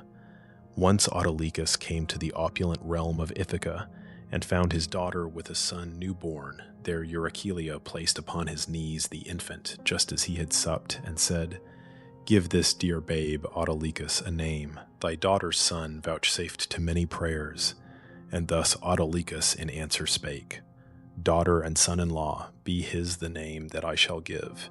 In coming to his isle, I bear the hate of many, both of men and women, scattered o'er the nourishing earth. Name him Ulysses, therefore, and when, grown to man's estate, he visits the proud halls reared at Parnassus, where his mother dwelt and my possessions lie, I will bestow a share on him and send him home rejoiced." And therefore went Ulysses to receive the promised princely gifts. Autolycus and all his sons received him with kind words and friendly grasp of hands. Amphithea there, his mother's mother, took him in her arms and kissed his brow and both his beautiful eyes. Then to his noble sons Autolycus called to prepare a feast, and they obeyed. They brought and slew a steer of 5 years old, and flayed and dressed it, hewed the joints apart, and sliced the flesh, and fixed it upon spits, roasted it carefully, and gave to each his part. So all the day till set of sun they feasted to the full content of all. And when the sun had set and earth grew dark, they laid them down and took the gift of sleep. But when the rosy-fingered morn appeared, born of the dawn, forth issued the young men, the children of Autolycus, with hounds to hunt, attended by their noble guest, Ulysses. Up the steeps of that high Mount Parnassus, clothed with woods, they climbed, and soon were on its airy heights. The sun, new risen from the deep ocean's gently flowing stream, now smote the fields. The hunters reached a dell, the hounds before them tracked the game, behind followed the children of Autolycus. The generous youth Ulysses, brandishing a spear of mighty length, came pressing on close to the hounds. There lay a huge wild boar within a thicket, where moist blowing winds came not, nor in his brightness could the sun pierce with his beams the covert, nor the rain pelt through, so closely grew the shrubs. The ground was heaped with sheddings of the withered leaves. Around him came the noise of dogs and men approaching swiftly. From his lair he sprang and faced them, with the bristles on his neck upright and flashing eyes. Ulysses rushed before the others with the ponderous spear raised high in his strong hand, intent to smite. The boar was first to strike. He dealt a blow sidelong and gashed his foe above the knee, and tore the flesh, but left untouched the bone. Ulysses, striking with his burnished spear the boar's right shoulder, drove the weapon through. He fell with piercing cries amid the dust, and the life left him.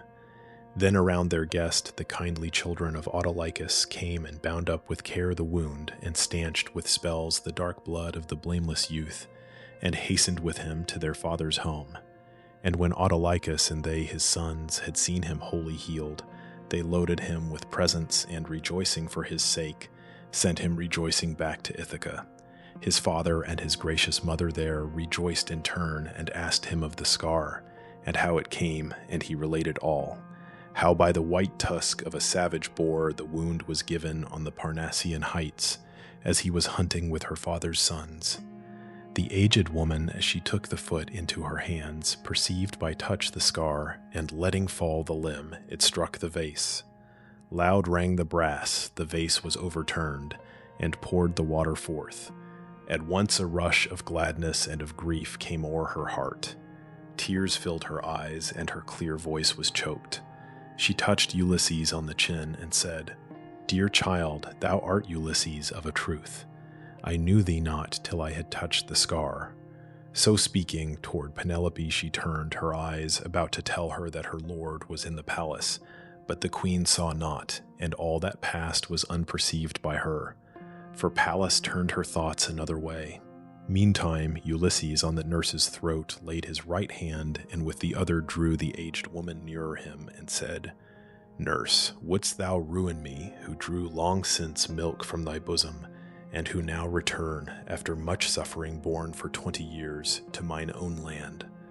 Now then, since thou hast learned the truth, by prompting of some god, no doubt, Keep silence, lest some others in the house should learn it also.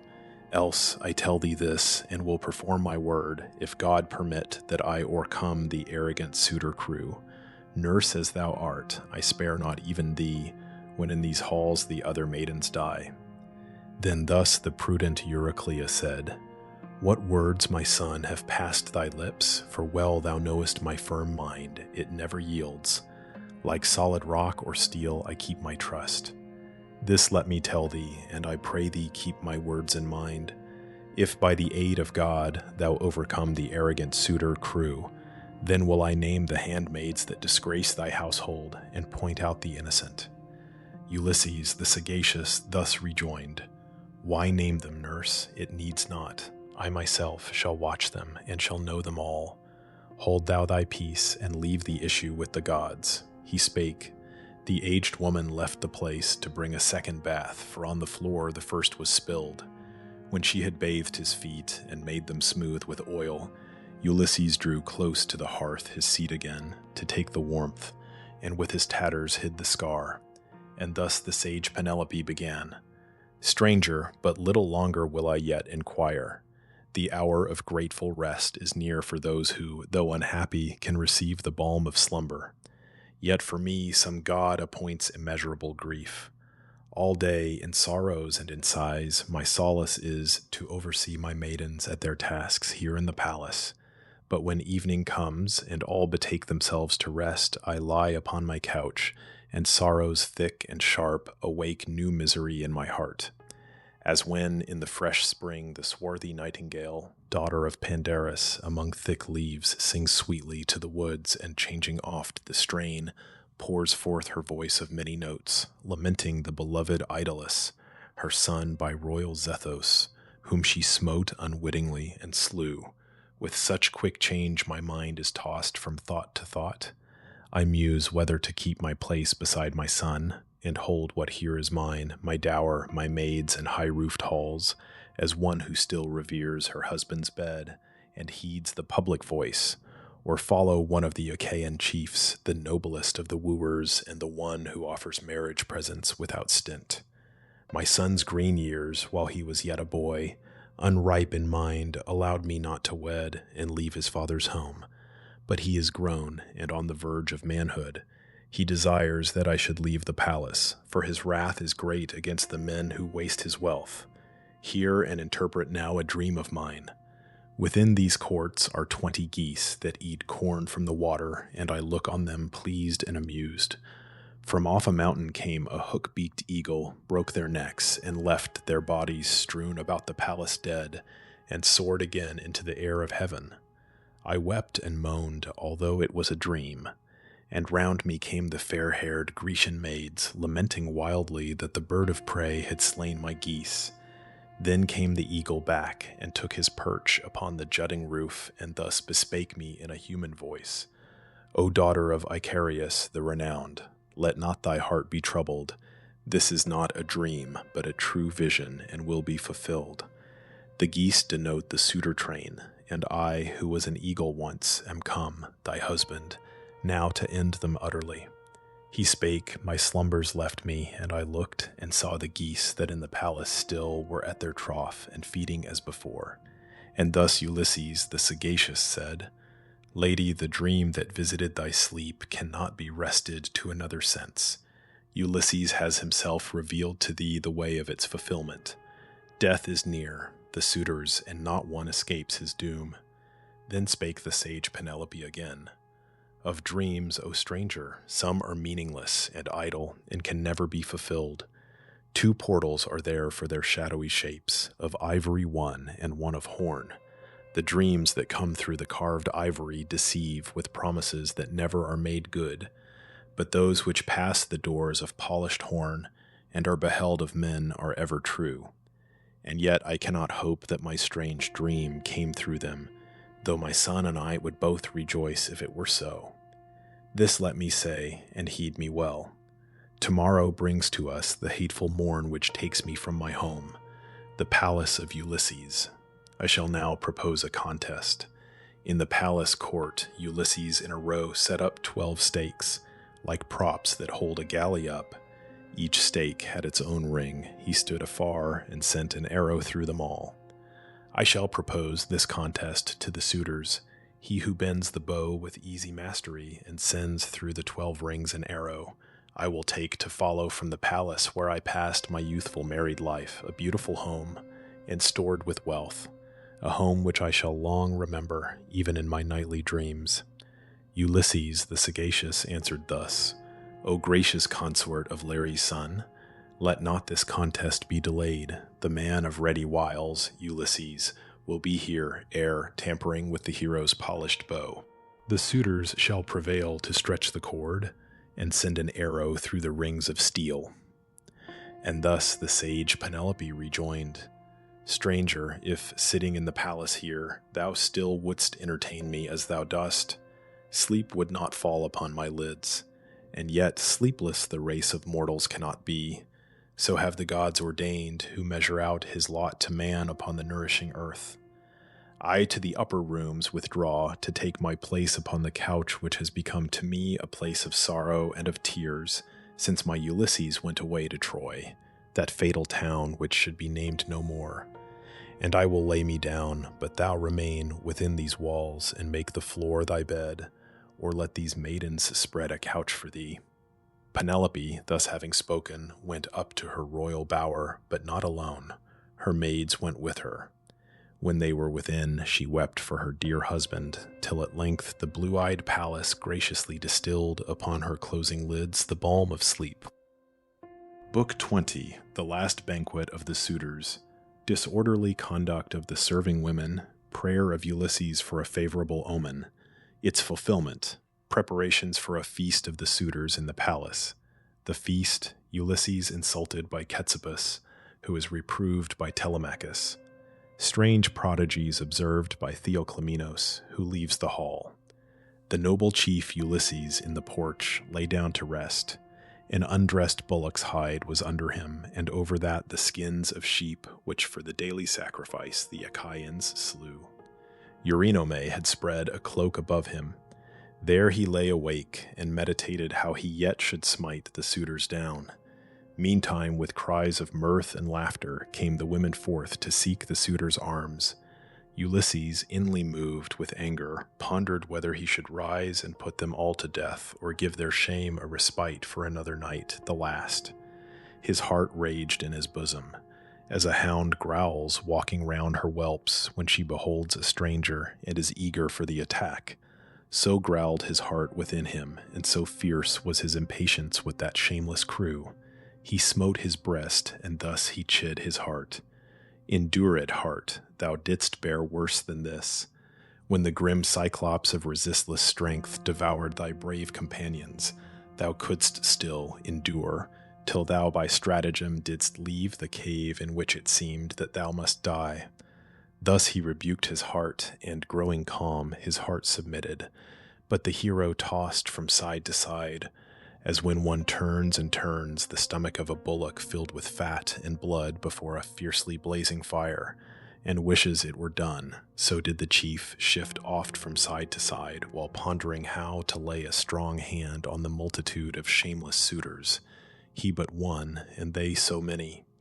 Meantime Pallas, sliding down from heaven in form a woman, came, and there beside his bed stood over him and spake, Why, most unhappy of the sons of men, art thou still sleepless?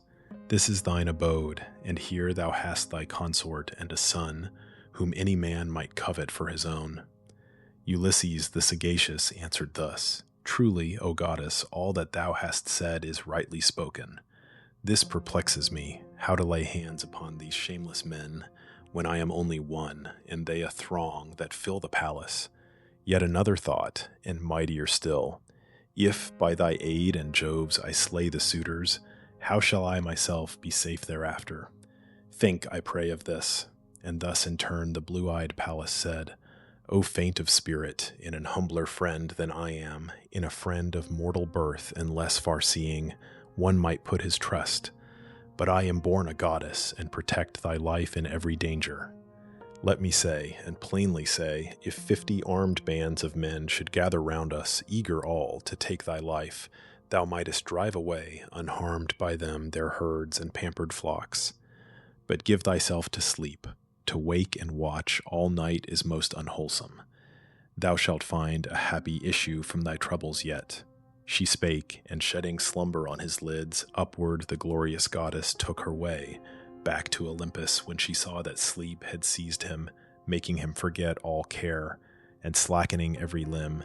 His faithful wife was still awake, and sat upright and wept on her soft couch, and after many tears the glorious lady prayed to Dian thus, Goddess august, Diana, child of Jove, I would that thou wouldst send into my heart a shaft to take my life, or that a storm would seize and hurl me through the paths of air, and cast me into ocean's restless streams, as once a storm, descending, swept away the daughters born to Pandarus.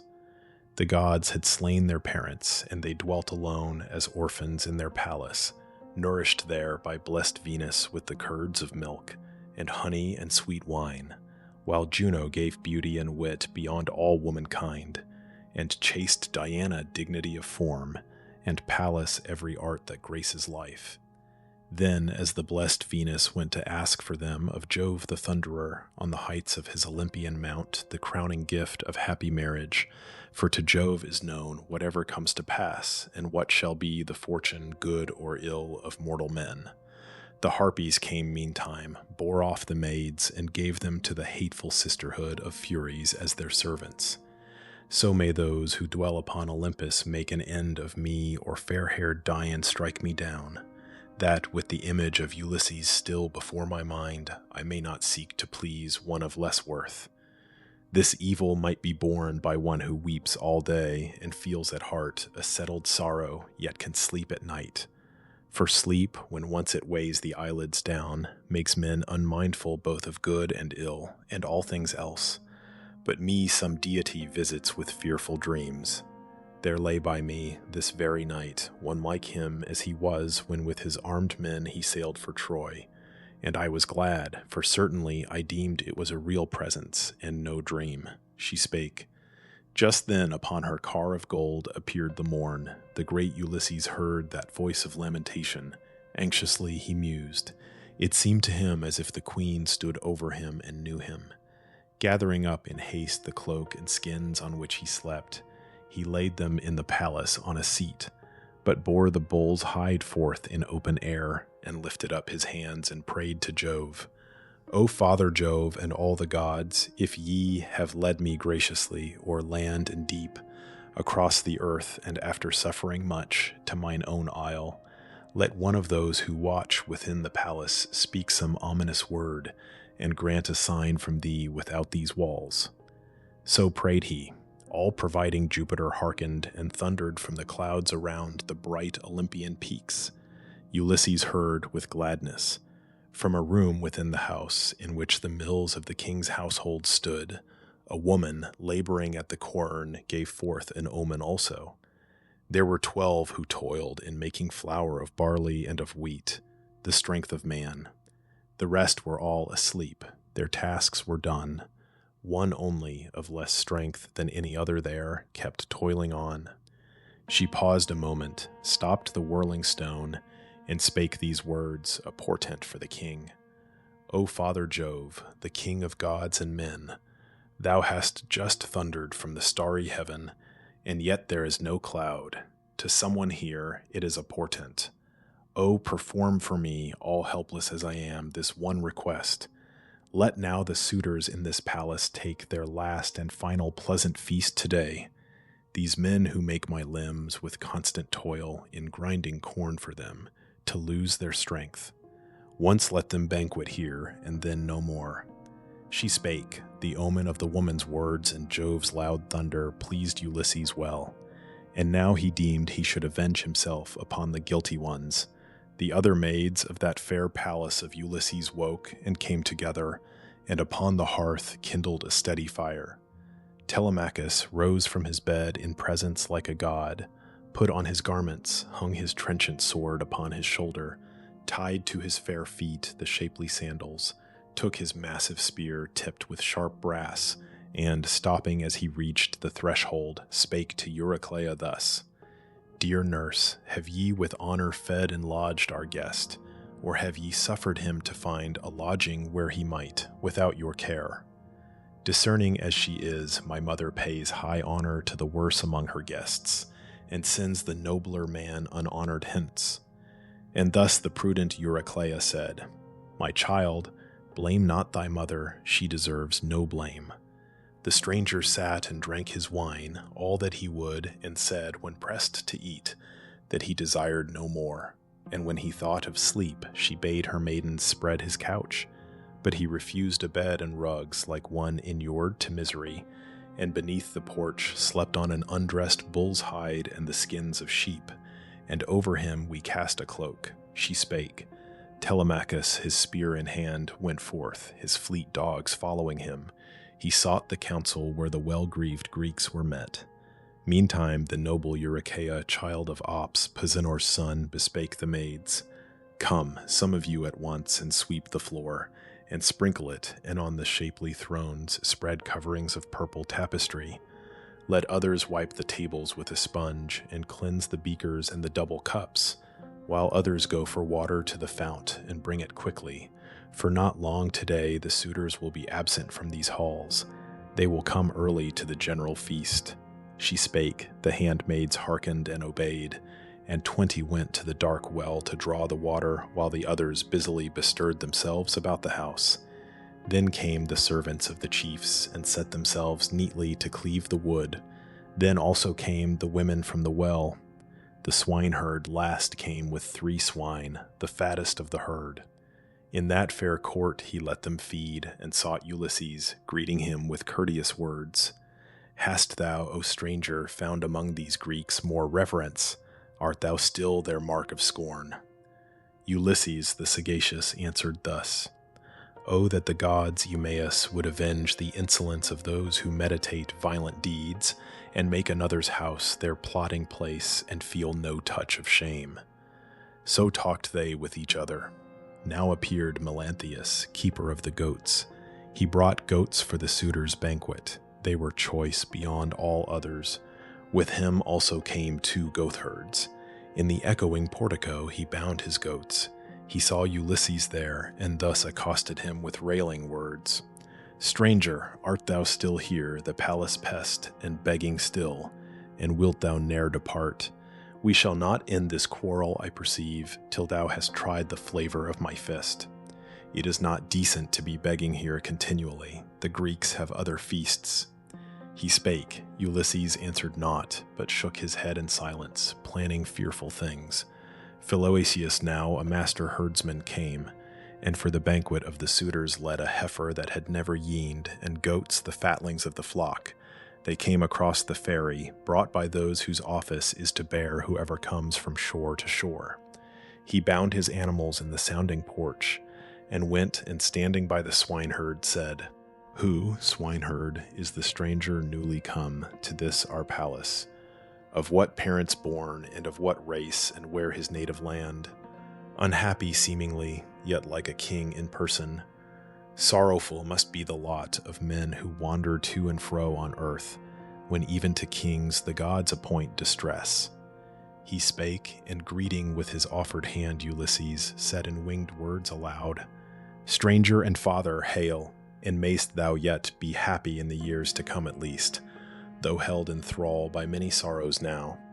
Yet thou, all-father Jove, art most austere of all the gods, not sparing even those who have their birth from thee, but bringing them to grief and pain. The sweat is on my brow when I behold this stranger, and my eyes are filled with tears when to my mind comes back the image of Ulysses, who must now, I think, be wandering, clothed in rags like thee, among the abodes of men, if yet indeed he lives and sees the sweet light of the sun. But if that he be dead, and in the abode of Pluto, woe is me for his dear sake. The blameless chief, who when I was a boy gave to me in the Cephallenian fields the charge of all his beeves, and they are now innumerable, the broad-fronted race of cattle never would have multiplied so largely under other care than mine. Now other masters bid me bring my beeves for their own feasts.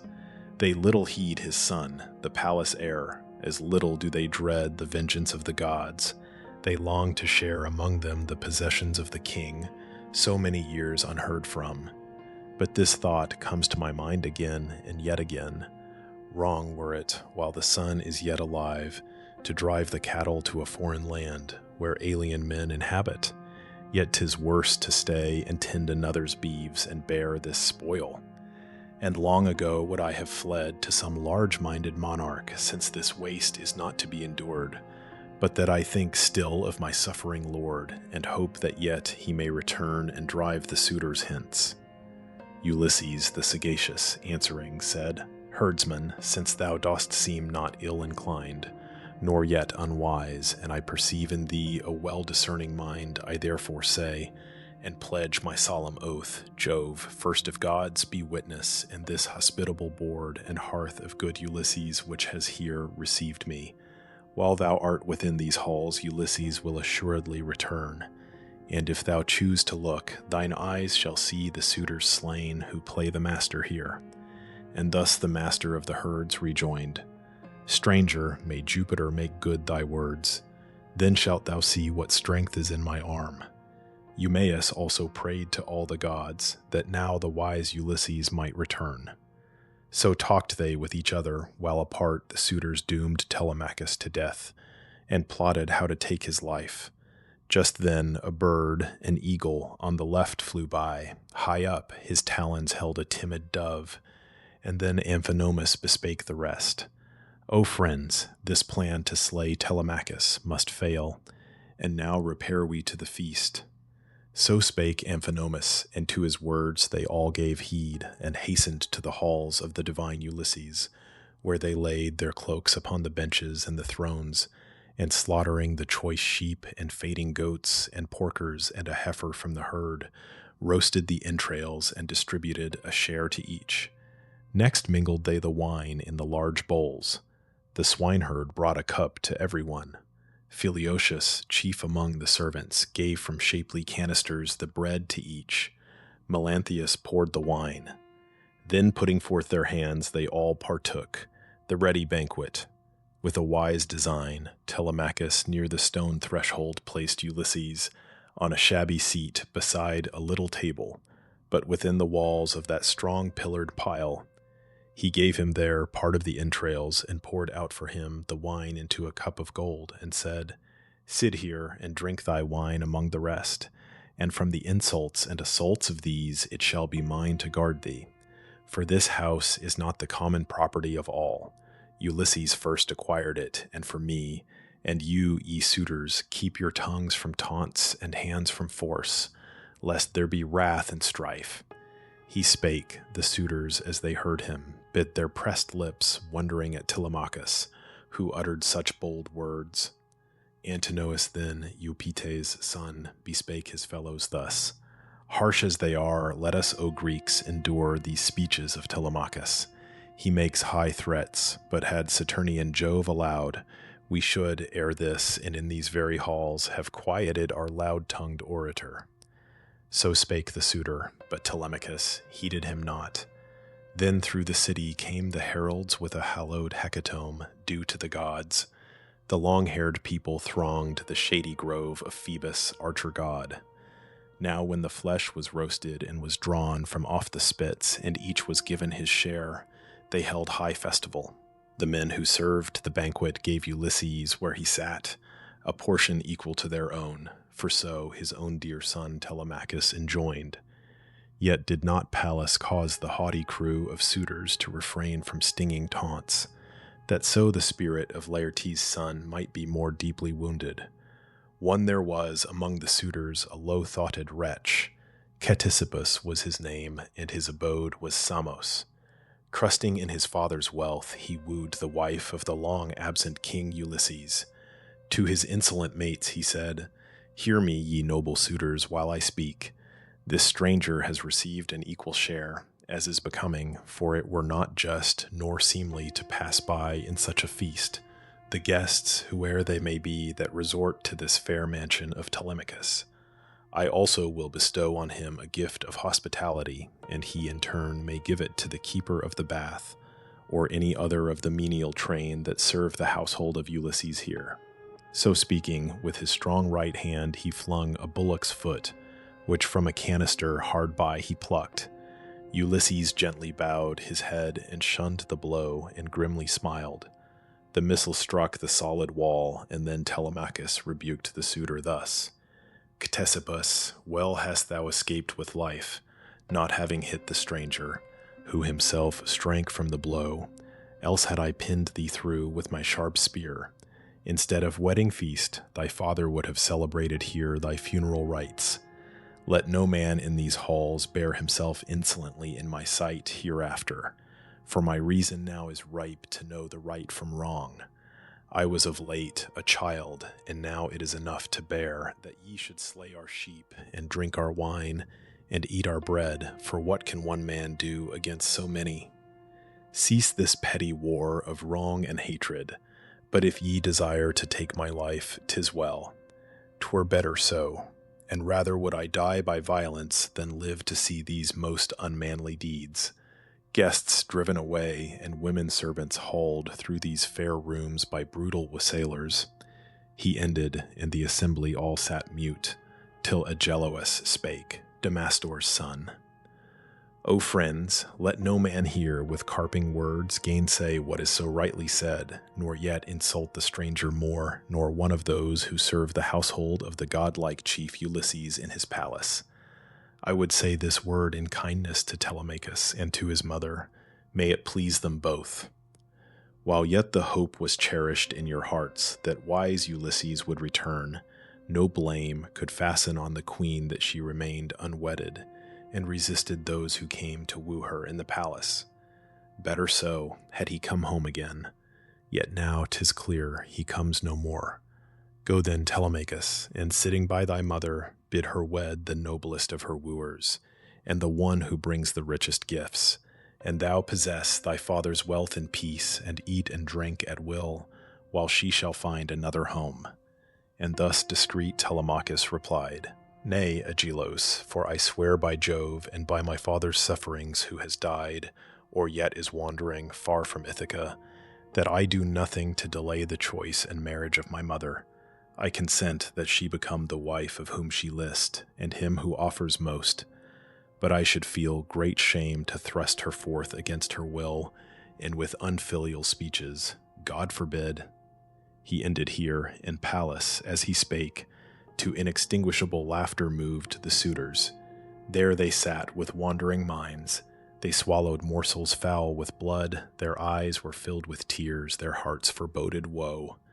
Then spake the godlike Theoclymenos, Unhappy men, what may this evil be that overtakes you?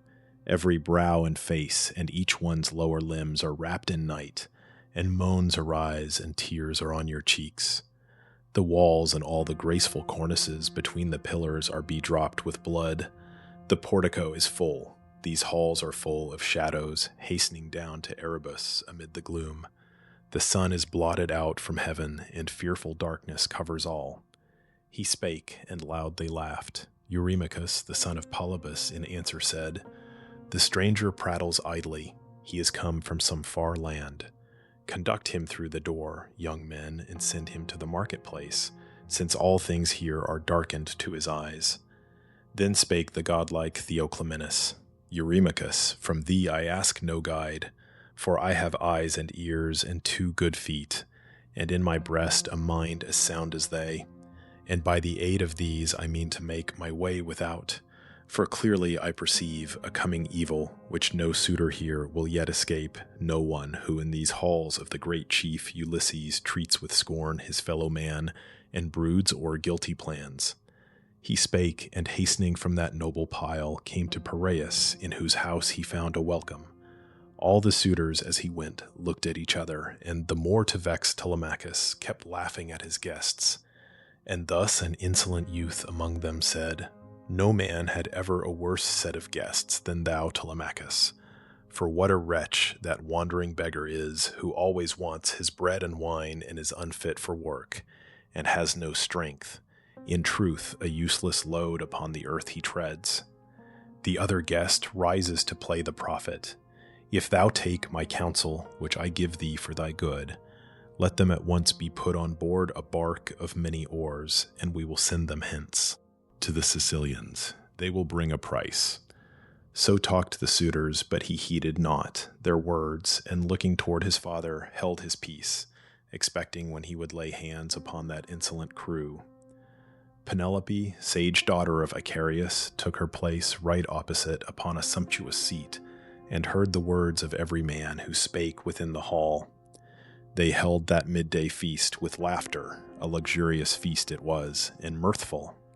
Many victims had been slain to furnish forth the tables, but no feast could be more bitter than the later one, to which the goddess and that valiant man would bid the guilty crew of plotters soon. Book 21, The Bending of the Bow of Ulysses. Proposal of Penelope to the suitors to contend for her hand with the bow and arrows of Ulysses. Their ineffectual attempts to bend the bow. Management of Ulysses to obtain the bow, which he bends with ease and sends an arrow through the 12 rings set up in a row for the purpose. Pallas, the goddess of the azure eyes, woke in the mind of sage Penelope, the daughter of Icarius, this design, to put into the suitors' hands the bow and gray steel rings, and to propose a game, that in the palace was to usher in the slaughter. So she climbed the lofty stair up from the hall, and took in her plump hand the fair carved key. Its wards were wrought of brass, and ivory was the handle.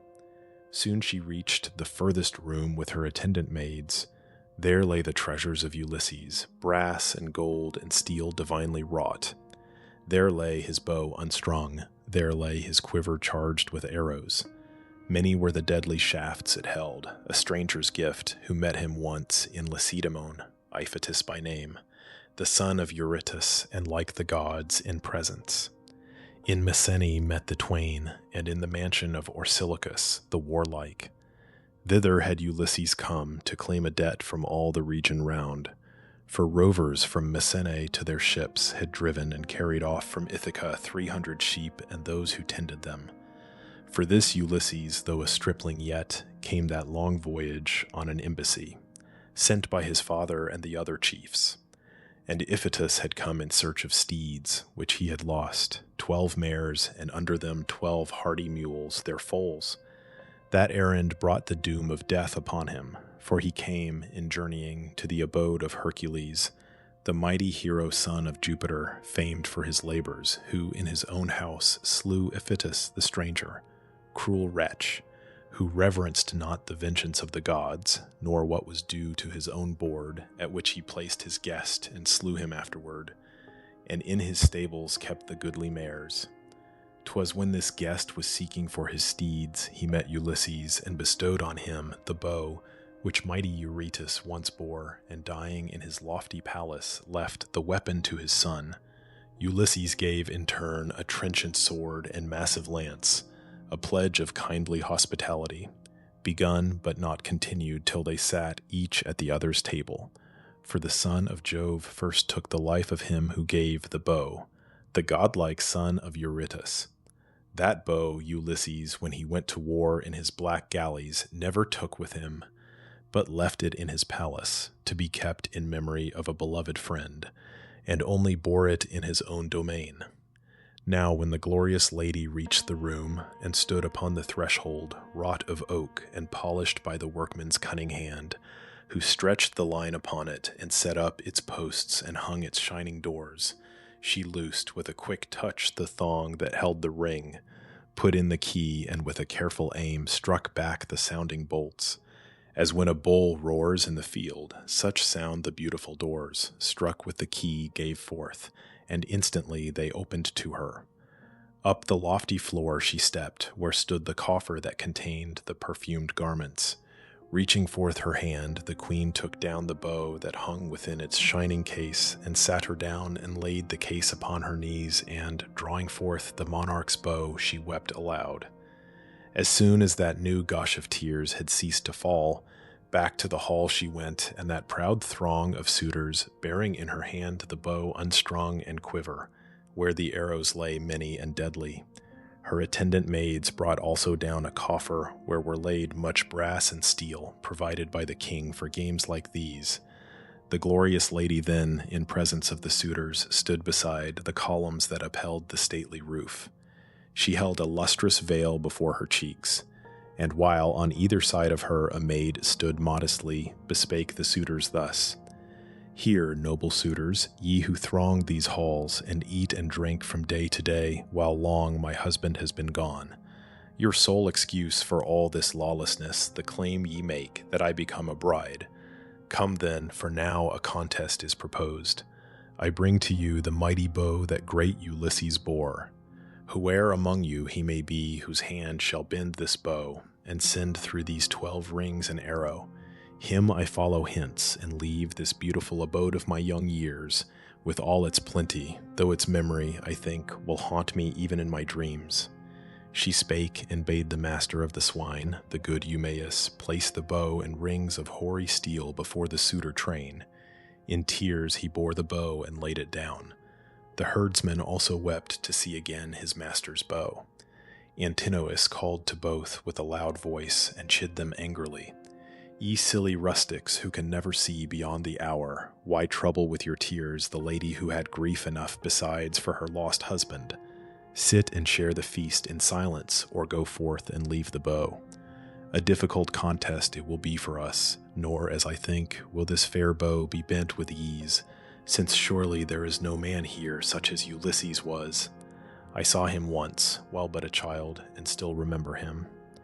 He spake, yet in his secret heart believed that he should bend the bow and send a shaft through all the rings, and yet he was the first to taste the steel, an arrow from the hand of the great chief Ulysses, whom he wronged in his own palace, and to equal wrong encouraged others. Then Telemachus rose in his sacred might, and thus began: "Alas, it must be that Saturnian Jove has made me lose my wits. Wise as she is, my mother promises to leave her home and follow someone else, and yet I laugh, and am delighted in my foolish heart. Come then, since such a contest is proposed, ye suitors, and for such a woman too. The like is not in all the lands of Greece, Argos, Mycena, or the hallowed shore of Pylos, or in Ithaca itself, or the dark mainland coast. Ye know it well. Why should I praise my mother? Come then all, let there be no excuses for delay, nor longer leave the bow untried, that we may see the event. I too am moved to try. And if I bend the bow and send a shaft through all the rings, my gracious mother then will not, to my great grief, renounce her home, and following another, leave me here, although my prowess even now might win the glorious prizes that my father won." He spake, and rising from his shoulders took the purple cloak, and laid the trenchant sword aside. And first he placed the rings of steel in order, opening for them in the ground a long trench by a line, and stamping close the earth around them. All admired the skill with which he ranged them, never having seen the game before. And then he took his place upon the threshold and essayed the bow, and thrice he made the attempt, and thrice gave o'er, yet hoping still to draw the cord and send an arrow through the rings. He would have drawn the bow at the 4th trial, but a nod given by his father caused him to forbear, though eager for the attempt. And then again the princely youth bespake the suitors thus: "Well, this is strange. I may hereafter prove a craven and a weakling, or perchance am yet too young, and cannot trust my arm to do me right against the man who first assaults me. Come then, ye whose strength excels my own, and try the bow and end the strife." He spake, and setting down the bow to lean against the firm, smooth panels of the wall, and the swift shaft against the bow's fair curve, he took again his seat upon the throne, from which he rose, and then Eupaethus' son Antinous to the crowd of suitors said: "Rise one by one, my friends, from right to left. Begin where he begins who pours the wine." So spake Antinous, and the rest approved. Then rose Leoides, son of Anops, first. He was their seer, and always had his seat beside the ample bowl. From deeds of wrong he shrank with hatred, and was sore incensed against the suitors all. He took the bow and shaft, and going to the threshold stood and tried the bow, yet bent it not. It galled his hands, for they were soft and all unused to such a task.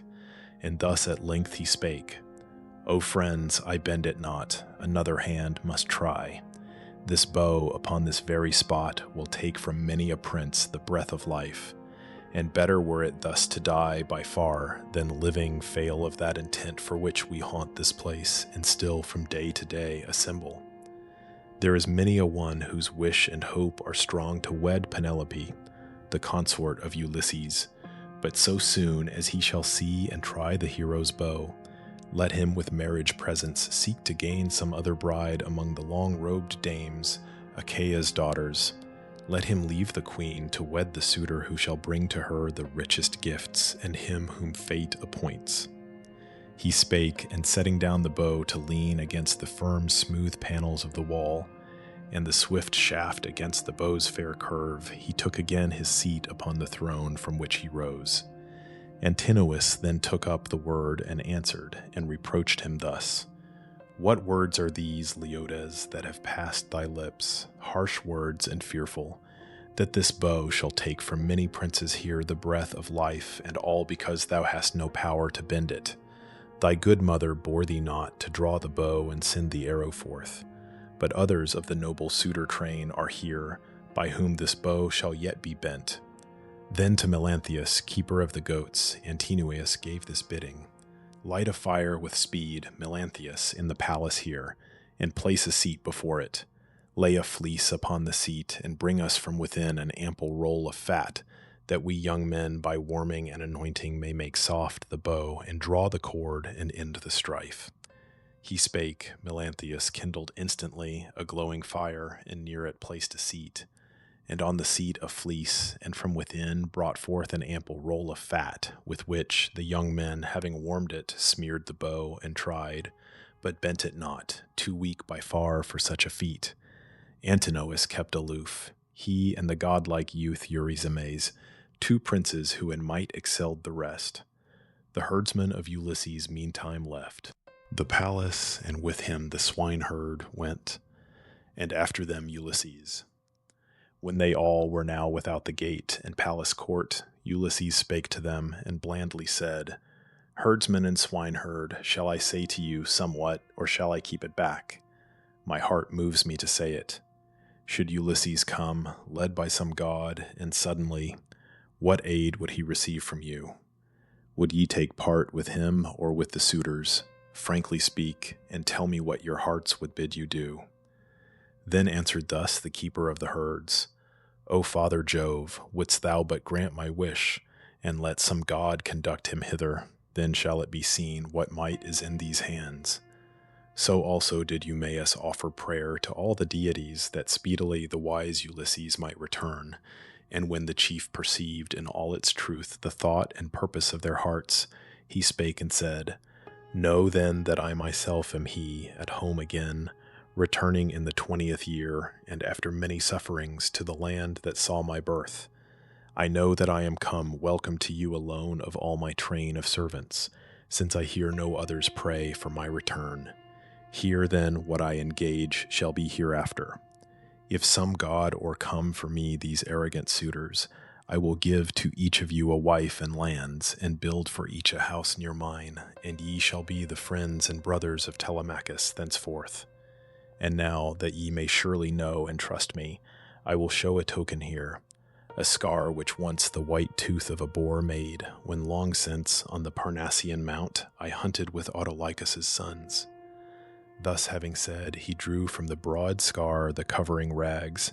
They looked and knew it well, and wept, and round Ulysses threw their arms, and kissed in that embrace the hero's head and shoulders, while Ulysses also kissed their heads and hands. The sun would have gone down upon their weeping but for him. He said, Cease now from tears, lest someone from the hall should see us and report of us within.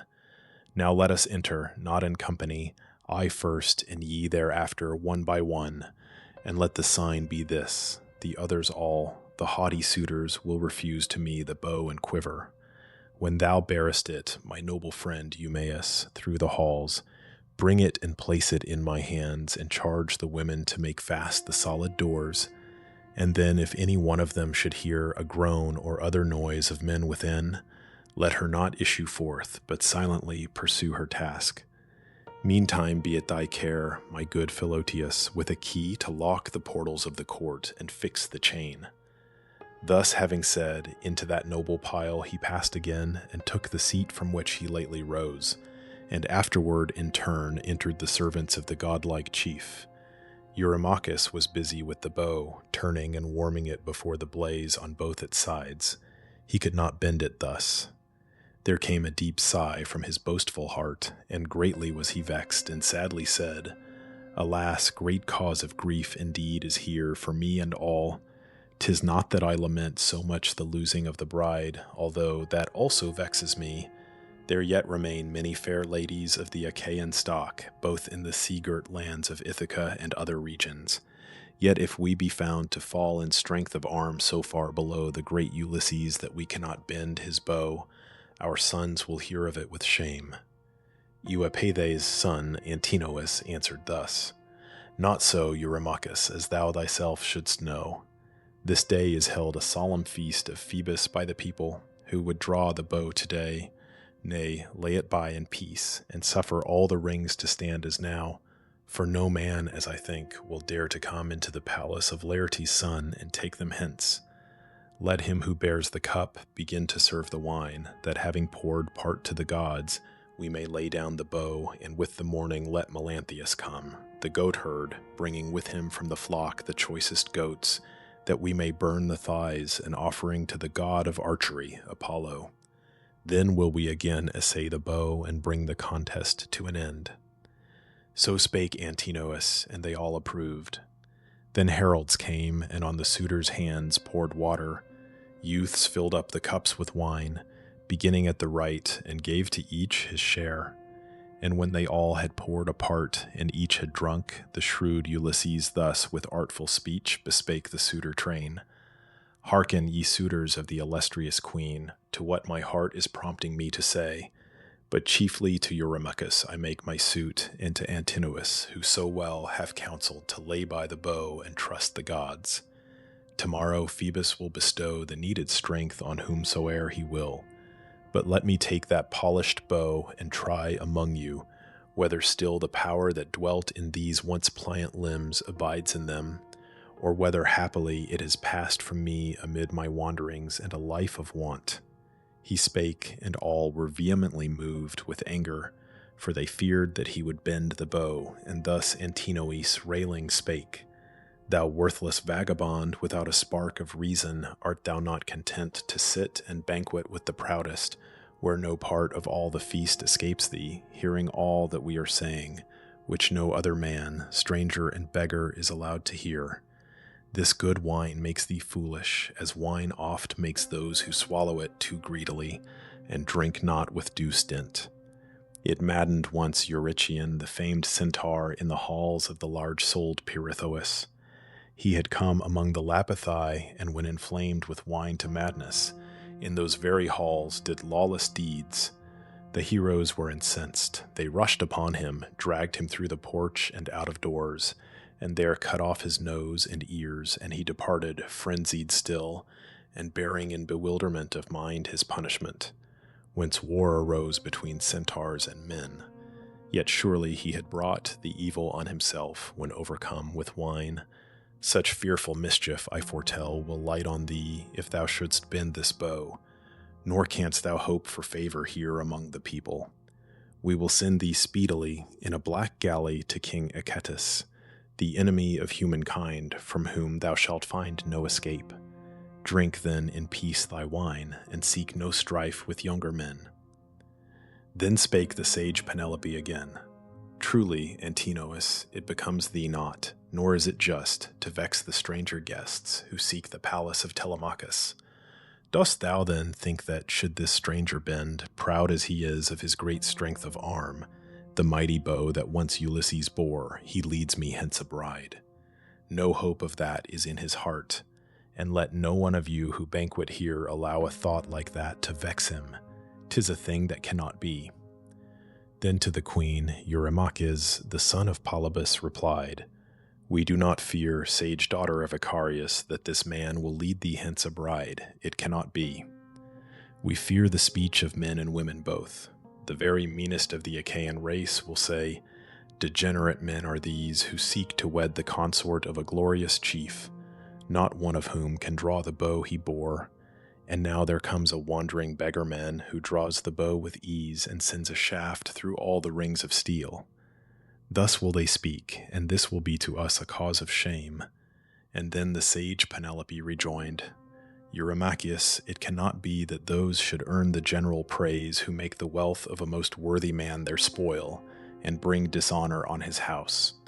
The stranger's frame is powerful and well knit. He claims to be of noble parentage. Now let him take the bow, and we will see the event. But this I promise, and will make my promise good.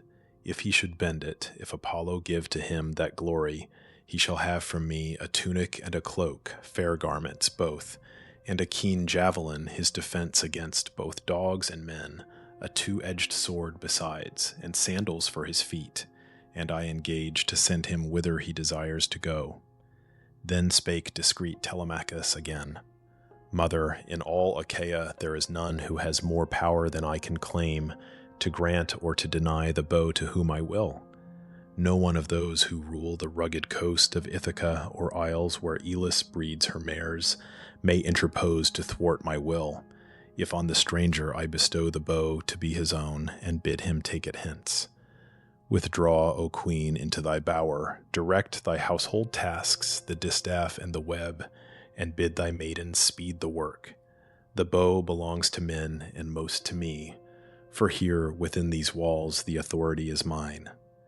The queen, astonished, heard him and withdrew, but kept her son's wise sayings in her heart. And then ascending to her bower, among her maids, she wept her well-beloved lord, Ulysses, till the blue-eyed Pallas came and poured upon her lids the balm of sleep.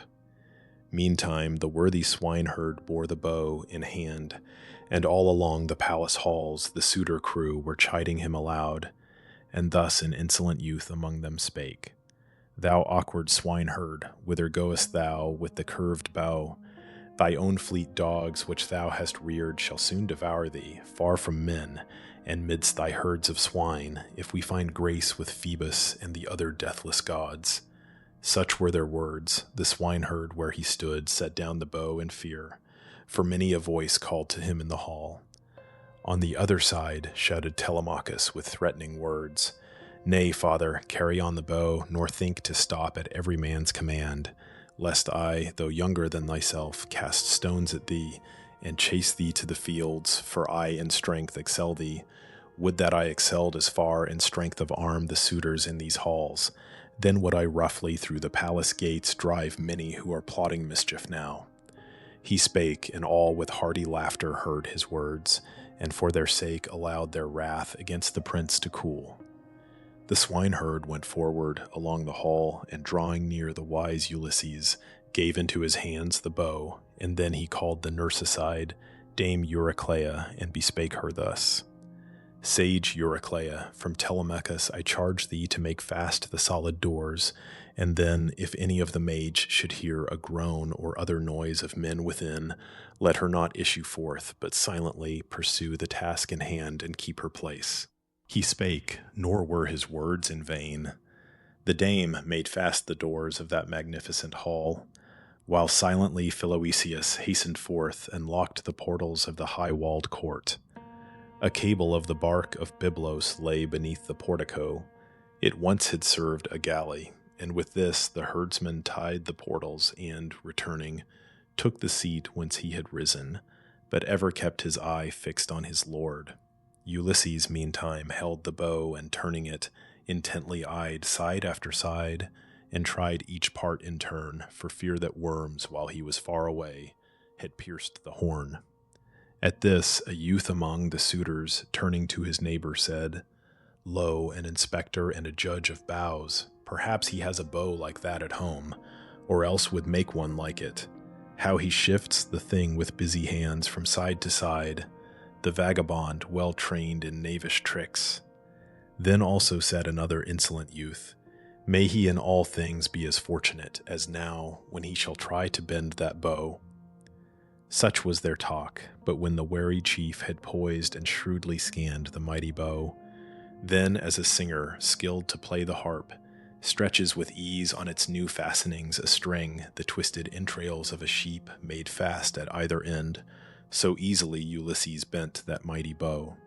He took and drew the cord with his right hand. It twanged with a clear sound, as when a swallow screams. The suitors were dismayed, and all grew pale. Jove in loud thunder gave a sign from heaven. The much-enduring chief, Ulysses, heard with joy the friendly omen, which the son of crafty Saturn sent him. He took up a winged arrow that before him lay upon a table drawn. The others still were in the quiver's womb. The Greeks were yet to feel them. This he set with care against the middle of the bow, and toward him drew the cord and arrow notch just where he sat, and aiming opposite let fly the shaft. He missed no ring of all. From first to last, the brass-tipped arrow threaded every one. Then to Telemachus Ulysses said, Telemachus, the stranger sitting here hath not disgraced thee. I have neither missed the rings nor found it hard to bend the bow, nor has my manly strength decayed, as these who seek to bring me to contempt pretend. And now the hour is come when we prepare a supper for the Achaeans while the day yet lasts, and after supper the delights of song and harp, which nobly grace a feast. He spake and nodded to Telemachus, his well-beloved son, who girded on his trenchant sword, and took in hand his spear, and armed with glittering brass for battle, came and took his station by his father's seat. Book 22, Death of the Suitors. Antinous, slain by an arrow from the bow of Ulysses, who now declares himself and begins the slaughter. Arms brought to him and to Eumaeus and Philoetius by Telemachus. Arms brought to the suitors by Melanthius the goatherd. Appearance of Pallas in the shape of Mentor. Death of all the suitors. Medon and Phemius spared. The unfaithful serving women hanged. Then did Ulysses cast his rags aside, and, leaping to the threshold, took his stand on its broad space, with bow and quiver filled with arrows. At his feet the hero poured the winged shafts, and to the suitors called, That difficult strife is ended. Now I take another mark which no man yet has hit. Now shall I see if I attain my aim, and by the aid of Phoebus win renown. He spake, and turning at Antinous aimed the bitter shaft. Antinous, who just then had grasped a beautiful two-eared cup of gold, about to drink the wine. He little thought of wounds and death, for who, when banqueting among his fellows, could suspect that one alone against so many men would dare, however bold, to plan his death and bring on him the doom of fate. Ulysses struck the suitor with the arrow at the throat. The point came through the tender neck behind. Sideways he sank to earth. His hand let fall the cup. The dark blood in a thick, warm stream gushed from the nostrils of the smitten man. He spurned the table with his feet and spilled the viands. Bread and roasted meats were flung to lie polluted on the floor. Then rose the suitors in a tumult when they saw the fallen man. From all their seats they rose throughout the hall, and to the massive walls looked eagerly. There hung no buckler there, no sturdy lance for them to wield. They called thus to Ulysses with indignant words, Stranger, in evil hour hast thou presumed to aim at men, and thou shalt henceforth bear part in no other contest. Even now is thy destruction close to thee. Thy hand hath slain the noblest youth in Ithaca. The vultures shall devour thy flesh for this. So each one said, they deemed he had not slain the suitor wittingly, nor did they see, blind that they were, the doom which in that hour was closing round them all. Then with a frown the wise Ulysses looked on them and said, Dogs, ye had thought I never would come back from Ilium's coast, and therefore ye devoured my substance here, and offered violence to my maidservants, and pursued my wife as lovers while I lived. Ye dreaded not the gods who dwell in the great heaven, nor feared vengeance hereafter from the hands of men. And now destruction overhangs you all. He spake, and all were pale with fear, and each looked round for some escape from death. Alone Eurymachus found voice, and answered thus, If thou indeed be he, the Ithacan Ulysses, now return to thine old home, Well hast thou spoken of the many wrongs done to thee by the Achaeans in thy house and in thy fields. But there the man lies slain who was the cause of all. Antinous first began this course of wrong, nor were his thoughts so much of marriage as another aim, which Saturn's son denied him, to bear rule himself o'er those who till the pleasant fields of Ithaca, first having slain thy son in ambush. But he now has met his fate. Spare then thy people. We will afterward make due amends in public for the waste here in thy palace of the food and wine. For each of us shall bring thee 20 beeves and brass and gold, until thy heart shall be content. Till then we cannot blame thy wrath. Sternly the wise Ulysses frowned and said, Eurymachus, if thou shouldst offer me all that thou hast, thy father's wealth entire, and add yet other gifts, not even then would I refrain from bloodshed, ere my hand avenged my wrongs upon the suitor crew. Choose then to fight or flee, whoever hopes escape from death and fate, yet none of you will now, I think, avoid that bitter doom. He spake.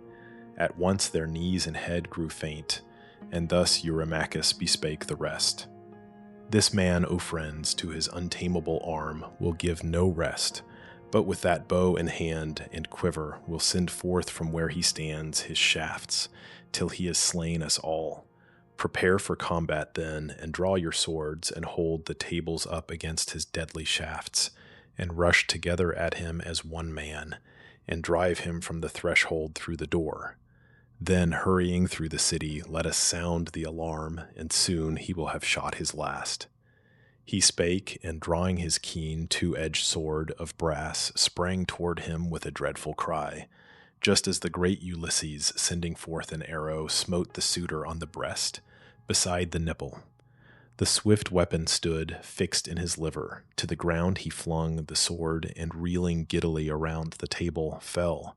He brought with him to earth the viands and the double cup, and smote the pavement with his forehead heavily, and in great agony. With both his feet he struck and shook his throne, and darkness came over his eyes. Then rushed Amphinomus against the glorious chief, and drew his sword to thrust him from the door. Telemachus o'ertook him, and between his shoulders drove a brazen lance. Right through his breast it went, and he fell headlong, with his forehead dashed against the floor. Telemachus drew back, and left his long spear in Amphinomus, lest while he drew it forth, someone among the Achaeans might attack him with the sword, and thrust him through or hew him down. In haste he reached his father's side, and quickly said, Now, father, will I bring to thee a shield, 2 javelins, and a helmet wrought of brass, well fitted to the temples. I will case myself in armor, and will also give arms to the swineherd, and to him who tends the beeves, for men in armor combat best. And wise Ulysses answered, Bring them then, and quickly, while I yet have arrows here for my defense, lest when I am alone they drive me from my station at the door. He spake. Obedient to his father's word, Telemachus was soon within the room in which the glorious arms were laid. He took 4 bucklers thence, 8 spears, and helmets 4, of brass, each darkened with its horsehair crest, and bore them forth, and quickly stood again beside his father. But he first encased his limbs in brass. His followers also put their shining armor on, and took their place beside the wise Ulysses, eminent in shrewd devices. He, while arrows yet were ready to his hand, with every aim brought down a suitor. Side by side they fell. But when the shafts were spent, the archer king leaned his good bow beside the shining wall, against a pillar of the massive pile, and round his shoulders slung a 4-fold shield, and crowned his martial forehead with a helm, wrought fairly, with a heavy horsehair crest that nodded gallantly above, and took in hand the 2 stout lances tipped with brass. In the strong wall there was a postern door, and near the outer threshold of the pile, a passage from it to a narrow lane, closed with well-fitting doors. Ulysses bade the noble swineherd take his station there, and guard it well, as now the only way of entrance. Eumaeus called aloud to all his fellows, and bespake them thus, Friends, will no one among you all go up to yonder postern door, and make our plight known to the people? Then the alarm would spread, and this man haply will have shot his last. Melanthius, keeper of the goats, replied, Nay, noble Agelaus, 'tis too near the palace gate. The entrance of the lane is narrow, and a single man, if brave, against us all might hold it. I will bring arms from the chamber to equip you all. For there within, and nowhere else I deem, Ulysses and his son laid up their arms. Thus having said, the keeper of the goats, Melanthius, climbed the palace stairs and gained the chamber of Ulysses, taking thence 12 shields, as many spears, as many helms of brass, with each its heavy horsehair plume. He came and gave them to the suitors' hands. Then sank the hero's heart, and his knees shook as he beheld the suitors putting on their armor and uplifting their long spears. The mighty task appalled him, and he thus bespake Telemachus with winged words. Telemachus, some woman here, or else Melanthius, makes the battle hard for us. And thus discreet Telemachus replied, Father, I erred in this. I was the cause, and no one else. I left the solid door ajar. The spy was shrewder far than I. Now, good Eumaeus, shut the chamber door, and see if any of the palace maids have brought these arms, or if I rightly fix the guilt upon Melanthius, Dolius' son. So talked they with each other, while again Melanthius, stealing toward the chamber, thought to bring yet other shining weapons thence. The noble swineherd marked him as he went, and quickly drawing near, Ulysses said, Son of Laertes, nobly born and wise, the knave whom we suspect is on his way up to thy chamber. Tell me now, I pray, and plainly, shall I make an end of him, if I may prove the stronger man, or bring the wretch into thy presence, to endure the vengeance due to all the iniquities plotted by him against thee in these halls?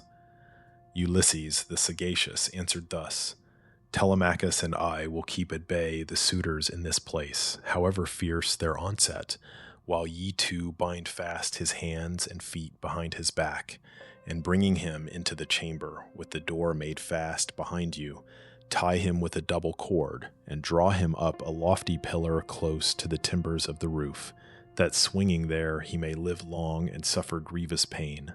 He spake, they hearkened and obeyed, and went up to the chamber unperceived by him who stood within and searched a nook for arms. On each side of the entrance by its posts they waited for Melanthius. Soon appeared the goatherd at the threshold of the room, bearing a beautiful helmet in one hand, and in the other a broad ancient shield, defaced by age and mold. Laertes once, the hero, bore it when a youth, but now, long time it lay unused, with gaping seams.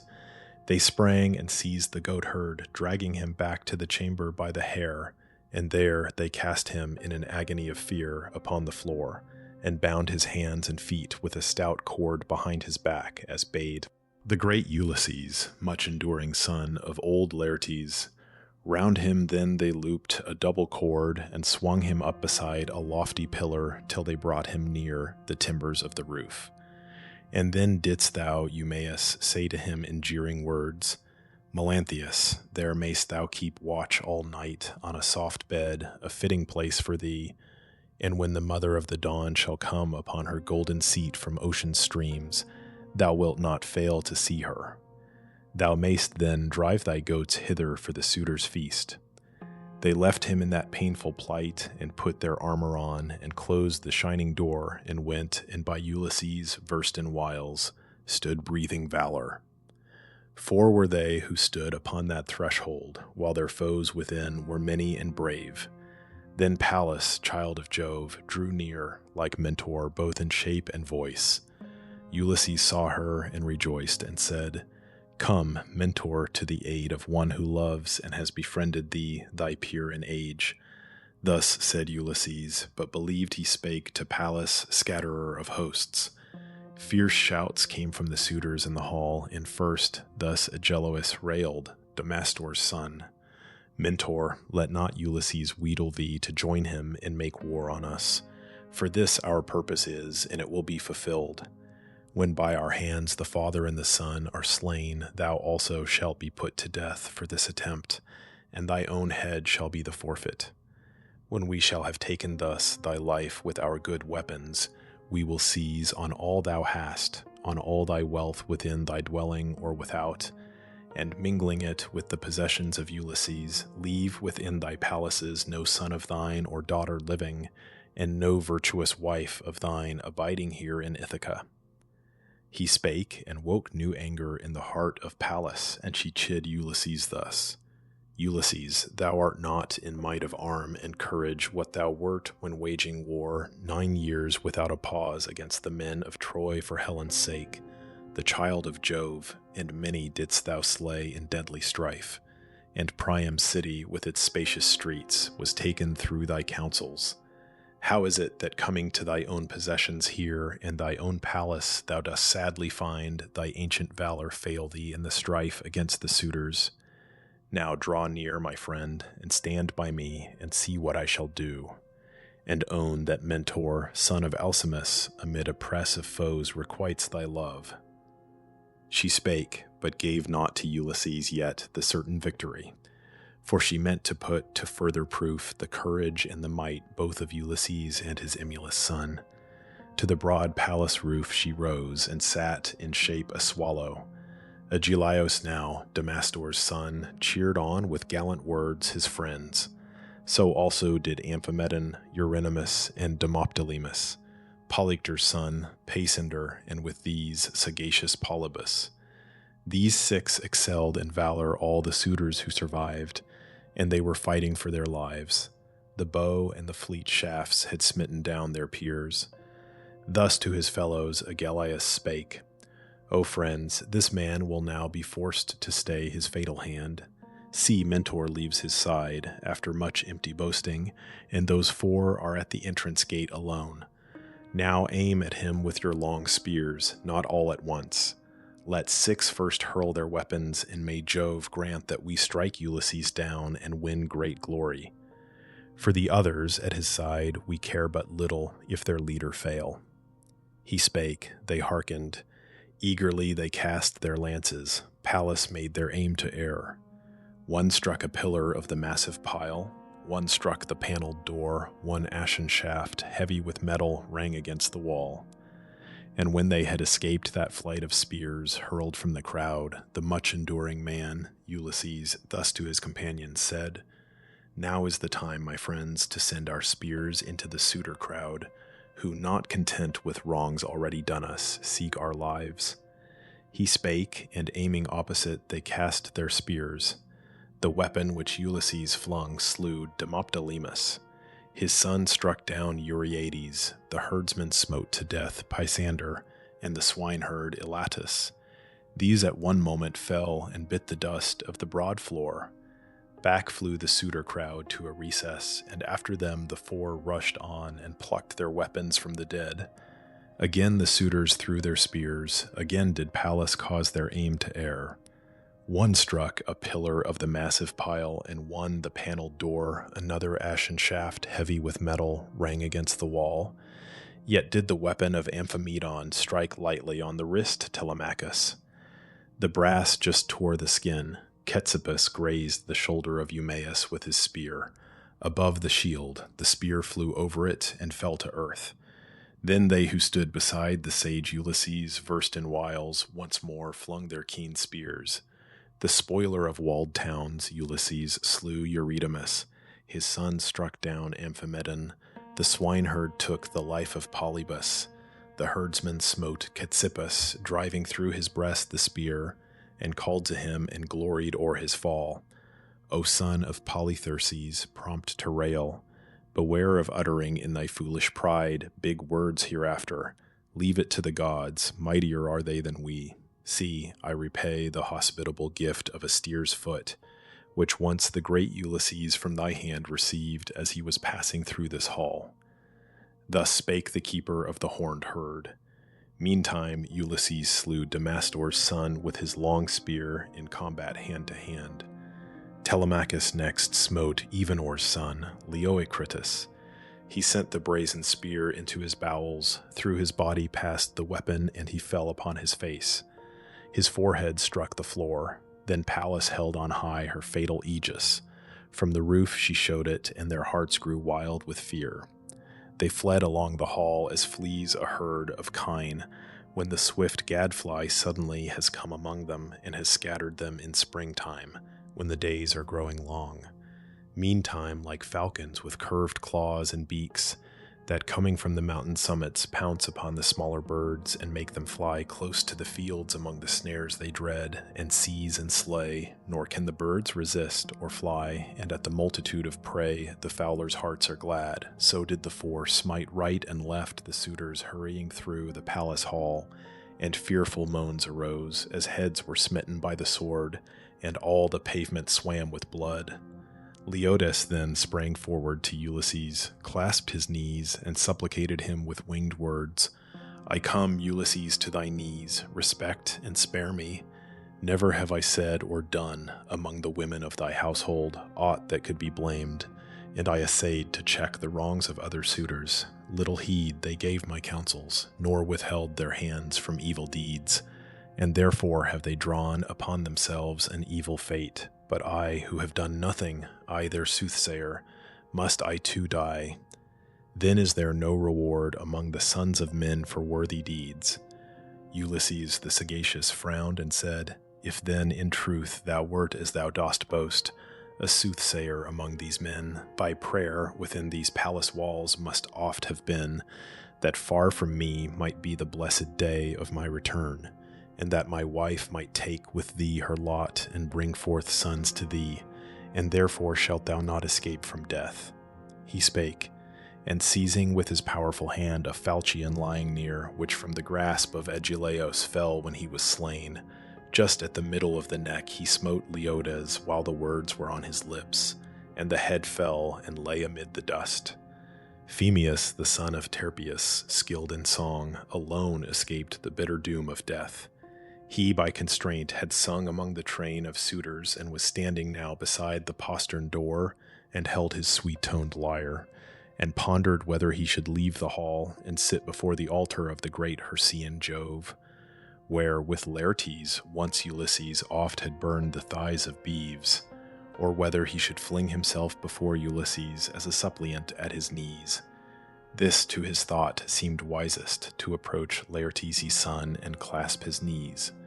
He placed his sweet harp on the floor, between the cup and silver-studded seat, and went and clasped the hero's knees and said in winged words, I come, Ulysses, to thy knees, respect and spare me. It will be a grief to thee, hereafter, shouldst thou slay a bard who sings for gods and men alike. I taught myself this art, some god has breathed into my mind songs of all kinds, and I could sing to thee as to a god. Oh, seek not then to take my life. Thy own dear son Telemachus will bear me witness that not willingly, nor for the sake of lucre did I come, to sing before the suitors at their feasts, and in thy palace, but was forced to come, by numbers and by mightier men than I. He ceased. Telemachus the mighty heard, and thus bespake his father at his side, Refrain, smite not the guiltless with the sword, and be the herald Medon also spared, who in our palace had the care of me through all my childhood, if he be not slain already by Philoetius or by him who tends the swine, or if he have not met thyself when thou wert ranging through the hail. He spake, and the sagacious Medon heard, as crouching underneath a throne he lay, wrapped in the skin just taken from a steer, to hide from the black doom of death. He came from where he lay, and quickly flung aside the skin, and springing forward, clasped the knees of the young prince, and said in winged words, Dear youth, behold me here, be merciful, speak to thy father, that he put not forth his sword to slay me, eager as he is for vengeance, and incensed against the men who haunt these halls to make his wealth a spoil, and in their folly hold thyself in scorn. He spake, the sage Ulysses smiled and said, Be of good cheer, since this my son protects and rescues thee. Now mayst thou well perceive, and say to other men how much more safe is doing good than evil. Go thou forth, out of this slaughter to the open court, thou and the illustrious bard, and sit ye there, while here within I do what yet I must. He spake, they moved away and left the hall, and by the altar of almighty Jove sat looking round them, still in fear of death.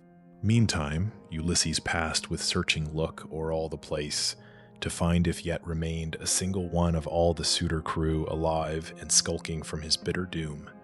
He saw that all had fallen in blood and dust, many as fishes on the shelving beach, drawn from the hoary deep by those who tend the nets with myriad meshes, poured abroad upon the sand while panting to return to the salt sea they lie, till the hot sun takes their life from them. So the suitors lay heaped on each other. Then Ulysses took the word and thus bespake Telemachus. Go now, Telemachus, and hither call the nurse, Dame Eurycleia. I would say somewhat to her that comes into my thought. So spake the chief.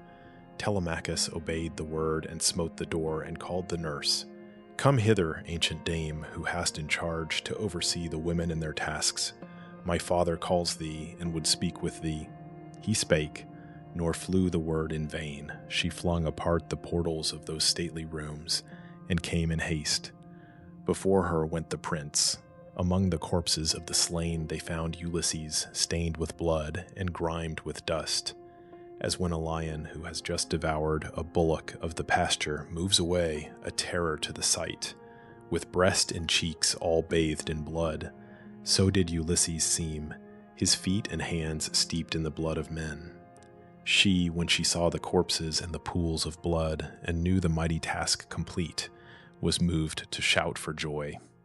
Ulysses checked her eager zeal, and said in winged words, Rejoice in spirit, dame, but calm thyself, and shout not. To exult aloud o'er those who lie in death is an unholy thing.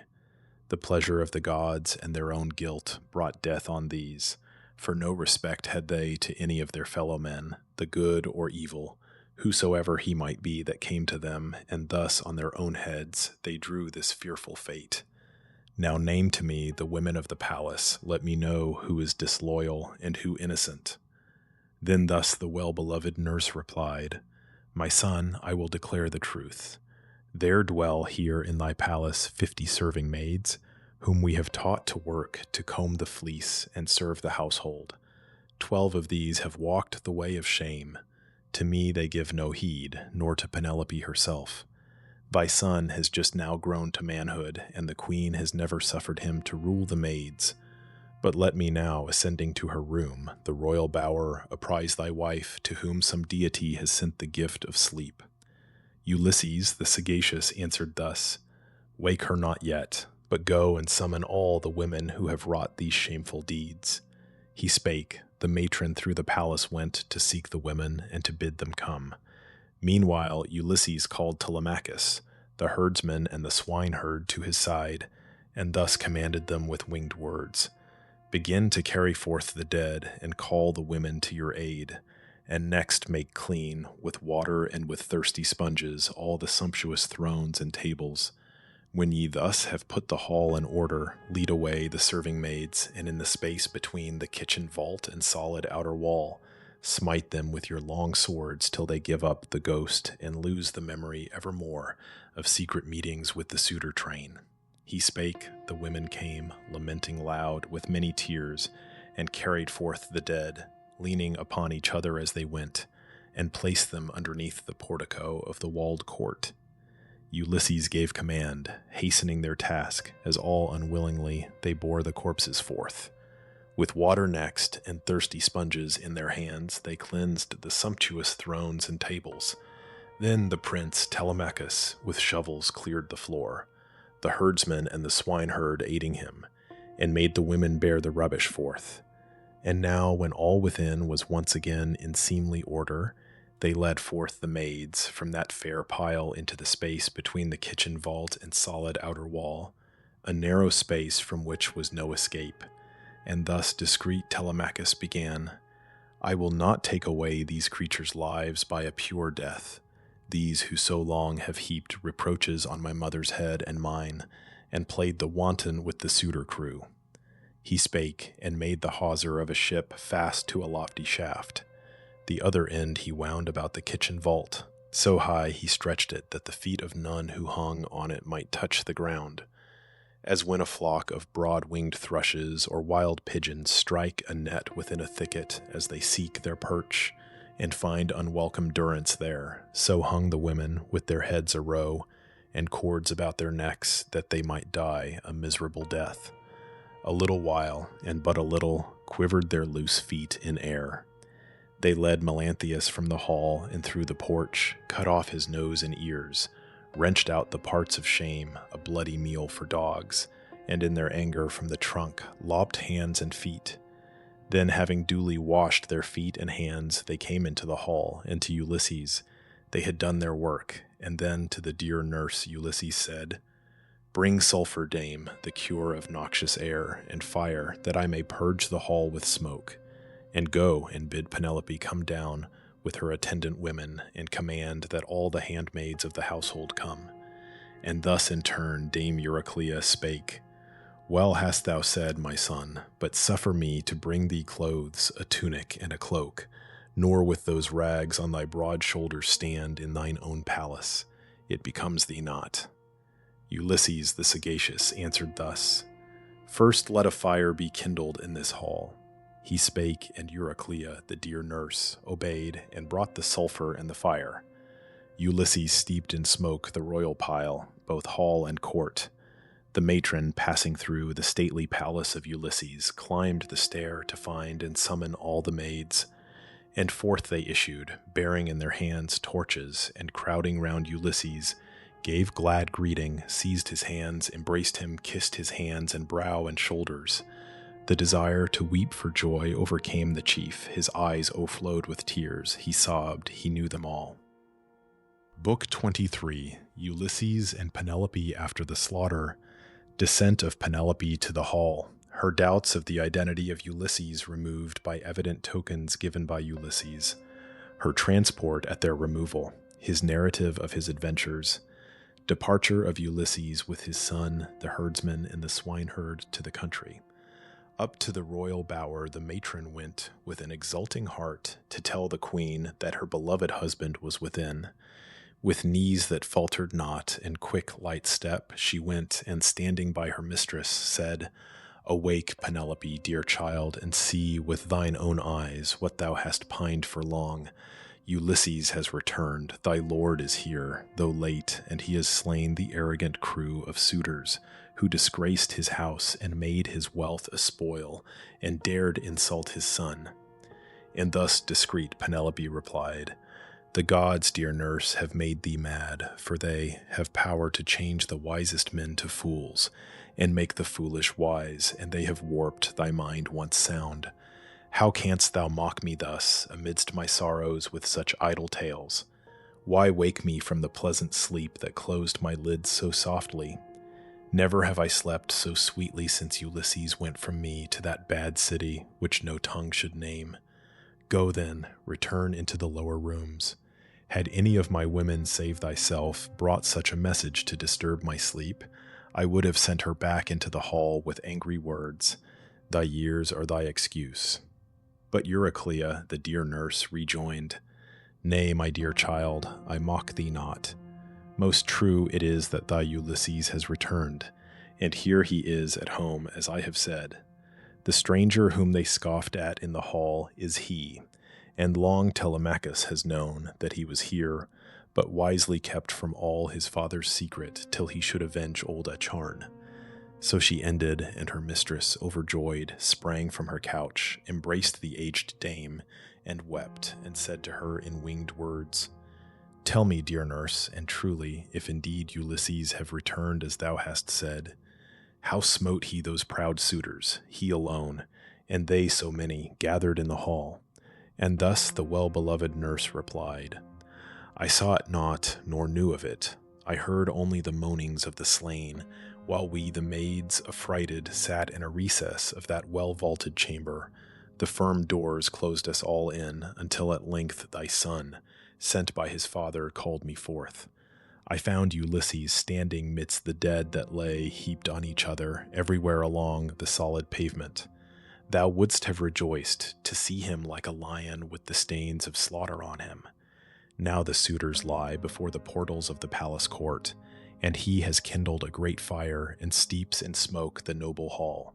He bade me come to call thee. Follow me, that ye may give your hearts to gladness. For ye have endured great sorrows both, and your long-cherished hope is now fulfilled. He hath returned alive to his dear home, and finds thee and his son yet in his palace, and hath terribly avenged himself upon the guilty men who under his own roof have done him wrong. Then spake the sage Penelope again, Beloved nurse, exult not overmuch, nor rashly boast.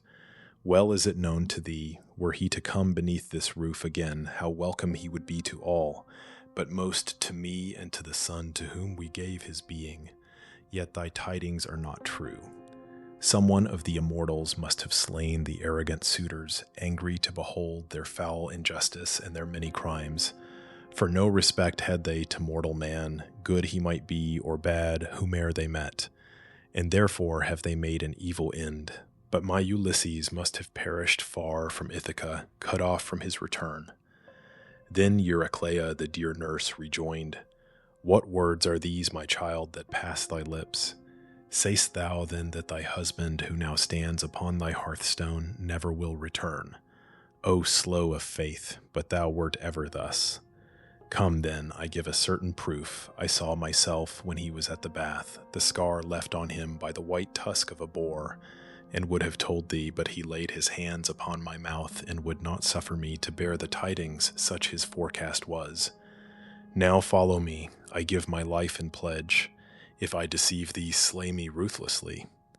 Then spake discreet Penelope again, Dear nurse, though thou in many things art wise, think not to scan the counsels of the gods, who live forever. Yet will we descend, and meet my son, and look upon the slain, and see the avenger by whose hand they fell. She spake, and from the royal bower went down, uncertain whether she should stand aloof and question there her lord, or haste to him and clasp his hands in hers and kiss his brow. But having passed the threshold of hewn stone, entering she took her seat right opposite Ulysses in the full glow of the fire, against the other wall. Ulysses sat beside a lofty column with his eyes cast down and waiting for his high-born wife to speak when she had seen him. Long she sat in silence, for amazement overpowered her senses. Sometimes, looking in his eyes, she saw her husband there, and then again, clad in those sordid weeds, she knew him not. Then spake Telemachus and chid her thus, Mother, unfeeling mother, hard of heart, art thou, how else couldst thou remain aloof? How keep from taking at my father's side thy place to talk with him and question him? No other wife could bring herself to bear such distance from a husband just returned after long hardships in the 20th year of absence to his native land and her. Mother, thy heart is harder than a stone.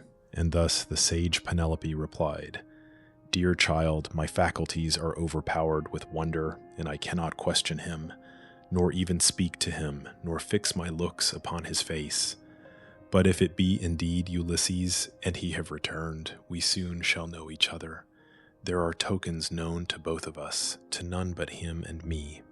She ended, and the much-enduring chief Ulysses, smiling at her words, bespake Telemachus at once in winged words. Suffer thy mother, O Telemachus, to prove me. She will know me better soon. My looks are sordid, and my limbs are wrapped in tattered raiment. Therefore does she think meanly of me, and cannot willingly believe that I am he. But let us now consider what most wisely may be done. He who hath slain among a tribe of men a single one with few to avenge his death, flees from his kindred and his native land. But we have slain the champions of the realm, the flower of all the youth of Ithaca. Therefore I pray thee think what shall be done. And then discreet Telemachus replied, Look thou to that, dear father, for they say that thou of all mankind wert wont to give the wisest counsels. None of mortal birth in this was deemed thy peer. We follow thee with cheerful hearts, nor will our courage fail, I think, in aught that lies within our power. Ulysses the sagacious answered thus, Then will I tell thee what I deem most wise. First take the bath, and then array yourselves in tunics. Bid the palace maidens choose fresh garments. Let the godlike bard who bears the clear-toned harp be leader, and strike up a melody to prompt the festive dance. that all may say who hear it from without, whether the passers-by or dwellers near. It is a wedding. Else throughout the land the rumor of the slaughter we have wrought among the suitors may have spread before we reach our wooded farm and there consult, beneath the guidance of Olympian Jove. He spake, they hearkened and obeyed. They took the bath and then they put their garments on. The maids arrayed themselves, the godlike bard took the curved harp and woke in all the love of melody and of the graceful dance. The spacious pile resounded to the steps of men and shapely women in their mirth, and one who stood without was heard to say, "Someone, no doubt, has made the long-wooed queen his bride at last, a worthless woman she, who could not, for the husband of her youth, keep his fair palace till he came again." Such words were said, but they who uttered them knew little what had passed. Eurycleia, the matron of the palace, meantime took magnanimous Ulysses to the bath, in his own dwelling, smoothed his limbs with oil, and threw a gorgeous mantle over him and tunic. Pallas on the hero's head shed grace and majesty. She made him seem taller and statelier, made his locks flow down in curls like blossoms of the hyacinth. As when a workman skilled in many arts and taught by Pallas and Minerva twines a golden border round the silver mass, a glorious work, so did the goddess shed grace o'er his face and form. So from the bath he stepped, like one of the immortals, took the seat from which he rose, right opposite Penelope, and thus addressed the queen. "Lady, the dwellers of the Olympian heights have given thee an impenetrable heart beyond all other women. Sure I am, no other wife could bring herself to bear such distance from a husband just returned after long hardships, in the 20th year of absence, to his native land and her. Come, nurse, prepare a bed, where by myself I may lie down. An iron heart is hers." To this the sage Penelope replied, "Nay, sir, 'tis not through pride or disregard, or through excess of wonder that I act thus toward thee. Well do I remember thee, as thou wert in the day when thy good ship bore thee from Ithaca. Bestir thyself, Dame Eurycleia, and make up with care a bed without the chamber, which he framed with his own hands. Bear out the massive bed, and lay upon it seemly coverings, fleeces, and mantles for his nightly rest." She spake to try her husband, but displeased Ulysses answered thus his virtuous queen, "O woman, thou hast said unwelcome words. Who hath displaced my bed? That task were hard for long-experienced hands, unless some god had come to shift its place. No living man, even in his prime of years, could easily have moved it. For in that elaborate work there was a mystery. It was I myself who shaped it, no one else. Within my court there grew an olive tree with full-leaved boughs, a tall and flourishing tree. Its massive stem was like a column. Round it I built up a chamber with cemented stones until the walls were finished. Then I framed a roof above it and put on the well-glued doors close-fitting. Next I lopped the full-leaved boughs, and cutting off the trunk above the root, smoothed well the stump with tools, and made of it a post to bear the couch. I bored the wood with wimbles, placed on it the frame, and carved the work till it was done, inlaying it with silver, gold, and ivory. I stretched upon it thongs of ox-hide brightly dyed in purple. Now, O wife, I cannot know whether my bed remains as then it was, or whether someone from the root has hewn the olive trunk and moved it from its place." He spake, and her knees faltered, and her heart was melted as she heard her lord recount the tokens all so truly. And she wept, and rose, and ran to him, and flung her arms about his neck, and kissed his brow, and said, "Ulysses, look not on me angrily, thou who in other things art wise above all other men. The gods have made our lot a hard one, jealous lest we should have passed our youth together happily, and thus have reached old age. I pray, be not incensed, nor take it ill that I embraced thee not as soon as I beheld thee, for my heart has ever trembled lest someone who comes into this isle should cozen me with words, and they who practice fraud are numberless. The Argive Helen, child of Jupiter, would ne'er have listened to a stranger's suit and loved him had she known that in the years to come The warlike Greeks would bring her back to her own land. It was a deity who prompted her to that foul wrong. Her thought was never of the great calamity which followed and which brought such woe on us. But now, since thou, by tokens clear and true, hast spoken of our bed, which human eye has never seen save mine and thine, and those of one handmaiden only, Actorus, her whom my father gave me when I came to this thy palace, and who kept the door of our close chamber, thou hast won my mind to full belief, though hard it was to win. She spake, and he was moved to tears. He wept, as in his arms he held his dearly loved and faithful wife, as welcome as the land to those who swim the deep, of whose stout bark Neptune has made a wreck amidst the waves, tossed by the billow and the blast, and few are those who from the hoary ocean reach the shore, their limbs all crested with the brine. These gladly climb the sea beach and are safe. So welcome was her husband to her eyes, nor would her fair white arms release his neck, and there would rosy-fingered morn have found both weeping. But the blue-eyed Pallas planned that thus it should not be. She stayed the night when near its close, and held the golden morn long in the ocean deeps, nor suffered her to yoke her steeds that bring the light to men. Lampus and Phaethon, swift steeds that bear the morning on her way. Ulysses then, the man of forecast, thus bespake his queen. Not yet, O wife, have we attained the close of all our labors. One remains which yet I must achieve, toilsome and measureless in difficulty.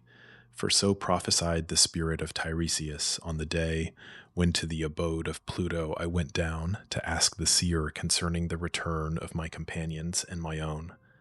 But now seek we our couch, dear wife, that softly laid we may refresh ourselves with welcome sleep.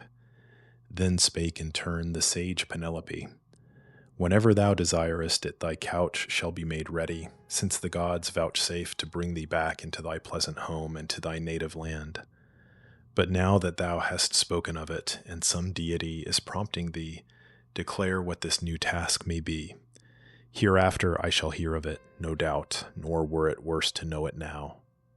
Ulysses the sagacious answered thus, Dear wife, why wilt thou ask? Why press me thus? Yet will I tell thee truly, nor will keep aught from thee, though thou wilt not gladly hear, nor I relate. Tiresias bade me pass through city after city, till I found a people who know not the sea, nor eat their food with salt, who never yet beheld the red proud galley, nor the shapely oars, which are the wings of ships. And this plain sign he gave, nor will I keep it back from thee, that when another traveler whom I meet shall say it is a winnowing fan I bear on my stout shoulder, there he bade me plant the oar upright in earth, and offer up to monarch Neptune there a ram, a bull, and sturdy boar, and then, returning home, burn hallowed hecatombs to all the gods who dwell in the broad heaven, each one in turn. At last will death come over me, afar from ocean, such a death as peacefully shall take me off in a serene old age, amid a people prosperous and content. All this, the prophet said, will come to pass. And then the sage Penelope rejoined, If thus the immortals make thy later age the happier, there is hope that thou wilt find escape from evil in the years to come. So talked they with each other. Meantime went Eurycleia, attended by the nurse, and in the light of blazing torches, dressed with soft fresh drapery abed, and when their busy hands had made it full and high, the aged dame withdrew to take her rest in her own chamber, while Eurycleia, who kept the royal bower, upheld a torch, and thither led the pair, and when they both were in the chamber, went her way. They took their place delighted in the ancient bed. The prince, the herdsman, and the swineherd ceased meantime to tread the dance, and bade the maids cease also, and within the palace rooms, dark with night's shadow, sought their place of rest. Then came the time of pleasant mutual talk, in which that noblest among women spake of wrongs endured beneath her roof from those who came to woo her, an insatiate crew, who made of beeves and fatlings of the flock large slaughter and drained many a wine cask dry. Then nobly born Ulysses told what woes his valor brought on other men, what toils and suffering he had borne. He told her all, and she delighted heard him, nor did sleep light on her eyelids till his tale was done.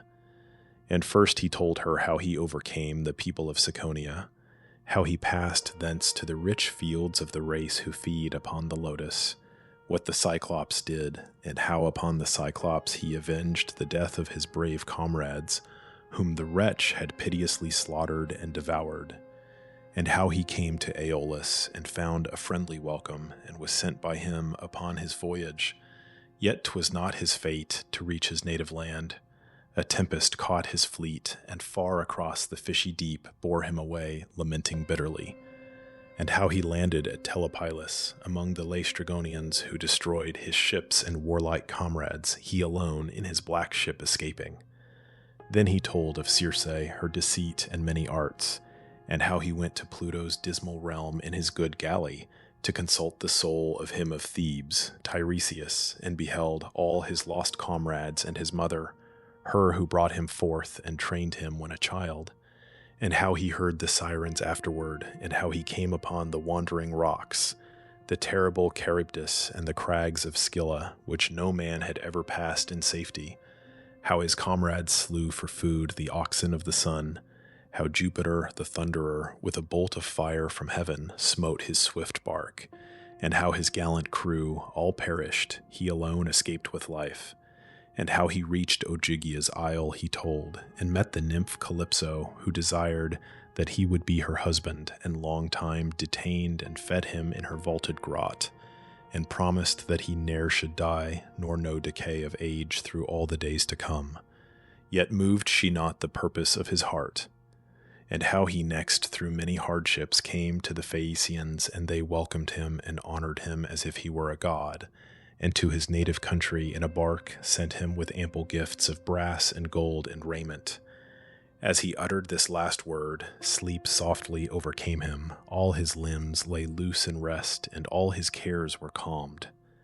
The blue-eyed Pallas had yet new designs, and when she deemed Ulysses was refreshed with rest and sleep in that accustomed bed, she called the morning, daughter of the dawn, to rise from ocean in her car of gold, and shed her light on men. Ulysses rose from his soft couch, and thus enjoined his spouse, "O wife, enough of misery have we borne already, thou in weeping for my long, unhappy absence, I for years withheld by Jupiter and all the other gods from my return to this dear land, although I pined for home. Now, since upon this couch we take the place so earnestly desired, take thou the charge of all that I possess here in the palace. For the herds and flocks which those high-handed suitors have devoured, I shall seize many others as a spoil. The rest the Greeks will bring me, till my stalls are filled again. I hasten to my farm embowered in trees, to greet the aged man, my excellent father, who continually grieves for me. Prudent as thou art, I give this charge, a rumor with the rising sun will quickly go abroad that I have slain the suitors in the palace. Now withdraw, thou and thy maidens, to the upper room, and sit and look not forth, nor ask of aught." So spake the chief, and on his shoulders braced his glorious armor. Then he called his son, the herdsman and the swineherd, bidding them to take in hand their weapons. They obeyed, and having armed themselves in brass, they threw the portals open. As they all went forth, Ulysses led the way. The early light was on the earth, but Pallas, shrouding them in darkness, led them quickly through the town.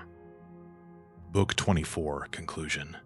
The souls of the suitors conducted to Hades by Mercury, Agamemnon and Achilles in Hades, their meeting with the souls of the suitors, and narrative of Amphimedon, meeting and mutual recognition of Ulysses and his father in the orchard at Ithaca, insurrection of the Ithacans with Eupathus, the father of Antinous, at their head, the revolt quelled, Eupathus slain by Laertes, and a lasting peace made between Ulysses and his subject. Cyllenian Hermes summoned forth the souls of the slain suitors. In his hand he bore the beautiful golden wand, with which at will he shuts the eyes of men or opens them from sleep. With this he guided on their way the ghostly route. They followed, uttering a shrilly wail. as when a flock of bats, deep in a dismal cavern, fly about and squeak, if one have fallen from the place where, clinging to each other in the rock, they rested, so that crowd of ghosts went forth with shrill and plaintive cries. Before them moved beneficent Hermes through those dreary ways, and past the ocean stream they went, and past Leucadia's rock, the portals of the sun, and people of the land of dreams, until they reached the fields of asphodel, where dwell the souls, the bodiless forms of those who die. And there they found the soul of Peleus' son, his friend Patroclus, and the blameless chief Antilochus, and Ajax, who excelled in stature and in form all other Greeks, save the great son of Peleus.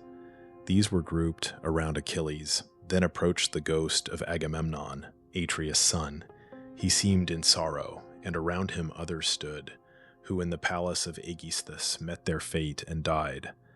The son of Peleus took the word, and spake to Agamemnon thus: Atrides, we had thought that Jove, who wields the thunder, favored thee through all thy years, beyond all other men. Thou didst bear rule over so many and such valiant men, upon the plain of Troy, where we of Greece endured such sufferings. Yet all too soon the cruel doom of death, which no man born of woman can escape, has fallen on thee. Oh, if amid the honors of thy sway that doom had overtaken thee, while yet in Troy's far realm, then would the assembled Greeks have built a tomb to thee. Thou wouldst have left a heritage of glory to thy son. Now hast thou died a most unhappy death. And then the soul of Agamemnon said, Fortunate son of Peleus, godlike chief Achilles, who didst die upon the field of Ilium, far from Argos, while there fell around thee many of the bravest sons of Troy and Greece, who fought for thee, and thou wert lying in thy mighty bulk amid whirlwinds of dust, forgetful evermore of horsemanship. All that day long we fought, nor stayed our hands till Jove to part us sent a hurricane. When we had borne thee thence, and brought thee to the fleet upon a bier, we laid thee, pouring o'er thy shapely limbs warm water, and anointing them with oil. Round thee the Achaeans stood in tears, hot tears, and cut their hair away. From ocean's depth thy mother, when she heard the tidings, rose with her immortal sea nymphs. Mournfully came o'er the waves the sound of their lament. Trembled the Greeks with fear, and rushing forth would have sought refuge in their roomy ships, if Nestor, wise in ancient lore and known for counsels ever safe, had not restrained their haste, and thus declared his prudent thought: Stay, Argives, youths of Greece, think not of flight. It is his mother, from the sea she comes to her dead son, and brings her deathless nymphs. He spake. His words withheld the valiant Greeks from flight. And now around thee came and stood the daughters of the Ancient of the Deep, lamenting bitterly. Upon thy corse they put ambrosial robes. The Muses 9 bewailed thee with sweet voices, answering each other. Then wouldst thou have seen no one of all the Argive host with eyes unwet, the Muses' song so moved them. 17 days and nights we mourned thee, both the immortal ones and mortals. On the 18th day we gave thy body to the fire, and at the pile slew many fatling ewes and many an ox with crooked horns. In raiment of the gods the fire consumed thee midst anointing oils and honey. Many heroes of our host, in armor and in chariots or on foot, contended round thy funeral pyre in games, and mighty was the din. And when at length the fires of Vulcan had consumed thy flesh, we gathered up at morning thy white bones, Achilles, pouring over them pure wine and fragrant oils. Thy mother brought a vase of gold, which Bacchus gave, she said, the work of Vulcan the renowned, and in it now, illustrious son of Peleus, thy white bones are lying, and with thine are mingled those of dead Patroclus, Menoetius. Apart we placed the ashes of thy friend Antilochus, whom thou didst honor most after the slain Patroclus. O'er all these the sacred army of the warlike Greeks built up a tomb magnificently vast upon a cape of the broad Hellespont, there to be seen far off upon the deep by those who now are born or shall be born in future years. Thy mother, having first prayed to the gods, appointed noble games within the circus for the Achaean chiefs. Full often have I seen the funeral rites of heroes, when the youth, their chieftain dead, were girded for the games and strove to win the prizes. But I most of all admired those which the silver-footed Thetis gave to mark thy burial, who wert loved by all the immortals. So thou hast not lost by death thy fame, Achilles, and among the tribes of men thy glory will be ever great. But what hath it availed me to have brought the war on Ilium to an end, since Jove doomed me to be destroyed on my return, slain by Aegisthus and my guilty wife? So talked they with each other. Now approached the herald Argus Queller, bringing down the souls of suitors by Ulysses slain. Both chiefs moved toward them, wondering at the sight. The soul of Agamemnon, Atreus' son, knew well-renowned Amphimedon, whose birth was from Melanthius, and by whom he once was welcomed to his house in Ithaca. And him the son of Atreus first bespake, Amphimedon, what sad mischance has brought you all, who seem like chosen men, and all of equal age, into these drear abodes beneath the earth? 'Twere hard indeed to find in a whole city nobler forms of men. Has Neptune wrecked you in your ships at sea with fierce winds and huge waves, or armed men smitten you on the land while carrying off their beeves and sheep, or fighting to defend your wives and city? Tell me, for I claim to have been once your guest. Rememberest thou I lodged in thy own palace when I came with godlike Menelaus and besought Ulysses to unite his gallant fleet to ours and sail for Troy? A whole month long were we in crossing the wide sea, and hard we found the task to gain as our ally Ulysses, the destroyer of walled towns. The soul of dead Amphimedon replied, Atrides Agamemnon, far renowned and king of men, I well remember all of which thou speakest. I will now relate, and truly, how we met our evil end. We wooed the wife of the long-absent chief Ulysses. She rejected not, nor yet granted our suit, detested as it was, but meditating our destruction, planned this shrewd device. She laid upon the loom within her rooms a web of delicate threads, ample in length and breadth, and thus she said to all of us, Young princes who are come to woo me, since Ulysses is no more, my noble husband, urge me not, I pray, to marriage, till I finish in the loom, that so my threads may not be spun in vain. A funeral vesture for the hero chief Laertes when his fatal hour shall come, with death's long sleep, else some Achaean dame might blame me should I leave without a shroud him who in life possessed such ample wealth. Such were her words, and easily they won upon our generous minds. So went she on, weaving that ample web, and every night unraveled it by torchlight. 3 full years she practiced thus, and by the fraud deceived the Grecian youths. But when the hours had brought the 4th year round, a woman who knew all revealed the mystery, and we ourselves saw her unraveling the ample web. Thenceforth constrained, and with unwilling hands she finished it. And when at length she showed the vesture she had woven, the broad web that she had bleached to brightness like the sun's or like the moon's, some hostile deity, brought back Ulysses to a distant nook of his own fields and to his swineherd's lodge. And thither also came in his black ship his son returning from the sandy coast of Pylos. Thence the twain, when they had planned to slay the suitors, came within the walls of the great city, first Telemachus, and after him Ulysses with his guide the swineherd. He was clad in sordid weeds and seemed a wretched beggar, very old, propped on a staff. In that disguise of rags none knew him, as he suddenly appeared. Not even the oldest of us all. Harsh words and blows we gave him. He endured them all a while with patience, smitten and reviled in his own palace. Moved at length by Jove, he and his son Telemachus bore off the shining weapons from the hall to lie in a far chamber, and barred all the doors. Then, prompted by her husband's craft, the queen proposed a game of archery, with bow and rings of hoary steel to all of us ill-fated suitors. This drew on our death. Not one of us could bend that sturdy bow. None had the strength. But as it passed from us into Ulysses' hands, we loudly chid the bearer and forbade him, but in vain. Telemachus alone with stern command bade him deliver it. When in his hands the much-enduring chief Ulysses took the bow, he drew the string with ease and sent a shaft through all the rings. He sprang and stood upon the threshold. At his feet he poured the winged arrows, cast a terrible glance around him, and laid King Antinous dead, then sent the fatal shafts at those who stood before him.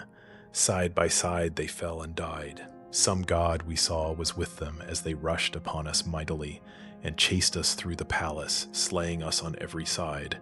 And fearful were the groans of dying men, as skulls were cloven and the pavement swam with blood. Such, Agamemnon, was the fate by which we perished. Now our bodies lie neglected at the palace, for not yet our kindred, dwelling in our homes, have heard the tidings, nor have come to cleanse our wounds from the dark blood, and lay us on the bier with tears, such honors as are due the dead. In turn the soul of Agamemnon spake, Son of Laertes, fortunate and wise Ulysses, thou by feats of eminent might and valor dost possess thy wife again, and nobly minded is thy blameless queen, the daughter of Icarius, faithfully remembering him to whom she gave her troth while yet a virgin. Never shall the fame of his great valor perish, and the gods themselves shall frame, for those who dwell on earth, sweet strains in praise of sage Penelope. Not such was she who treacherously slew the husband of her youth, she of the house of Tyndarus. Her name among mankind shall be the hateful burden of a song, and great is the dishonor it has brought on women, even the faithful and the good. So talked they with each other, standing there in Pluto's realm beneath the vaulted earth. Meantime Ulysses, hastening from the town, came to the fair fields of Laertes, tilled with care. Laertes, after years of toil, acquired them. There his dwelling stood, a shed encircled it, where ate and sat and slept the servants of the household, who fulfilled his slightest wish. An old Sicilian dame was there, who waited in that distant spot on her old master with assiduous care. And then Ulysses to his followers said, Go into that fair dwelling, and with speed slay for our feast the fattest of the swine. I go to prove my father. I would learn whether he knows me when he sees my face, or haply knows me not, so long away. He spake and laid his weapons in their hands. Straight toward the house they went. Ulysses passed into the fruitful orchard, there to prove his father. Going down and far within the garden plot, he found not Dolius there, nor any of the servants, nor his sons. All were abroad, old Dolius leading them. They gathered thorns to fence the garden grounds. There, delving in that fertile spot, around a newly planted tree, Ulysses saw his father only, sordidly arrayed in a coarse tunic, patched and soiled. He wore patched greaves of bullock's hide upon his thighs, a fence against the thorns, and on his hands gloves, to protect them from the prickly stems of bramble, and upon his head a cap of goatskin. There he brooded o'er his grief. Him when the much-enduring chief beheld, wasted with age and sorrow-worn, he stopped beside a lofty pear-tree's stem and wept, and pondered whether he should kiss and clasp his father in his arms and tell him all, how he had reached his native land and home, or question first and prove him. Musing thus, it pleased him to begin with sportive words, and thus resolved, divine Ulysses drew near to his father, stooping at his task, and loosening the hard earth about a tree, and thus the illustrious son accosted him.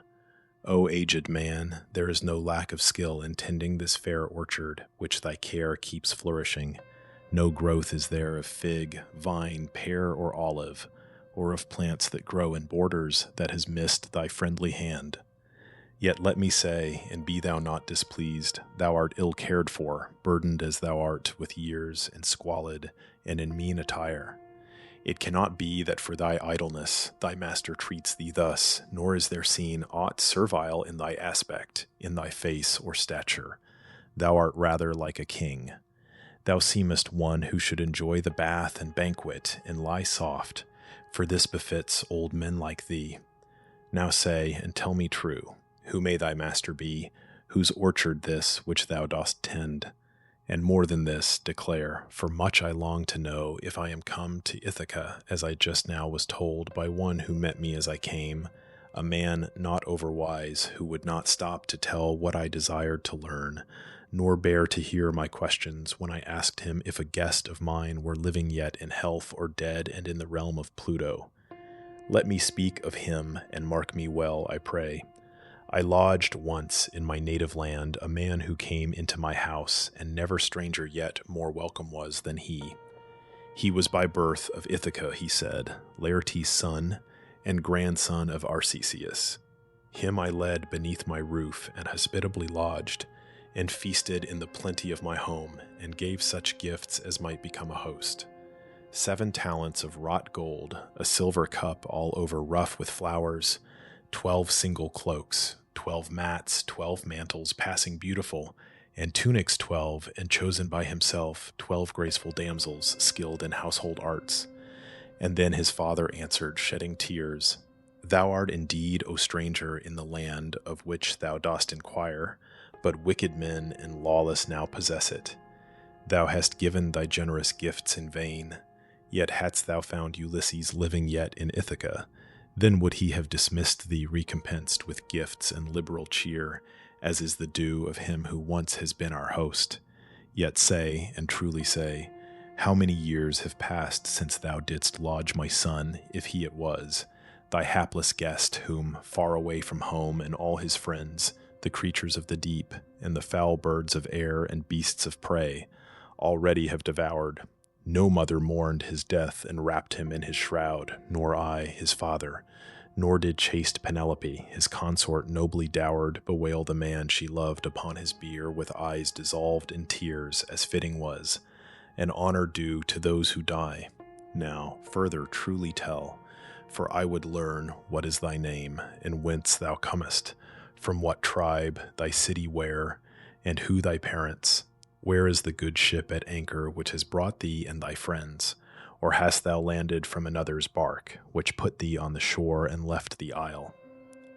Ulysses the sagacious answered thus, I will tell all and truly. I am come from Alybas, a stately dwelling there is mine. Aphidas is my father, son of royal Polypemon, and my name Eperitus. Some deity has warped my course astray from the Sicinian coast, and brought me hitherward against my will. My bark lies yonder, stationed by the field, far from the city. This is the 5th year since parting with me thy Ulysses left my native land for his ill-fated man. Yet there were flights of birds upon the right, of happy presage as he sailed, and I dismissed him cheerfully, and cheerfully he went. We hoped that we might yet become each other's guests, exchanging princely gifts. He spake, and a dark cloud of sorrow came over Laertes. With both hands he grasped the yellow dust, and over his white head shed it with piteous groans. Ulysses felt his heart within him melted. The hot breath rushed through his nostrils as he looked upon his well-beloved father, and he sprang and clasped him in his arms, and said, Nay, I am he, my father. I myself am he of whom thou askest. I am come to mine own country in the 20th year. But calm thyself, refrain from tears, and grieve no more, and let me tell thee in a word, I have slain all the suitors in my halls, and so avenged their insolence and crimes. And then Laertes spake again, and said, If now thou be Ulysses, my lost son, give some plain token that I may believe. Ulysses the sagacious answered thus, First then behold with thine own eyes the scar, which once the white tusk of a forest boar inflicted on Parnassus, when I made the journey thither by thy own command, and by my gracious mother's, to receive gifts which her father King Autolycus once promised when he came to Ithaca. And listen to me further, let me name the trees which in thy well-tilled orchard grounds thou gavest me. I asked them all of thee, when by thy side I trod the garden walks, a little boy. We went among the trees, and thou didst name them. Of the pear 13, and of the apple 10 thou gavest me, and 40 fig trees, and thou didst engage to give me 50 rows of vines, each row of growth to feed the winepress. Grapes are there of every flavor when the hours of Jove shall nurse them into ripeness from on high. He spake, a trembling seized the old man's heart and knees as he perceived how true were all the tokens which Ulysses gave. He threw round his dear son his arms. The hardy chief Ulysses drew him fainting to his heart. But when the old man's strength revived and calm came o'er his spirit, thus he spake again.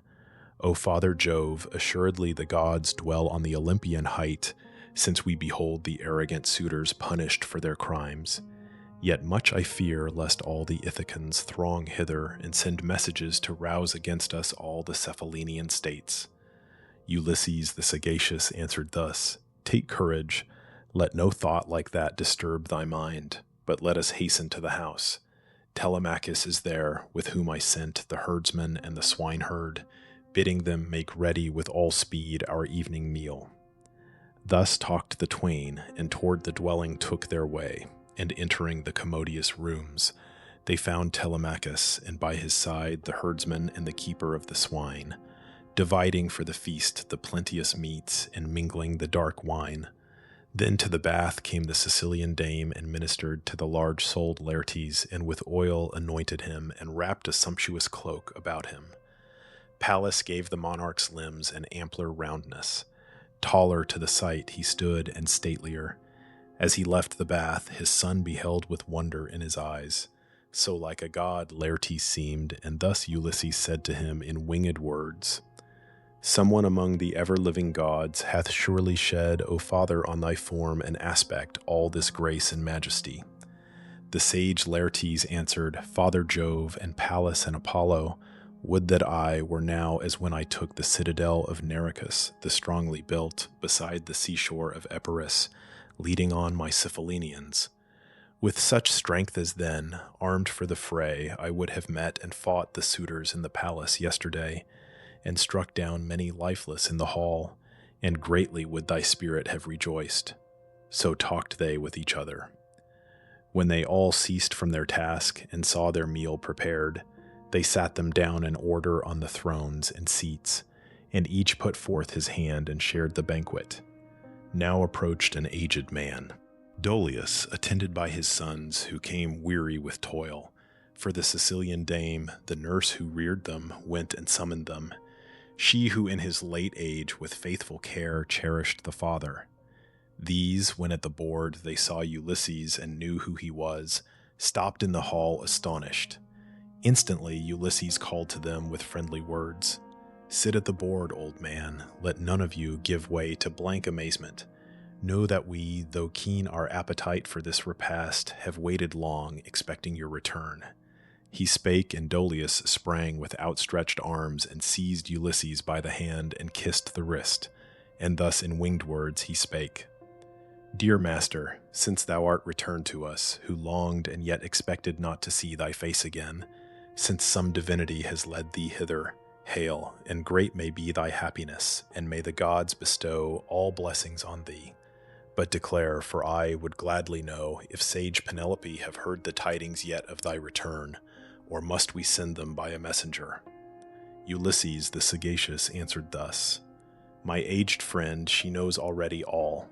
Why wouldst thou take that care upon thyself?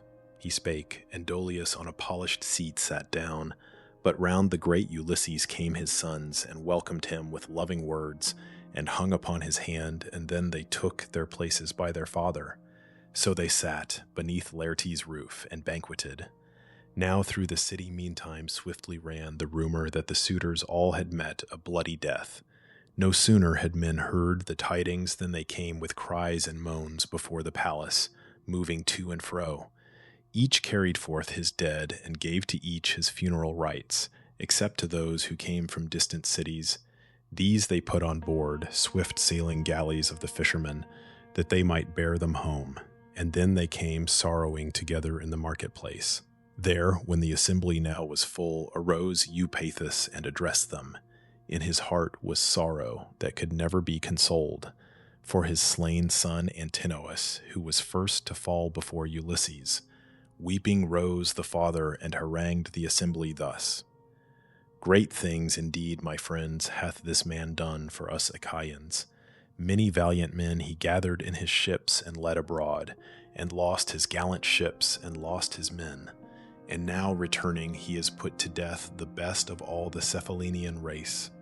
Come then, and ere he find a safe retreat in Pylos or in hallowed Elis where the Epeans rule, pursue him.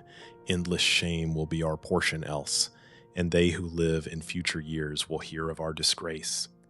If we avenge not on these men of blood the murder of our sons and brothers, life will not be sweet to me, and I would go at once and gladly down among the dead.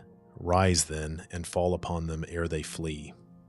So spake he weeping, and the Greeks were moved with pity as they heard him. Now appeared the herald Medon and the sacred bard, as rising from the sleep of night they left the palace of Ulysses. They stood forth amid the multitude, who all beheld with wonder. Then sagacious Medon spake, Give ear, ye men of Ithaca, and know that not without the approval of the gods Ulysses hath done this. I saw myself one of the immortals taking part with him in all things like to Mentor. Now the gods standing before Ulysses strengthened him for combat, and now drove the routed band of suitors through the hall. In heaps they fell. He spake, and all who heard were pale with fear. The aged hero Halitherses, son of Mastor, then came forward. He alone knew what was past and what was yet to come, and wisely judging to the assembly said, Hear now my words, ye men of Ithaca. Through your own wrong all this has come to pass. To me ye would not hearken nor obey when Mentor, shepherd of the people, spake. On the mad doings of your sons ye put no curb, nor checked the guilty insolence that dared to waste the substance and insult the consort of a man of eminent worth, who, so they thought, would never more return. Now be it as I counsel, let us not go forth to draw down evil on our heads. He spake, but more than half the assembly rushed abroad with shouts. The others kept their place together. Ill the augur's speech had pleased the most. Euaetes had persuaded them. They flew to arms, and when they had put on the glittering brass, they mustered in close ranks before the spacious city. At their head Euaetes led them on, who madly deemed himself the avenger of his slaughtered son. Yet he from that encounter never more was to return, his fate o'ertook him there. Then Pallas thus addressed Saturnian Jove, Our father, son of Saturn, king of kings, tell me, I pray, the purpose of thy heart, yet unrevealed. Shall there be cruel war and deadly combats, or wilt thou ordain that these shall henceforth dwell in amity? And cloud-compelling Jove made answer thus, My child, why ask me? Was it not with thee a cherished purpose that returning home Ulysses amply should avenge himself upon the suitors? Do then as thou wilt, yet this as the most fitting I advise. Now that the great Ulysses has avenged his wrongs, let there be made a faithful league with oaths, and let Ulysses ever reign. And we will cause the living to forget their sons and brothers slain, and all shall dwell in friendship as they heretofore have dwelt, and there shall be prosperity and peace. He spake, and eager as she was before, encouraged by his words, the goddess plunged down from the summits of the Olympian mount. Now when they all had feasted to the full, the much-enduring chief Ulysses said, Go, one of you, and see if they are near. He spake, a son of Dolius at his word went forth, and coming to the threshold stopped. He saw them all at hand, and instantly bespake Ulysses thus, with winged words, They are upon us, we must arm at once. He spake, they rose, and quickly were in arms. 4 were Ulysses and his friends, and 6 the sons of Dolius. Old Laertes then and Dolius put on armor with the rest, gray-headed as they were, for now their aid was needed. When they all had clad themselves in shining brass, they threw the portals wide and sallied forth, Ulysses at their head. Now Pallas, daughter of almighty Jove, drew near them. She had taken Mentor's form and Mentor's voice. The much-enduring chief, Ulysses, saw her and rejoiced, and said to his beloved son Telemachus, Now wilt thou of thyself, Telemachus, bethink thee when thou minglest in the fray that tries men's valor, not to cast disgrace upon thy forefathers, a race renowned for manly daring over all the earth. And thus discreet Telemachus replied, Nay, if thou wilt, my father, thou shalt see that by no lack of valor shall I cast, as thou hast said, dishonor on thy race. Laertes heard them and rejoiced and said, O what a day for me, ye blessed gods, is this! With what delight I see my son and grandson rivals on the battlefield. And then the blue-eyed Pallas, drawing near Laertes, said, Son of Arcesius, loved by me beyond all others of my friends, pray to Jove's blue-eyed daughter and to Jove, and brandish thy long spear, and send it forth. So Pallas spake, and breathed into his frame strength irresistible. The aged chief prayed to the daughter of almighty Jove, and brandished his long spear, and sent it forth. It smote Eupathus on the helmet's cheek. The brass stayed not the spear, the blade passed through, and heavily Eupathus fell to earth, his armor clashing round him as he fell. Then rushed Ulysses and his valiant son forward, the foremost of their band, and smote their foes with swords and lancet double-edged, and would have struck them down to rise no more, if Pallas, daughter of the god who bears the aegis, had not with a mighty voice commanded all the combatants to cease. Stay, men of Ithaca, withhold your hands from deadly combat. Part and shed no blood. So Pallas spake, and they grew pale with awe and fear-struck. As they heard her words, they dropped their weapons all upon the earth. They fled townward as if for life, while terribly the much-enduring chief Ulysses raised his voice and shouted after them and sprang upon them as an eagle darts through air. Then Saturn's son sent down a bolt of fire. It fell before his blue-eyed daughter's feet, and thus the goddess to Ulysses called, Son of Laertes, nobly born and wise, Ulysses, hold thy hand, restrain the rage of deadly combat, lest the god who wields the thunder, Saturn's son, be wroth with thee. She spake, and gladly he obeyed, and then Pallas, the child of aegis-bearing Jove, plighted in Mentor's form with Mentor's voice a covenant of peace between the foes.